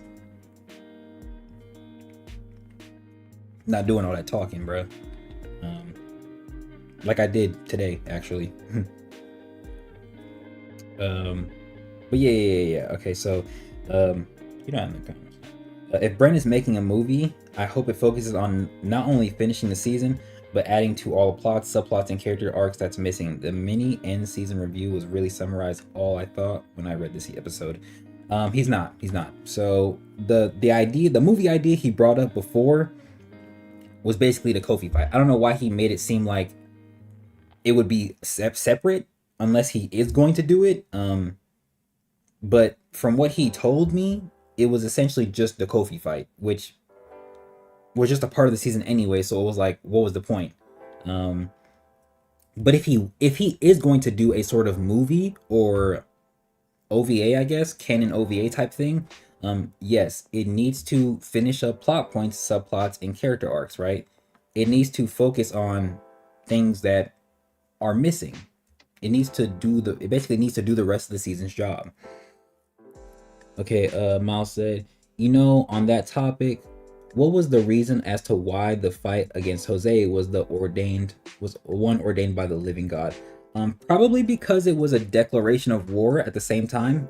Shay does pray in episode 117. So it's like, so it was probably supposed to be like, okay, God, I'm ready. I'm ready to reveal to the world myself, basically. And so the Lord was like, okay, this is your chance. And then he, blessed his armor, right? And then when Jose exalted himself, he also used an attack, though it was crazy, that was also a declaration of war, right? That's what makes sense, right? Like all of those things fit together, right? Shay prays. He says, make that statement be loud. Shay cuts the moon in half, cuts Jose in half, and his armor is blessed. And all within the same day, basically. Yeah. All that makes sense, right? Like it fits. There's probably a biblical reference I can find that like kind of correlates and like adds to that, but I'm not doing that research right now. Yeah. Sheesh. How many more do I have? Fuck. Okay, I think this season was still a great season. More places with good, but some things were rushed and the ending was a little underwhelming. Very. Instead of the season ending, either make this a hiatus and come back and add more to season 3, or instead of season 4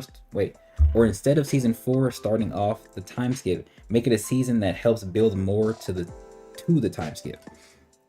I don't think this season's I do think not seeing Tevin and Anton's progression with their talent is not too bad, since we didn't see much of Lewis and Azam in season 2. Oh, okay.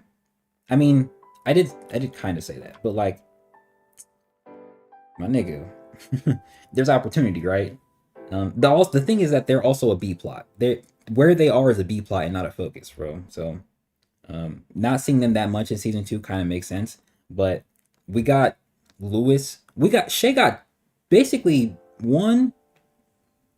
Shay got a fight against Rajani. Shay got a fight against Jose, and he got a fight against Lath specifically before he fights Jose. And then he fights Jose again, basically. So Shay technically, in a very technical way, Shay got 4 fights this season, right? He fights in a very technical way. Shay got 4 fights this season. Lewis gets 1 fight against a very good contender. Azam gets 1 fight, but is sidelined because he's out of chi, which makes sense. And Tevin deals with fodder off screen. Tevin is supposed to be like, if we're doing a Naruto Sasuke thing, if Shay's supposed to be Sasuke in a way, Tevin's supposed to be Naruto. So where is my nigga? Even Sasuke gets like relevance in Shippuden. Even Sasuke gets relevance in Shippuden. Like even we see Sasuke go on missions and shit. So where is my nigga Tevin? My nigga Tevin is the one wolf cub outside of Yukiko that I wanted to see this season. And this nigga shows off 2 shields and a hammer. 2 shields and a hammer. We should have saw Anton versus Hanjiro. That's not a good fight because Anton would clap him. Like it would be like the same thing with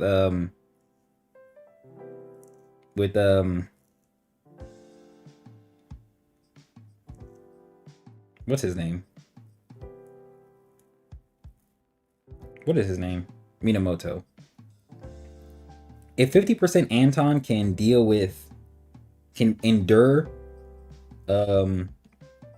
Kofi's heat at the point he's at, 65 to 75% Anton would shit on Hanjiro. Like, you said seeing Anton force Hanjiro to escape instead of Minamoto would have been fire. That's kind of fair. That part's fair, but Anton actually fighting him, like actual full fight, that's not it. We need to see Hanjiro do some cool shit later on. And Anton would wipe that nigga. Like, yo, imagine he pulls up. Imagine he pulls up and he just instantly does a giant freaking extend 65%. Bro's not surviving that. Oh, wait, how do you feel about the brothers being state talents? I know it's not confirmed, but to me it feels most likely. I don't like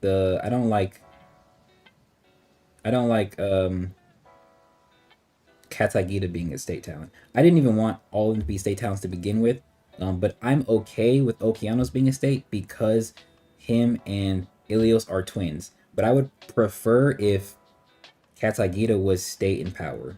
That feels more correct.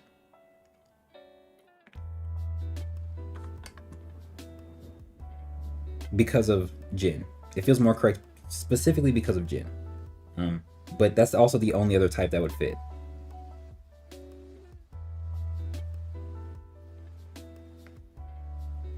Oh wait, hold on. Did I read this part? No, I did. Okay, yeah, right here. It all depends on how season 4 goes. I've seen this done primarily in One Piece and it worked out well, where one part of the crew is not seen for a whole arc, and then the next arc focuses on them. That's fair. I think that was a good decision because focusing on too many characters at once is kind of hard to balance. I agree that this season should be finished.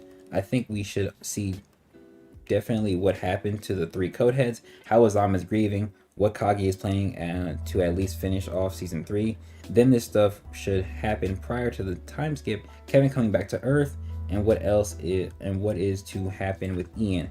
How Code transitions to being strict on Kimyos like we see in episode 45, how the Ancient One gets out of Patmos and joins Shay, and the proper split between Code and Shay that puts him on the wanted list. Wolf Nara, W shout out, had a good idea of Shay doing some detective work and finding out more about the Heart Clan and exactly how they got eradicated. Maybe Kaguya can tell Shay and we get a flashback and Shay goes to some Heart Clan ruins to get the Eye of Time through Kaguya guiding him there. What do you think? But as always, you did a phenomenal breakdown. Always looking forward to your reviews every Sunday. Shout out to you. Appreciate you. Where is it at? Detective work. I think he could have Junie do that. I think the idea of Kaguya telling Shay things and we get a flashback isn't bad, because it would fit kind of what happened with Sabito's flashbacks. That would be fair. Like, it would be a similar thing. It'd be a very similar thing. But I'm like, why? Like what does Kaguya gain from telling Shay the truth about things? You know what I mean? We know Shay already knows about the massacre, and he actually knows the details of it. I don't know how they have the records of that, unless he's basically only getting a report, which would make sense. So Kaguya would actually be telling him the actual events of what happened from his own perspective, which wouldn't be horrible. Again, it would kind of relate to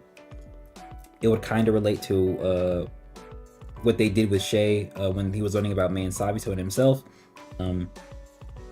But I'm genuinely like wondering what that does for Shay, and like kind of like what it does for Kaguya. Like, what does Kaguya gain from it? Because it could lead Shay to the Eye of Time. I do think that's a possibility. It does answer sort of it can answer questions in regards to it can answer just in questions in general in regards to the massacre. Nico's point of view, saving people, what happened to Masato, if there were any strong Kimyos present, which there should have been. The Heart Clan's the strongest clan in the series, so things like that, right? The kind of Kimyos they all broads, and I think it would be really cool. I know we don't really actually know the ages of the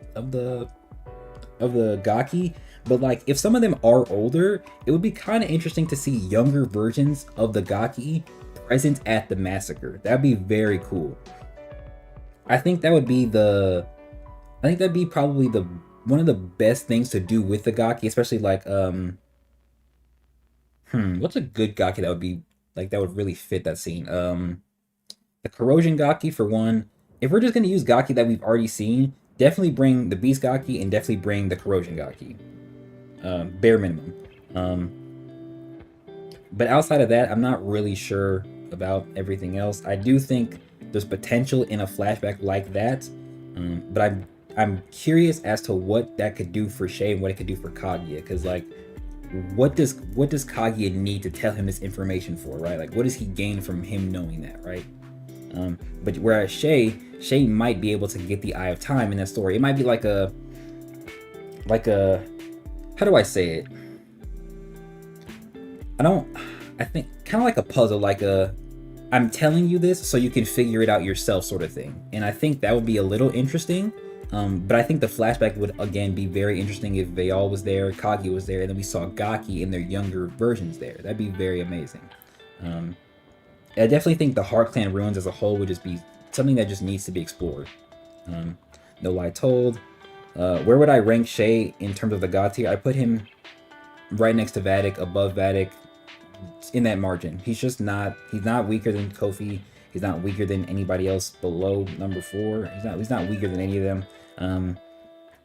He should be on Vatic's level, potentially above because of his body and Zahara. It should be, that's just what it is.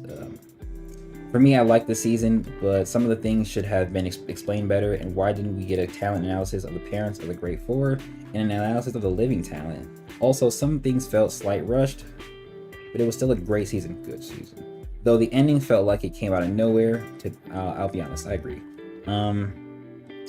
Yeah, Brent needs to do a better job of just like giving talent descriptions. Like he should just put them in there. He just needs to put it in there, bro. You disagree? You feel like Anton would have been an interesting fight? I mean, like, you could kind of do it like a new age Codehead versus old Codehead, but like Anton is another too strong character for the series, even after Hanjiro got an amp. Like I see no reason as to why Anton wouldn't go 65 to 75% against somebody like Hanjiro in that situation, and there should be generally no reason. Like there should be, like, that would add to the scale, and it should just show that current Anton and that level of Hanjiro is just not, they're not on the same level. Like Hanjiro's kit, it's good, and like his chi increase helps it, but Anton just has more raw power from what we've seen. Even in base, he's pretty skilled. Anton versus Vayal.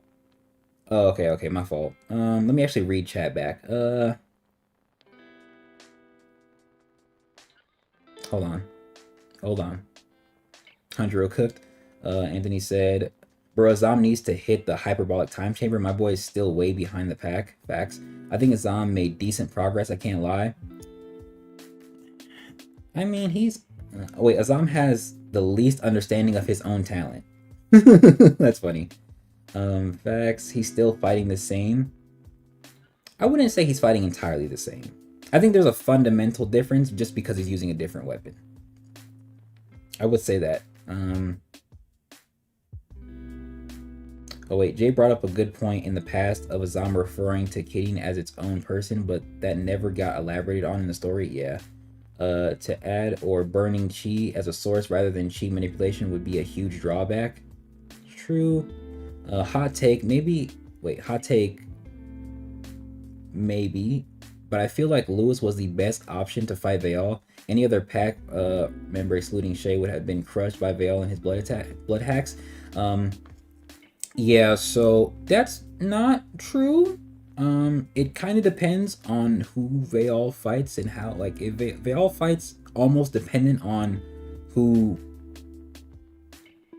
he fights, right? When Veil fights Lewis, he fights him in a similar manner to Lewis, right? When Veil fights Bjorn, he fights Bjorn in a similar manner to Bjorn, right? So if Veil fought Anton, it would probably be a 2v2, right? And if Veil fought Tevin, it would be more of a 1v1, more of a focused 1v1. The thing is that Veil is weaker, and Tevin's hide has already shown durability to defend against Veil's blood, right? And Veil's blood doesn't get any sort of sword amp, so it should be the same sort of base level sword amp or base level sword capabilities that we saw last season, in theory, right? So Rhino Hide Tevin likely has some of the best chances to survive against Veil. He should have really good stamina with that hide, and again, his durability should be very good against Veil. Anton has a god tier level statement, and this is a weaker Veil. So you should, in theory, obviously 100% Anton should wipe him, but 50% Anton should be a good fight. 65% to 75% Anton should just have a better advantage, in my opinion.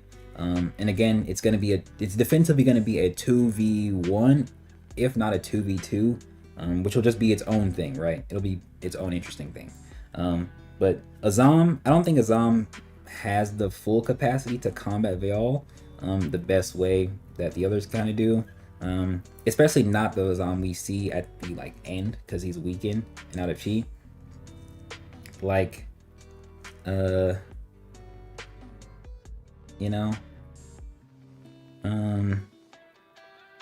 Hold on. The thing with Azam is it's implied he was boxing with Abijah's hand. David is his name, I think. Yes, Levi. Who was a royal, but we didn't see the level of physical refinement in his fight. That's fair.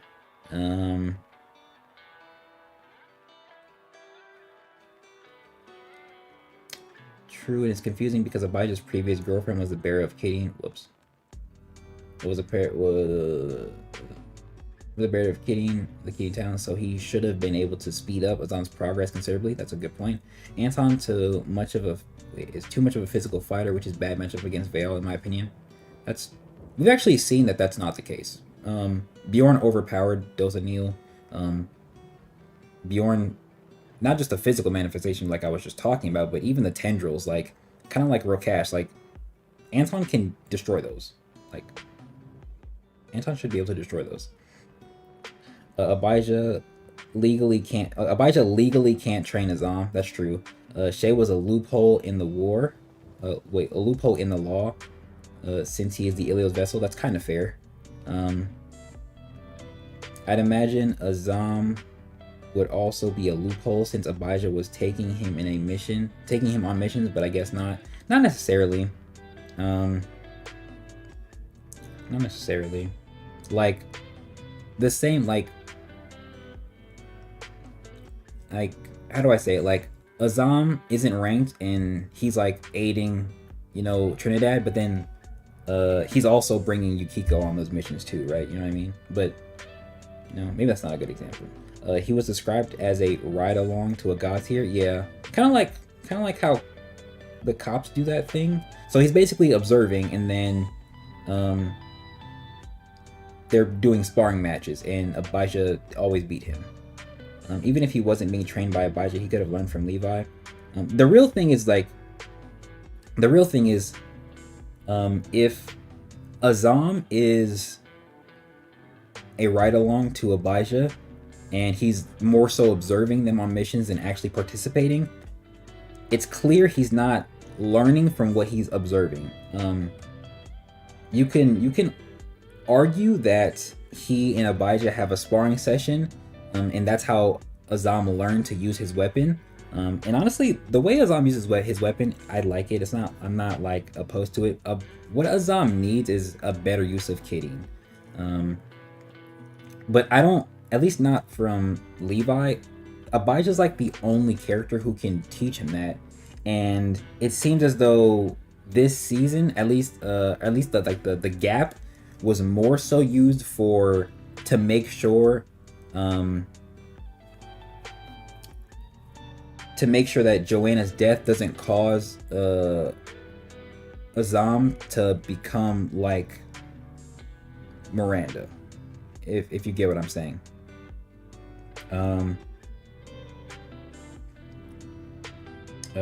Yeah. Another thing though is like it's very weird because Azam implies Abijah, or it's implied Abijah taught him how to detect chi. So it's like there are things Abijah can teach him, and then there's things Abijah can't teach him, unless you argue that Azam picked that up himself from observing that. You know what I mean? But how their training went, not dove into enough for us to be definitive on anything outside of sparring matches. That's the only thing we can be definitive of, is because Azam says that I think he says he's never beaten Abijah, which can imply, I'm not sure if I said it in the video, but I think it can imply he's beaten Levi. But I think it's more so supposed to be that he's never beat Abijah in a sparring match, but now he has to fight something that's supposed to be on par with him in terms of speed, right? Or designed to defeat him, right? So you can't even fully imply that he fought Levi because of that statement. You can't fully imply it. Like you can, but you can't at the same time. Or I should say, it's not as definitive as you would want it to be. Like it's not something I personally would try and use in an argument to like win a point, basically. I'm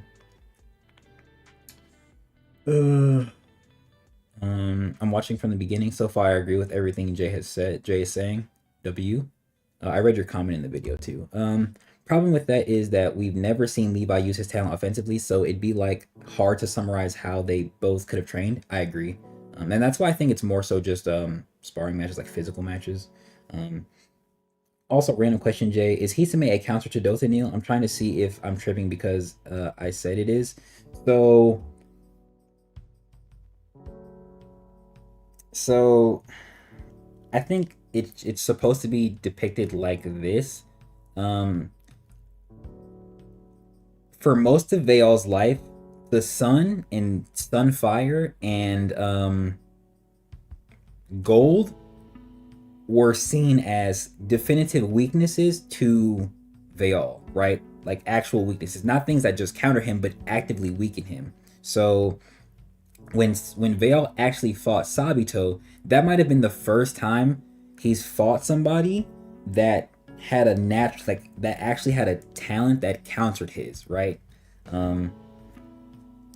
The reason it can counter Dothanil but isn't a definitive counter is because you can only imply that the coldness counters his healing and not the talent itself, right?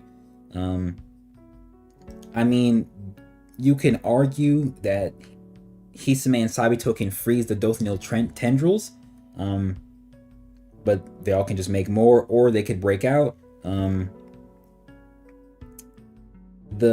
the element itself, outside of like affecting Veil's healing, in my opinion, doesn't fully counter him, right? I think the only full counter is the healing that it can provide Veil with, right? Because whether it be his normal ice or black ice, it left a permanent scar in his body, which he only had from and the only thing he has like that was the brand he gave himself as a kid, likely far before his healing was at the level it is now, right? So, it's it makes more sense for Hisame to be a counter to something like what's the word? What's the talent? To something like Tyson, as opposed to Dothanil, because there's not much Hisame can do that Veil can't sort of overcome, basically. Like, we even see that. Actually, hold on. Let me remember. Another thing is that Veil can absorb chi, so there's that. Like, depending on if it's not black ice, Veil can likely absorb Hisame's chi, even in intervals.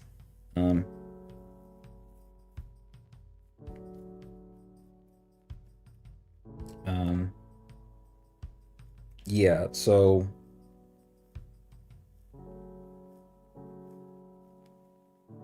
yeah, I think that's fair. I think that makes sense from everything we've seen. Um,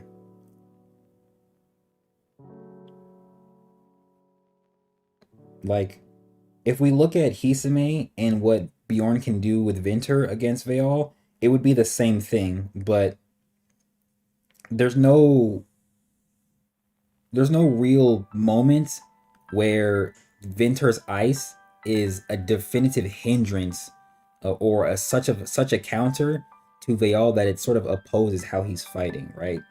Um, the only thing is that Veil doesn't like ice because of Sabito. Like, he doesn't like, it's a personal thing. It's not like a natural thing because of their talents.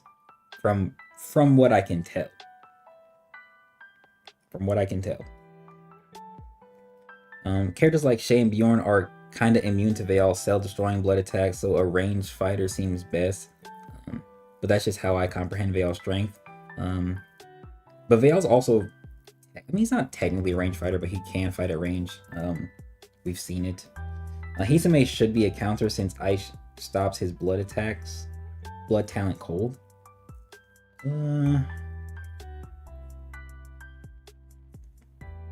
We do see that when Bjorn does the pillar, the blood like pricks stop. But that feels like more of a technique thing than a talent thing. Like, that's a defensive technique, not a, you know what I mean? Like, it doesn't feel like that's like a defensive talent thing, right?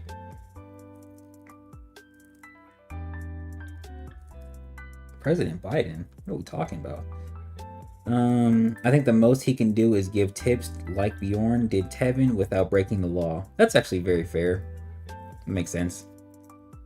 I feel like it was just yesterday this season started, and here we are. I think Keith will be Shay's weapon and tech creator. That seems fair. It just feels like what else does Shay need in terms of weaponry though? Like, is that hat a weapon? Does he need the Kung Lao hat? Shout out Eddie. Add into the algorithm. Nothing to say here. The outro part was perfect, but I really don't like the whole like Shay subconscious thing though. It's just super weird to me. Like, when we see it with his brother, it was cool, but with Andrea, it was boring and predictable. I didn't see it coming, but definitely not that great overall. Accurate. 5 out of 10 season. Very concerned about season 4. Brand needs an editor. Facts. Not gonna lie, I wasn't expecting Andrea to be next to Shay when he woke up. Their conversation in his mind was really good, but got ruined with her being there. It makes sense for Andrea to be next to Shay because that's his fiance for one, but also because she's the one who found him the last time we saw him. that just makes sense. Um, their conversation was ruined by her being there because it should have happened with her. Like it should have happened with her. Um, Wait, Takum, to be honest, got way too much versatility and power. Is that supposed to be Hisame? Yeah, this season did a very bad job on character development, even for Shay, funnily enough, who basically just stacked convenient power ups. Lewis, who remembered he had a wife. I mean, I did. He couldn't get a combo with wife and nephew before dying. First table, we got nothing on them. Maybe Junie can do it retroactively, but still, Tevin was irrelevant. Kofi versus Konos, the first table versus Thanatos, very disappointing fights. Also, Kofi x Sonya was a way better romance than Shay x Sonya. This romance has really caused Andrea to fall off as a character. Easiest change is to cut the entire Rajani fight and use that for character work. The Rajani fight can stay. A lot of the things in the season can stay. They just need to be either moved around or reworked in a small way. The Rajani fight, in my opinion, is very good for what Shay's trying to be, and based off the lesson that he just got. I get where he's going, right? Again, I also like the concept of Shay losing his arm to essentially sin. Feels right. Shay fighting Rajani is okay. We just also should have gotten like Ian or Gary dealing with the humans, the other humans, right? I don't think you can replace, like, if you replace Shay with Ian and Ian fights Rajani instead, it wouldn't fit because their connection isn't really the same. But also, it's likely that Ian would get cursed, right? You know what I mean? You know what I mean?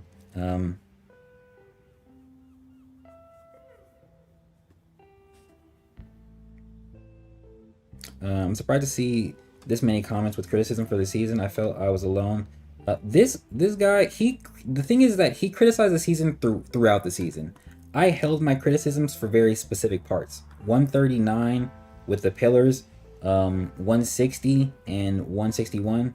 I held them for very specific parts, right? But a lot of people don't feel the need to criticize something, and I feel like, and this is what I really wanted to do, there's no need to be sort of hypercritical when the season isn't over or when we're not that far into it, right? Now that we're obviously that it's over, we can be hypercritical of it. Felt I was alone on this hill the whole time. Glad to see I was mistaken. I give this season around a 5 to 6 out of 10. I'll never stop saying Shay takes way too much volume and has arguably a boring personality. I wouldn't say it's boring, but he definitely takes too much volume. Though I'll admit Lewis's death was very well done and likely the best of the season. Agreed. Regarding the bad of the season, Andrea was done terribly. Said how she became just a side effect of Shay's storyline. Tevin was reduced to a reminiscing about Shay machine. That doesn't even feel accurate because we barely see Shay enough to really do that, or we rarely see Tevin enough to really for him to really do that. Zom is fine. Too bad a Falling to Darkness arc ink matters when the protag is the one doing it. I don't think so. I think Azam is supposed to be worse, actually. Anton is such a fun character, but he has nothing to do with the whole season. Even after the hype of being a coathead, nothing came out of it. Agreed. The Kevin bait hurt a lot when nearing the end of the season, and no sign of his return. The first table was almost an unnecessary addition, exactly, and could have been good if they weren't killed for nothing. Specifically, Jin was so much waste potential. Inspector is also sidelined, though that may as well be a good thing since otherwise whatever his role would have been is likely butchered. Him being sidelined makes sense because of what happened last season, but him being free directly takes away from that. Konos was initially cool, but Brent wrote himself into a corner, which ended with Konos being a contrivance? Y'all have never seen this word before. Contrivance? Just for the sake of the series having its own Maharaga / Doomsday. Anyways, can't wait for when Shay gets the Sharingan domain expansion, gets his Bankai, blah blah blah blah blah blah blah. We get it. No offense, but very shit season. This was funny to me. This man needs help, and it's like his ego or pride is blinding him. Definitely needs help. All right, we've actually reached the end, chat. We reached the end. We did it. It only took 4 hours and 40 minutes, but we got there. We got there. There's a part of this I did want to mention. I agree with the part about Konos. That's why it's fuck Konos. Yeah, Ian was supposed to stay in prison or stays locked up. Didn't need to be freed. He did nothing. Kevin should have came back. Jin. I liked Jin mostly because it's design and because he used katanas.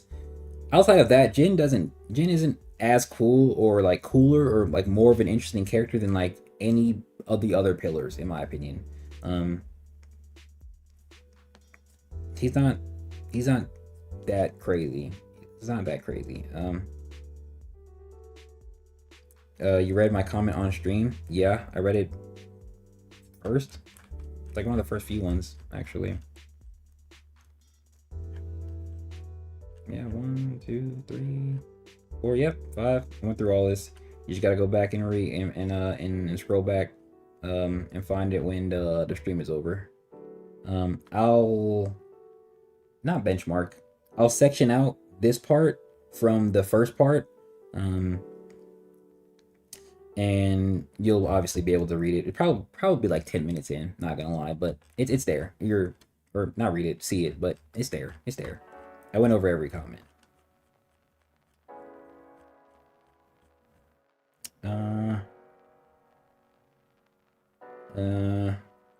think that's it. I think that's it. I think that's the Azam point. I don't agree with. I like the idea of Shay because it adds to like the biblical thing that Brent's doing. I like the idea of Shay dealing with his own anger to help Azam with his. And I think Azam is actually going to be the full effect of what blind rage does to you, as opposed to Shay, whereas Shay has a sort of conflicting way of doing things. Azam is just gonna just say fuck it and not care about anything in the world, right? Which makes sense more than Shay, at least. But yeah, I think that's it. I think that's all. That should be it. I don't got nothing else to discuss. Can look at a couple more comments. It did freeze the blood from the hip down, but it doesn't mean it's an actual counter. What blood from the hip down? Are you talking about when he hit him? Yeah, that's like a natural thing, like more of a natural aspect of just what ice does, basically. Hisame is a counter to what Veil wants to do 2v2. Black Ice. I wouldn't call the 2v2 a natural counter, because then you would just say that would apply to Anton, and I don't think that's the case. I don't think that's the case. Like it's just a that's also you can also say it's a user thing, because technically Veil doesn't have to fight like that. Whereas the same thing actually applies to Sabito. Sabito doesn't have to fight like that. But I think I do get your point, though. I do get your point. Black Ice is just too vague. I like it, and it is confirmed that he has it. I just wish we got Sabito versus Veil so we knew when he used it or if he used it on Veil. Because if he didn't, that's a Black Ice upscale. But if he did, I mean, I get it. You know, Black Ice already has its own upscale from Hisame, right? Like that's an even bigger upscale. But it makes sense for it to be Black Ice as opposed to regular Ice, because Black Ice is a stronger Hisame Ice, and it counters Hisame's Ice. So if Veil can heal from Hisame's Ice, then Black Ice actually just disregards that, basically. A Dragon King. Do you think that the cast/plot of Ordeal is too big for the story that Brent wants to tell? I've been getting that feeling a little bit. It's not too big. It's just that he's not writing, or he's not providing enough episodes to compensate. That's the only problem. Imagine you're writing a book and you basically put 2 to 3 plots worth. Wait, hold on. Let me make sure I say this right. Imagine you're writing a book and you basically put 3 book worth of plots in one book. In one.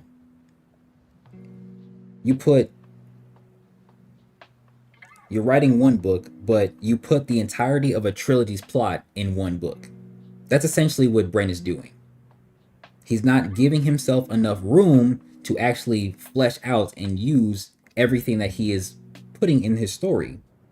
There are a lot of elements, there's a lot of concepts that Brent can play around with that he's simply not doing. He's simply not doing. I'm not sure if he doesn't see them all. Maybe he doesn't see them all, and that's fair. Just because he's a writer and an artist doesn't mean that he'll see every opportunity to use something and make it, useful off the top of his head every time he introduces something. It could be simply he doesn't want to. And we know he didn't even want to extend the season. So I feel like the answer is just more of he simply isn't doing what he should be to actually bring out the potential of everything he's introducing. If I had to word it, I think I would word it just like that.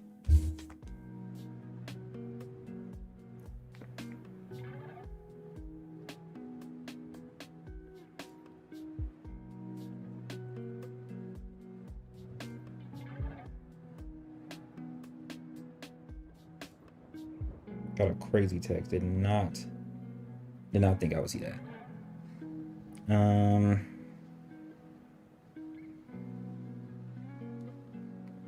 don't know what I'm gonna eat for dinner. I think I'm gonna go get food.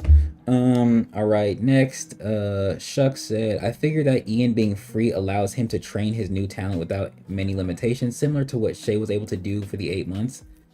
I understand that perspective, but hold on. When we see him, is he cuffed? I think the only problem is that like not being able to train his talent is that Maythal L is probably naturally big as fuck. Unless it has size manipulation, which I don't think it does, it's just big as fuck. But I also think I have to look real quick. What episode is that? Not that one. This one.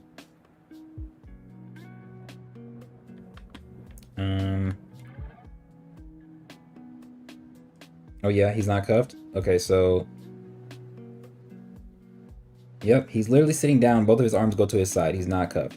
And Brent already confirmed that his legs would just stay like that, so even if he was cuffed, it's fine.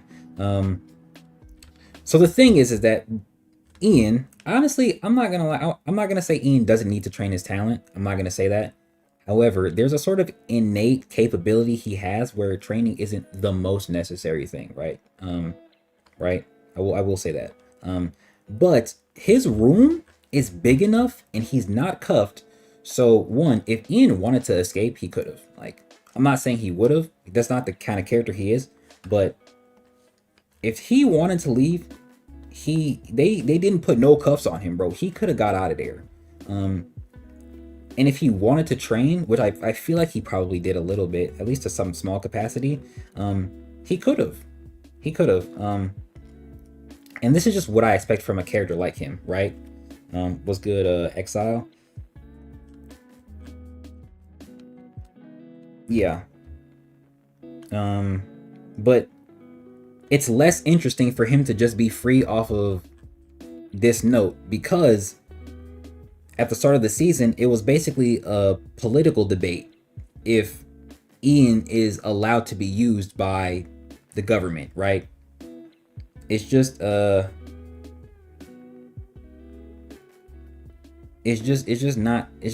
the same, right? Like this basically like let me give you an analogy. This like when you go to detention, and one of your classmates comes in with a note saying you can go, but you did something you really shouldn't be let out of detention for, but your classmate came with a note from who knows who and gave it to the teacher, and the teacher was like, all right, you can go, right? It's less impactful. Like, this nigga needs to stay in detention. But if we had an actual political debate, um, or if we kind of co-signed it and said, okay, yeah, um, the leaders of the leaders of or the people who funded the protection of the boxes have a point. Let's actually appoint this weapon to one of those countries. And let's just say Trinidad was one of the countries. Then bam, now Ian is actually free to walk in a manner of speaking because he's serving a country that helps fund the life and death boxes protection. That way, it makes more sense for Ian to be free without while also adding to the political debate, as opposed to this where this note it's basically blank to me. There's nothing on here. This looked like the Dragon Warrior scroll from Kung Fu Panda. There's nothing on here I feel that makes sense for Junie to give to him for it to just be free. Aldrich didn't even co-sign this. So who wrote this note? The only thing that could be on this note is Shay. Shay himself put something on here that said he wanted Ian home. That's the only thing. And the only reason I say that is because we got this doom and gloom version of Junie, who most likely interacted with Shay. If she didn't, we really can't tell. So who knows? And then there's like no real explanation though. There's no real explanation though. So, you know what I mean? Adding to the pitfall Azam is descending through, he doesn't have the barriers to quell his rage that Shay has been encountering. He lost his fiance, his mentor threatened his life, etc. Also true. He also has no like inner voice like Mahalalel to like also quell his anger. Like if Shay didn't have Ilios at the end of season 2, who knows what Shay would have done? Who knows what he would have done? But because he had Ilios at the end of season 2, there's a sort of calming voice in his ear saying, I know you're angry. Your anger is justified, but let's not ensure it's misplaced. Let's make sure it has a proper target, right? Whereas I feel like Azam doesn't have that voice, so his anger is not going to have any proper targets. He's just going to be lashing out for who knows how long. Would it be bad if Shay gave Zahara back to Andrea? No, I actually thought of this myself a couple days ago. I don't think I said it in Discord. Actually, I might have said it earlier in the stream, actually. I'm not too sure. I might have said it earlier in the stream. I feel it's safe to assume Zahara... Oh, actually, I did say it earlier in the stream. I said, it makes sense if Shay gave Zahara back to Andrea, or at the very least, I said, oh, you said I did, Miles? Shout out Miles. Somebody remembers. Let me just read the rest of the comment. I feel it's safe to assume Zahara won't corrupt Andrea if Shay doesn't want that, and Shay won't be as strong helping the power scaling. Now Shay will need Zahara back, but temporarily it might help the story. Nah, it'll definitively help the story.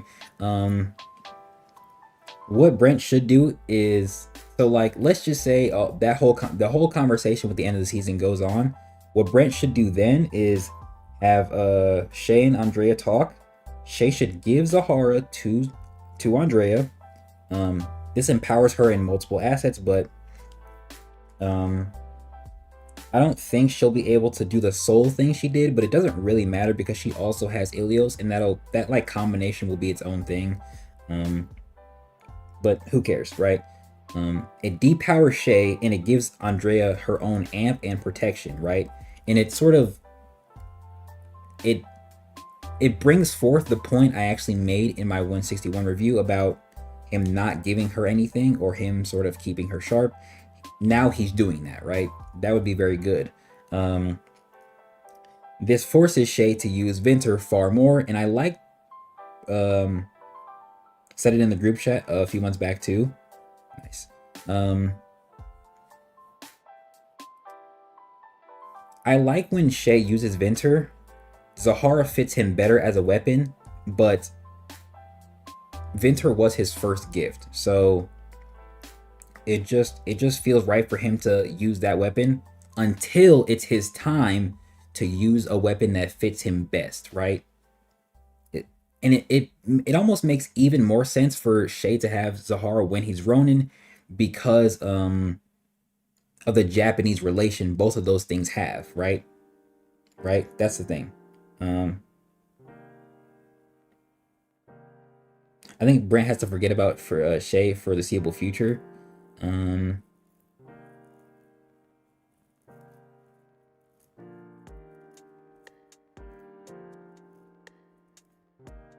He's just saying that. Don't believe that statement. We don't know when or if Andrea will die. That's not confirmed. That's never been mentioned. Um, does it make sense for Andrea to die narratively for Shay? Yes, but that hasn't been mentioned anywhere. At least not to my knowledge.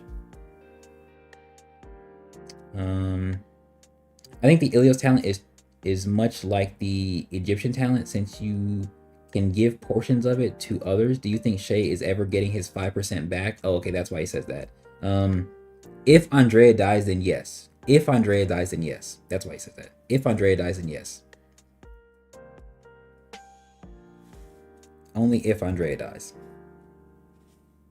I think Brent said in the stream that it would add to his power seemingly significantly, but I don't really care about all that. But it almost feels like that's the natural occurrence of if you share your power.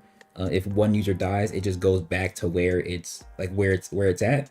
I also think this is why Shay's use of Vincer is a little bit stronger because Shay is using one axe with both talents in it, basically, as opposed to two separate axes with sort of split power. You know, we don't really know the power distribution of the axes, but if whether it be 50-50 or 100-100, whatever that's supposed to look like, Shay should just have the complete of whatever. But yeah.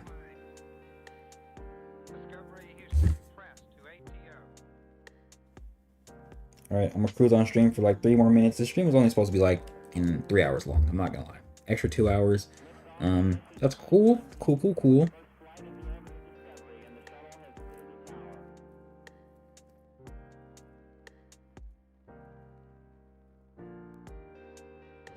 Shucks. I think that there's a portion of the kidding talent that is naturally veiled with darkness, and unlocking it tends to plunge the user into an abyss. Do you have a reason for that?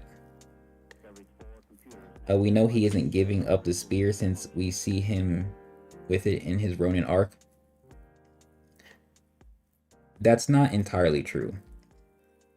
Just because he has something in the future doesn't mean it's impossible to create a situation where he doesn't have it for a temporary amount of time.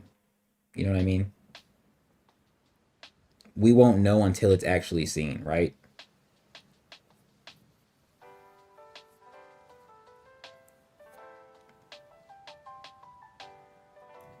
You want me to give you my thoughts on this theory? Zuri, Brent could have Shay could get jumped and injured by multiple Gaki, halting him and allowing for other characters to take the spotlight while Shay is busy. I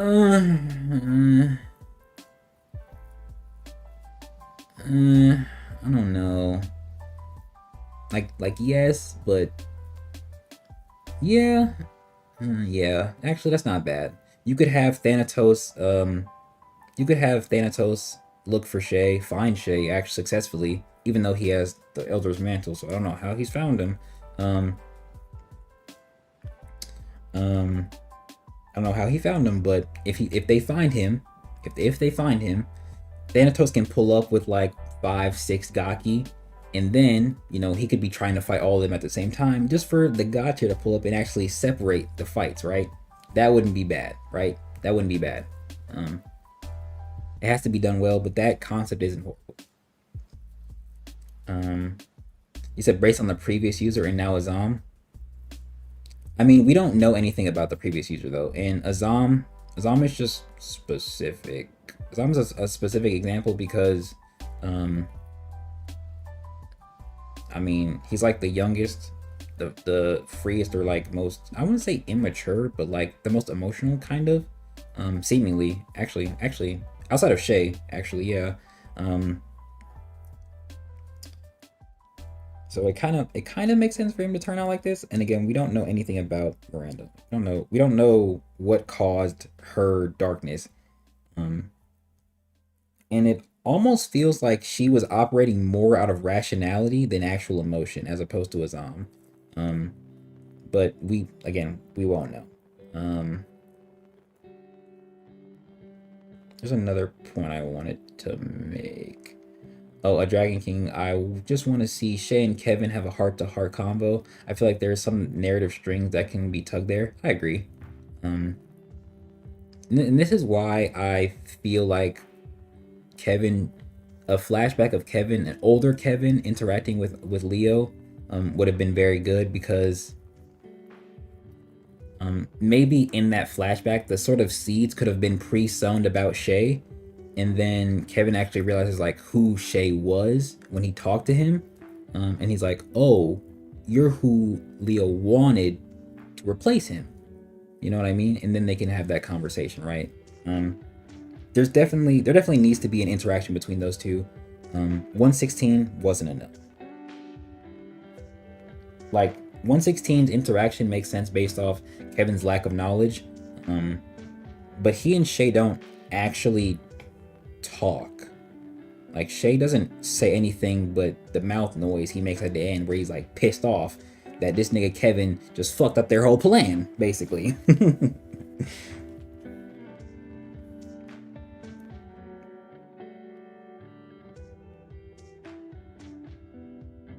Oh, I wanted to say in regards to, whoa, wait, where is it at?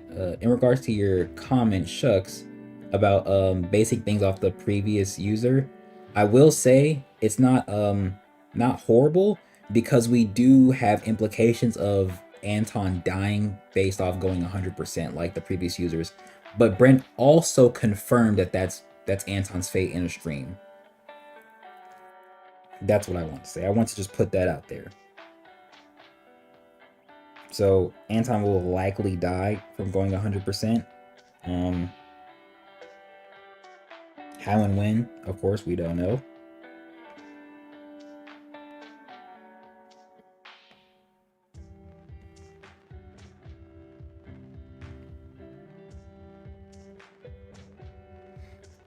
Exile. The color yellow signifies the future. So in the future, I think Andrea gets her arm back, and Shay's eye is healed. It shows Andrea's arm healed, but not Shay's. So I think his arm injury remains. Well, she has a metal arm, so there's that. Um, if it's Shay's subconscious, we could actually explain that by saying that his mind is compensating for her lack of an arm, um, by giving her one, because she actually, like, she has something there, as opposed to Shay not having anything in his eye, and where he got cut, or where he cut his arm off at, right? Um, it doesn't make sense to give Andrea a new fully fleshed arm. That doesn't make sense. And we know Shay gets a robotic one too. He just doesn't have it yet. So the glowing effect was just supposed to represent loss. I'm not really sure if the color had that much importance in that scene. I'm not, but I also can't really tell if where certain colors are more impactful, um, with their meaning than others. I will say that.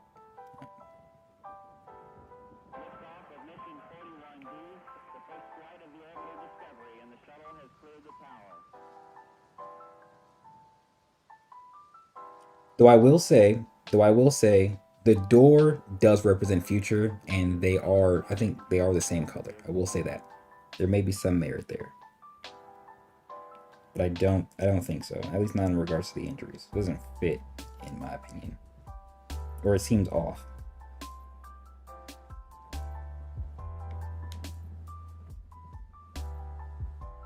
Also, it's like if she's gonna get a new arm, like who heals that? Who can heal that? 8 chat, clock it. I know she's getting it back.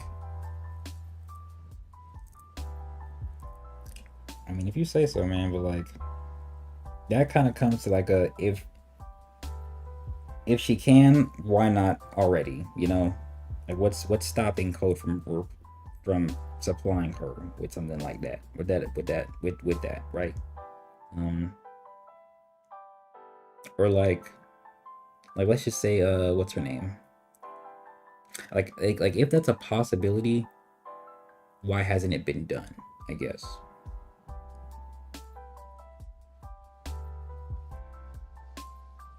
Was that the theory? I'm not tripping. Oh, Miles still has to type out his theory. I wish I could have fixed chat. I'm not sure why I tripped out on y'all. Hell stream for that.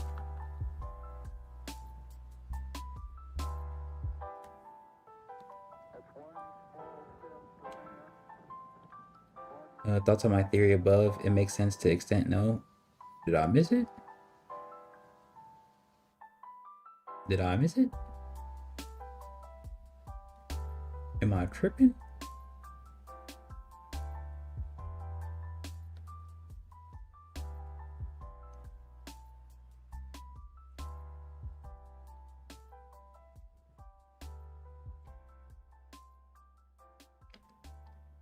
You talking about? No, you can't be talking about what you said about Azam. You might have to type it again, G.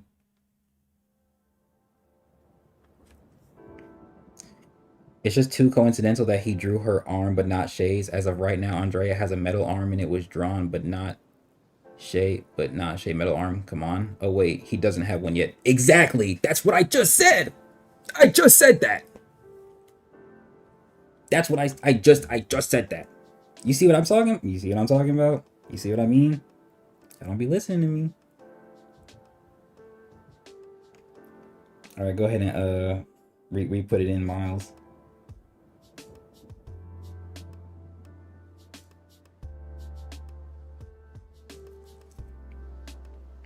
This is what I be talking about, bro. This is exactly what I be talking about. I be saying things, and then when I say things, niggas don't believe me. When it makes sense, it makes sense. Now, if I say something is wild, that's my bad. I was overstepping. I got too excited. I'm sorry.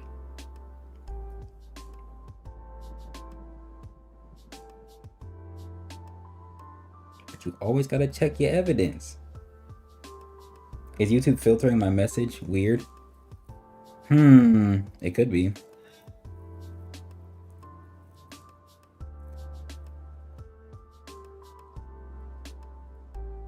Actually, let me hold on. Let me see if I can look at it from my phone. It actually might be a thing. So I wonder if it's showing up. Oh, okay, wait. Let me reword it. Dragon King. Think we'll ever get a Kaguya face reveal?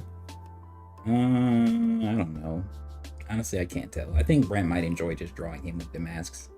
I think the only time we'll get one is when we see his actual flashback and like him as a kid. I think that makes the most sense. Okay, what if the reason Trinidad is burning in the future is because it gets the Shinjuku treatment by the weaponry Bayal and them have been gathering instead of Shay burning it down himself? So it gets nuked? Like they just nuke Trinidad? Maybe. If Aldrich does pass, then what's the point of having the surviving heads? Joanna is still the financial source for Code. So like if she dies, them niggas are gonna go broke. Yeah, them niggas are gonna go broke.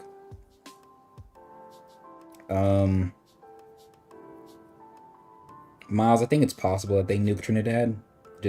I wouldn't even say it wouldn't fit because they do a lot of things in Trinidad. But if they do that, I would like them to do that to multiple places at once. Oh, I said nuked verbatim, but it looked like YouTube doesn't like that word. That's funny.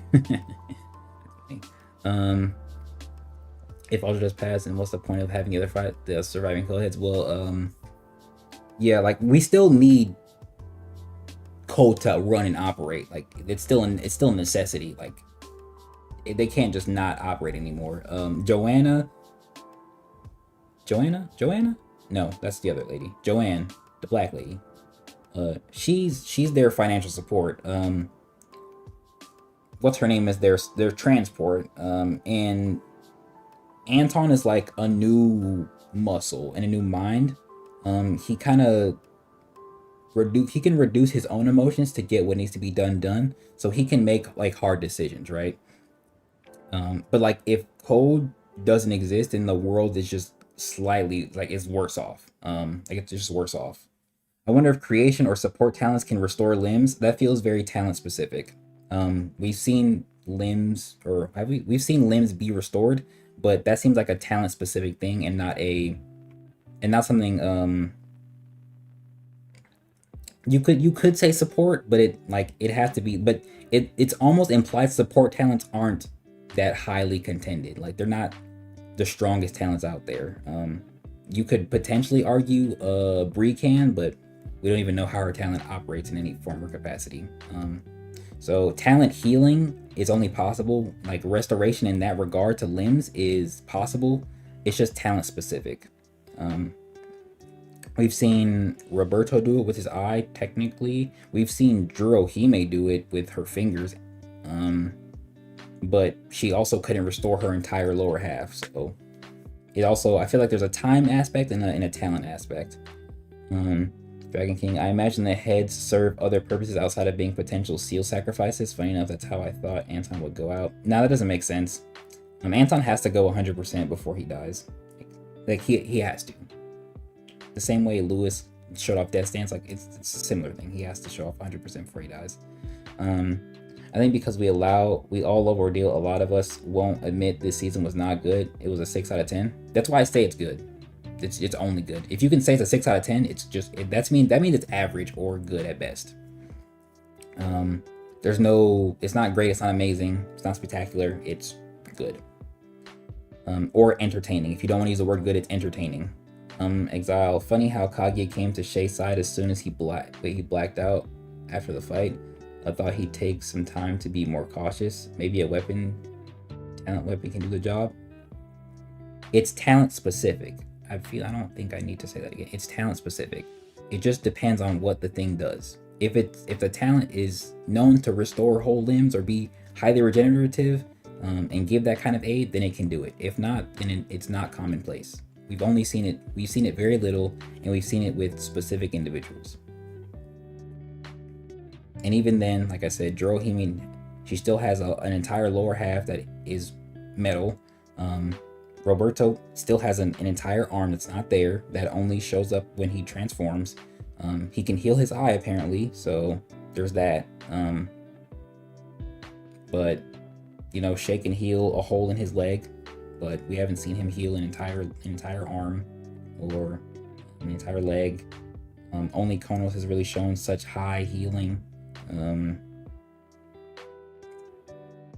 Yeah, and that's just how Brent depicts things with that. That's just what it is.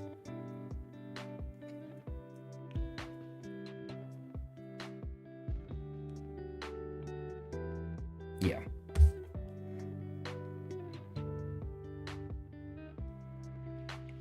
$20 messages on Instagram. Insanity. I can turn this off. 8:46. What am I gonna eat, man? Has there ever been a redo/redraw of a webtoon/manga series to address flaws within the early chapters? I think it's done in manga. I think that's what volumes are. So like, I think so. Mangas come out weekly, and they come out. Honestly, hold on. Let me look up how many volumes Naruto has real quick.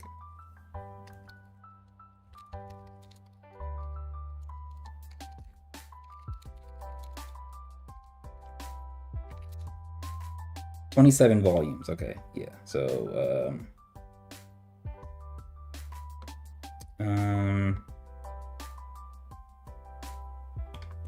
yeah.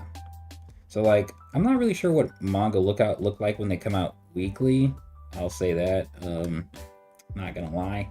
But when volumes come out, that's when the proper imaging of the art is done.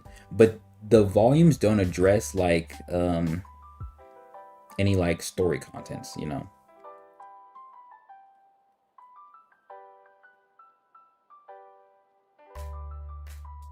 Yeah. But I don't know about webtoons. I don't read a lot of webtoons. I for the most part I feel like they all kind of do look the same when they just drop. They drop, and there's no sort of thing. I do know that for Fast Pass readers, episode 160 was like out of order completely. So, um, when Brent was able to, he had to fix it. So there's that, which shows that it's possible for Brent to kind of go in and redo certain things or re-edit things. But that also depends on if he keeps like a backlog of his own chapters and works, right? Um, I did ask, I think one time during a stream, I asked if he would redraw all of season one, and he basically was like, "Fuck no, that would take a year." Um, so yeah, for the most part, you're just gonna get what you get, unless like even typos in the series, like just stay the same because like it's not that big of a not that big a deal. And that's also why you see like other webtoons like a Tower of God or um like maybe God of High School, when they're like their art, like when their art comes out initially, um or like when the series starts, the art looks one way, and then as it continues, it just it looks different. Especially if you have like a team and editors and things like that, right? Blah blah blah blah blah. Smart man stuff. But all right, I'm gonna go ahead and close off the stream, y'all. I think I did exactly what I needed to do. I'm gonna go ahead and record. Actually, I don't think I'm gonna record tonight. I'm not gonna lie. I will record tomorrow, so be on the lookout for a channel update video.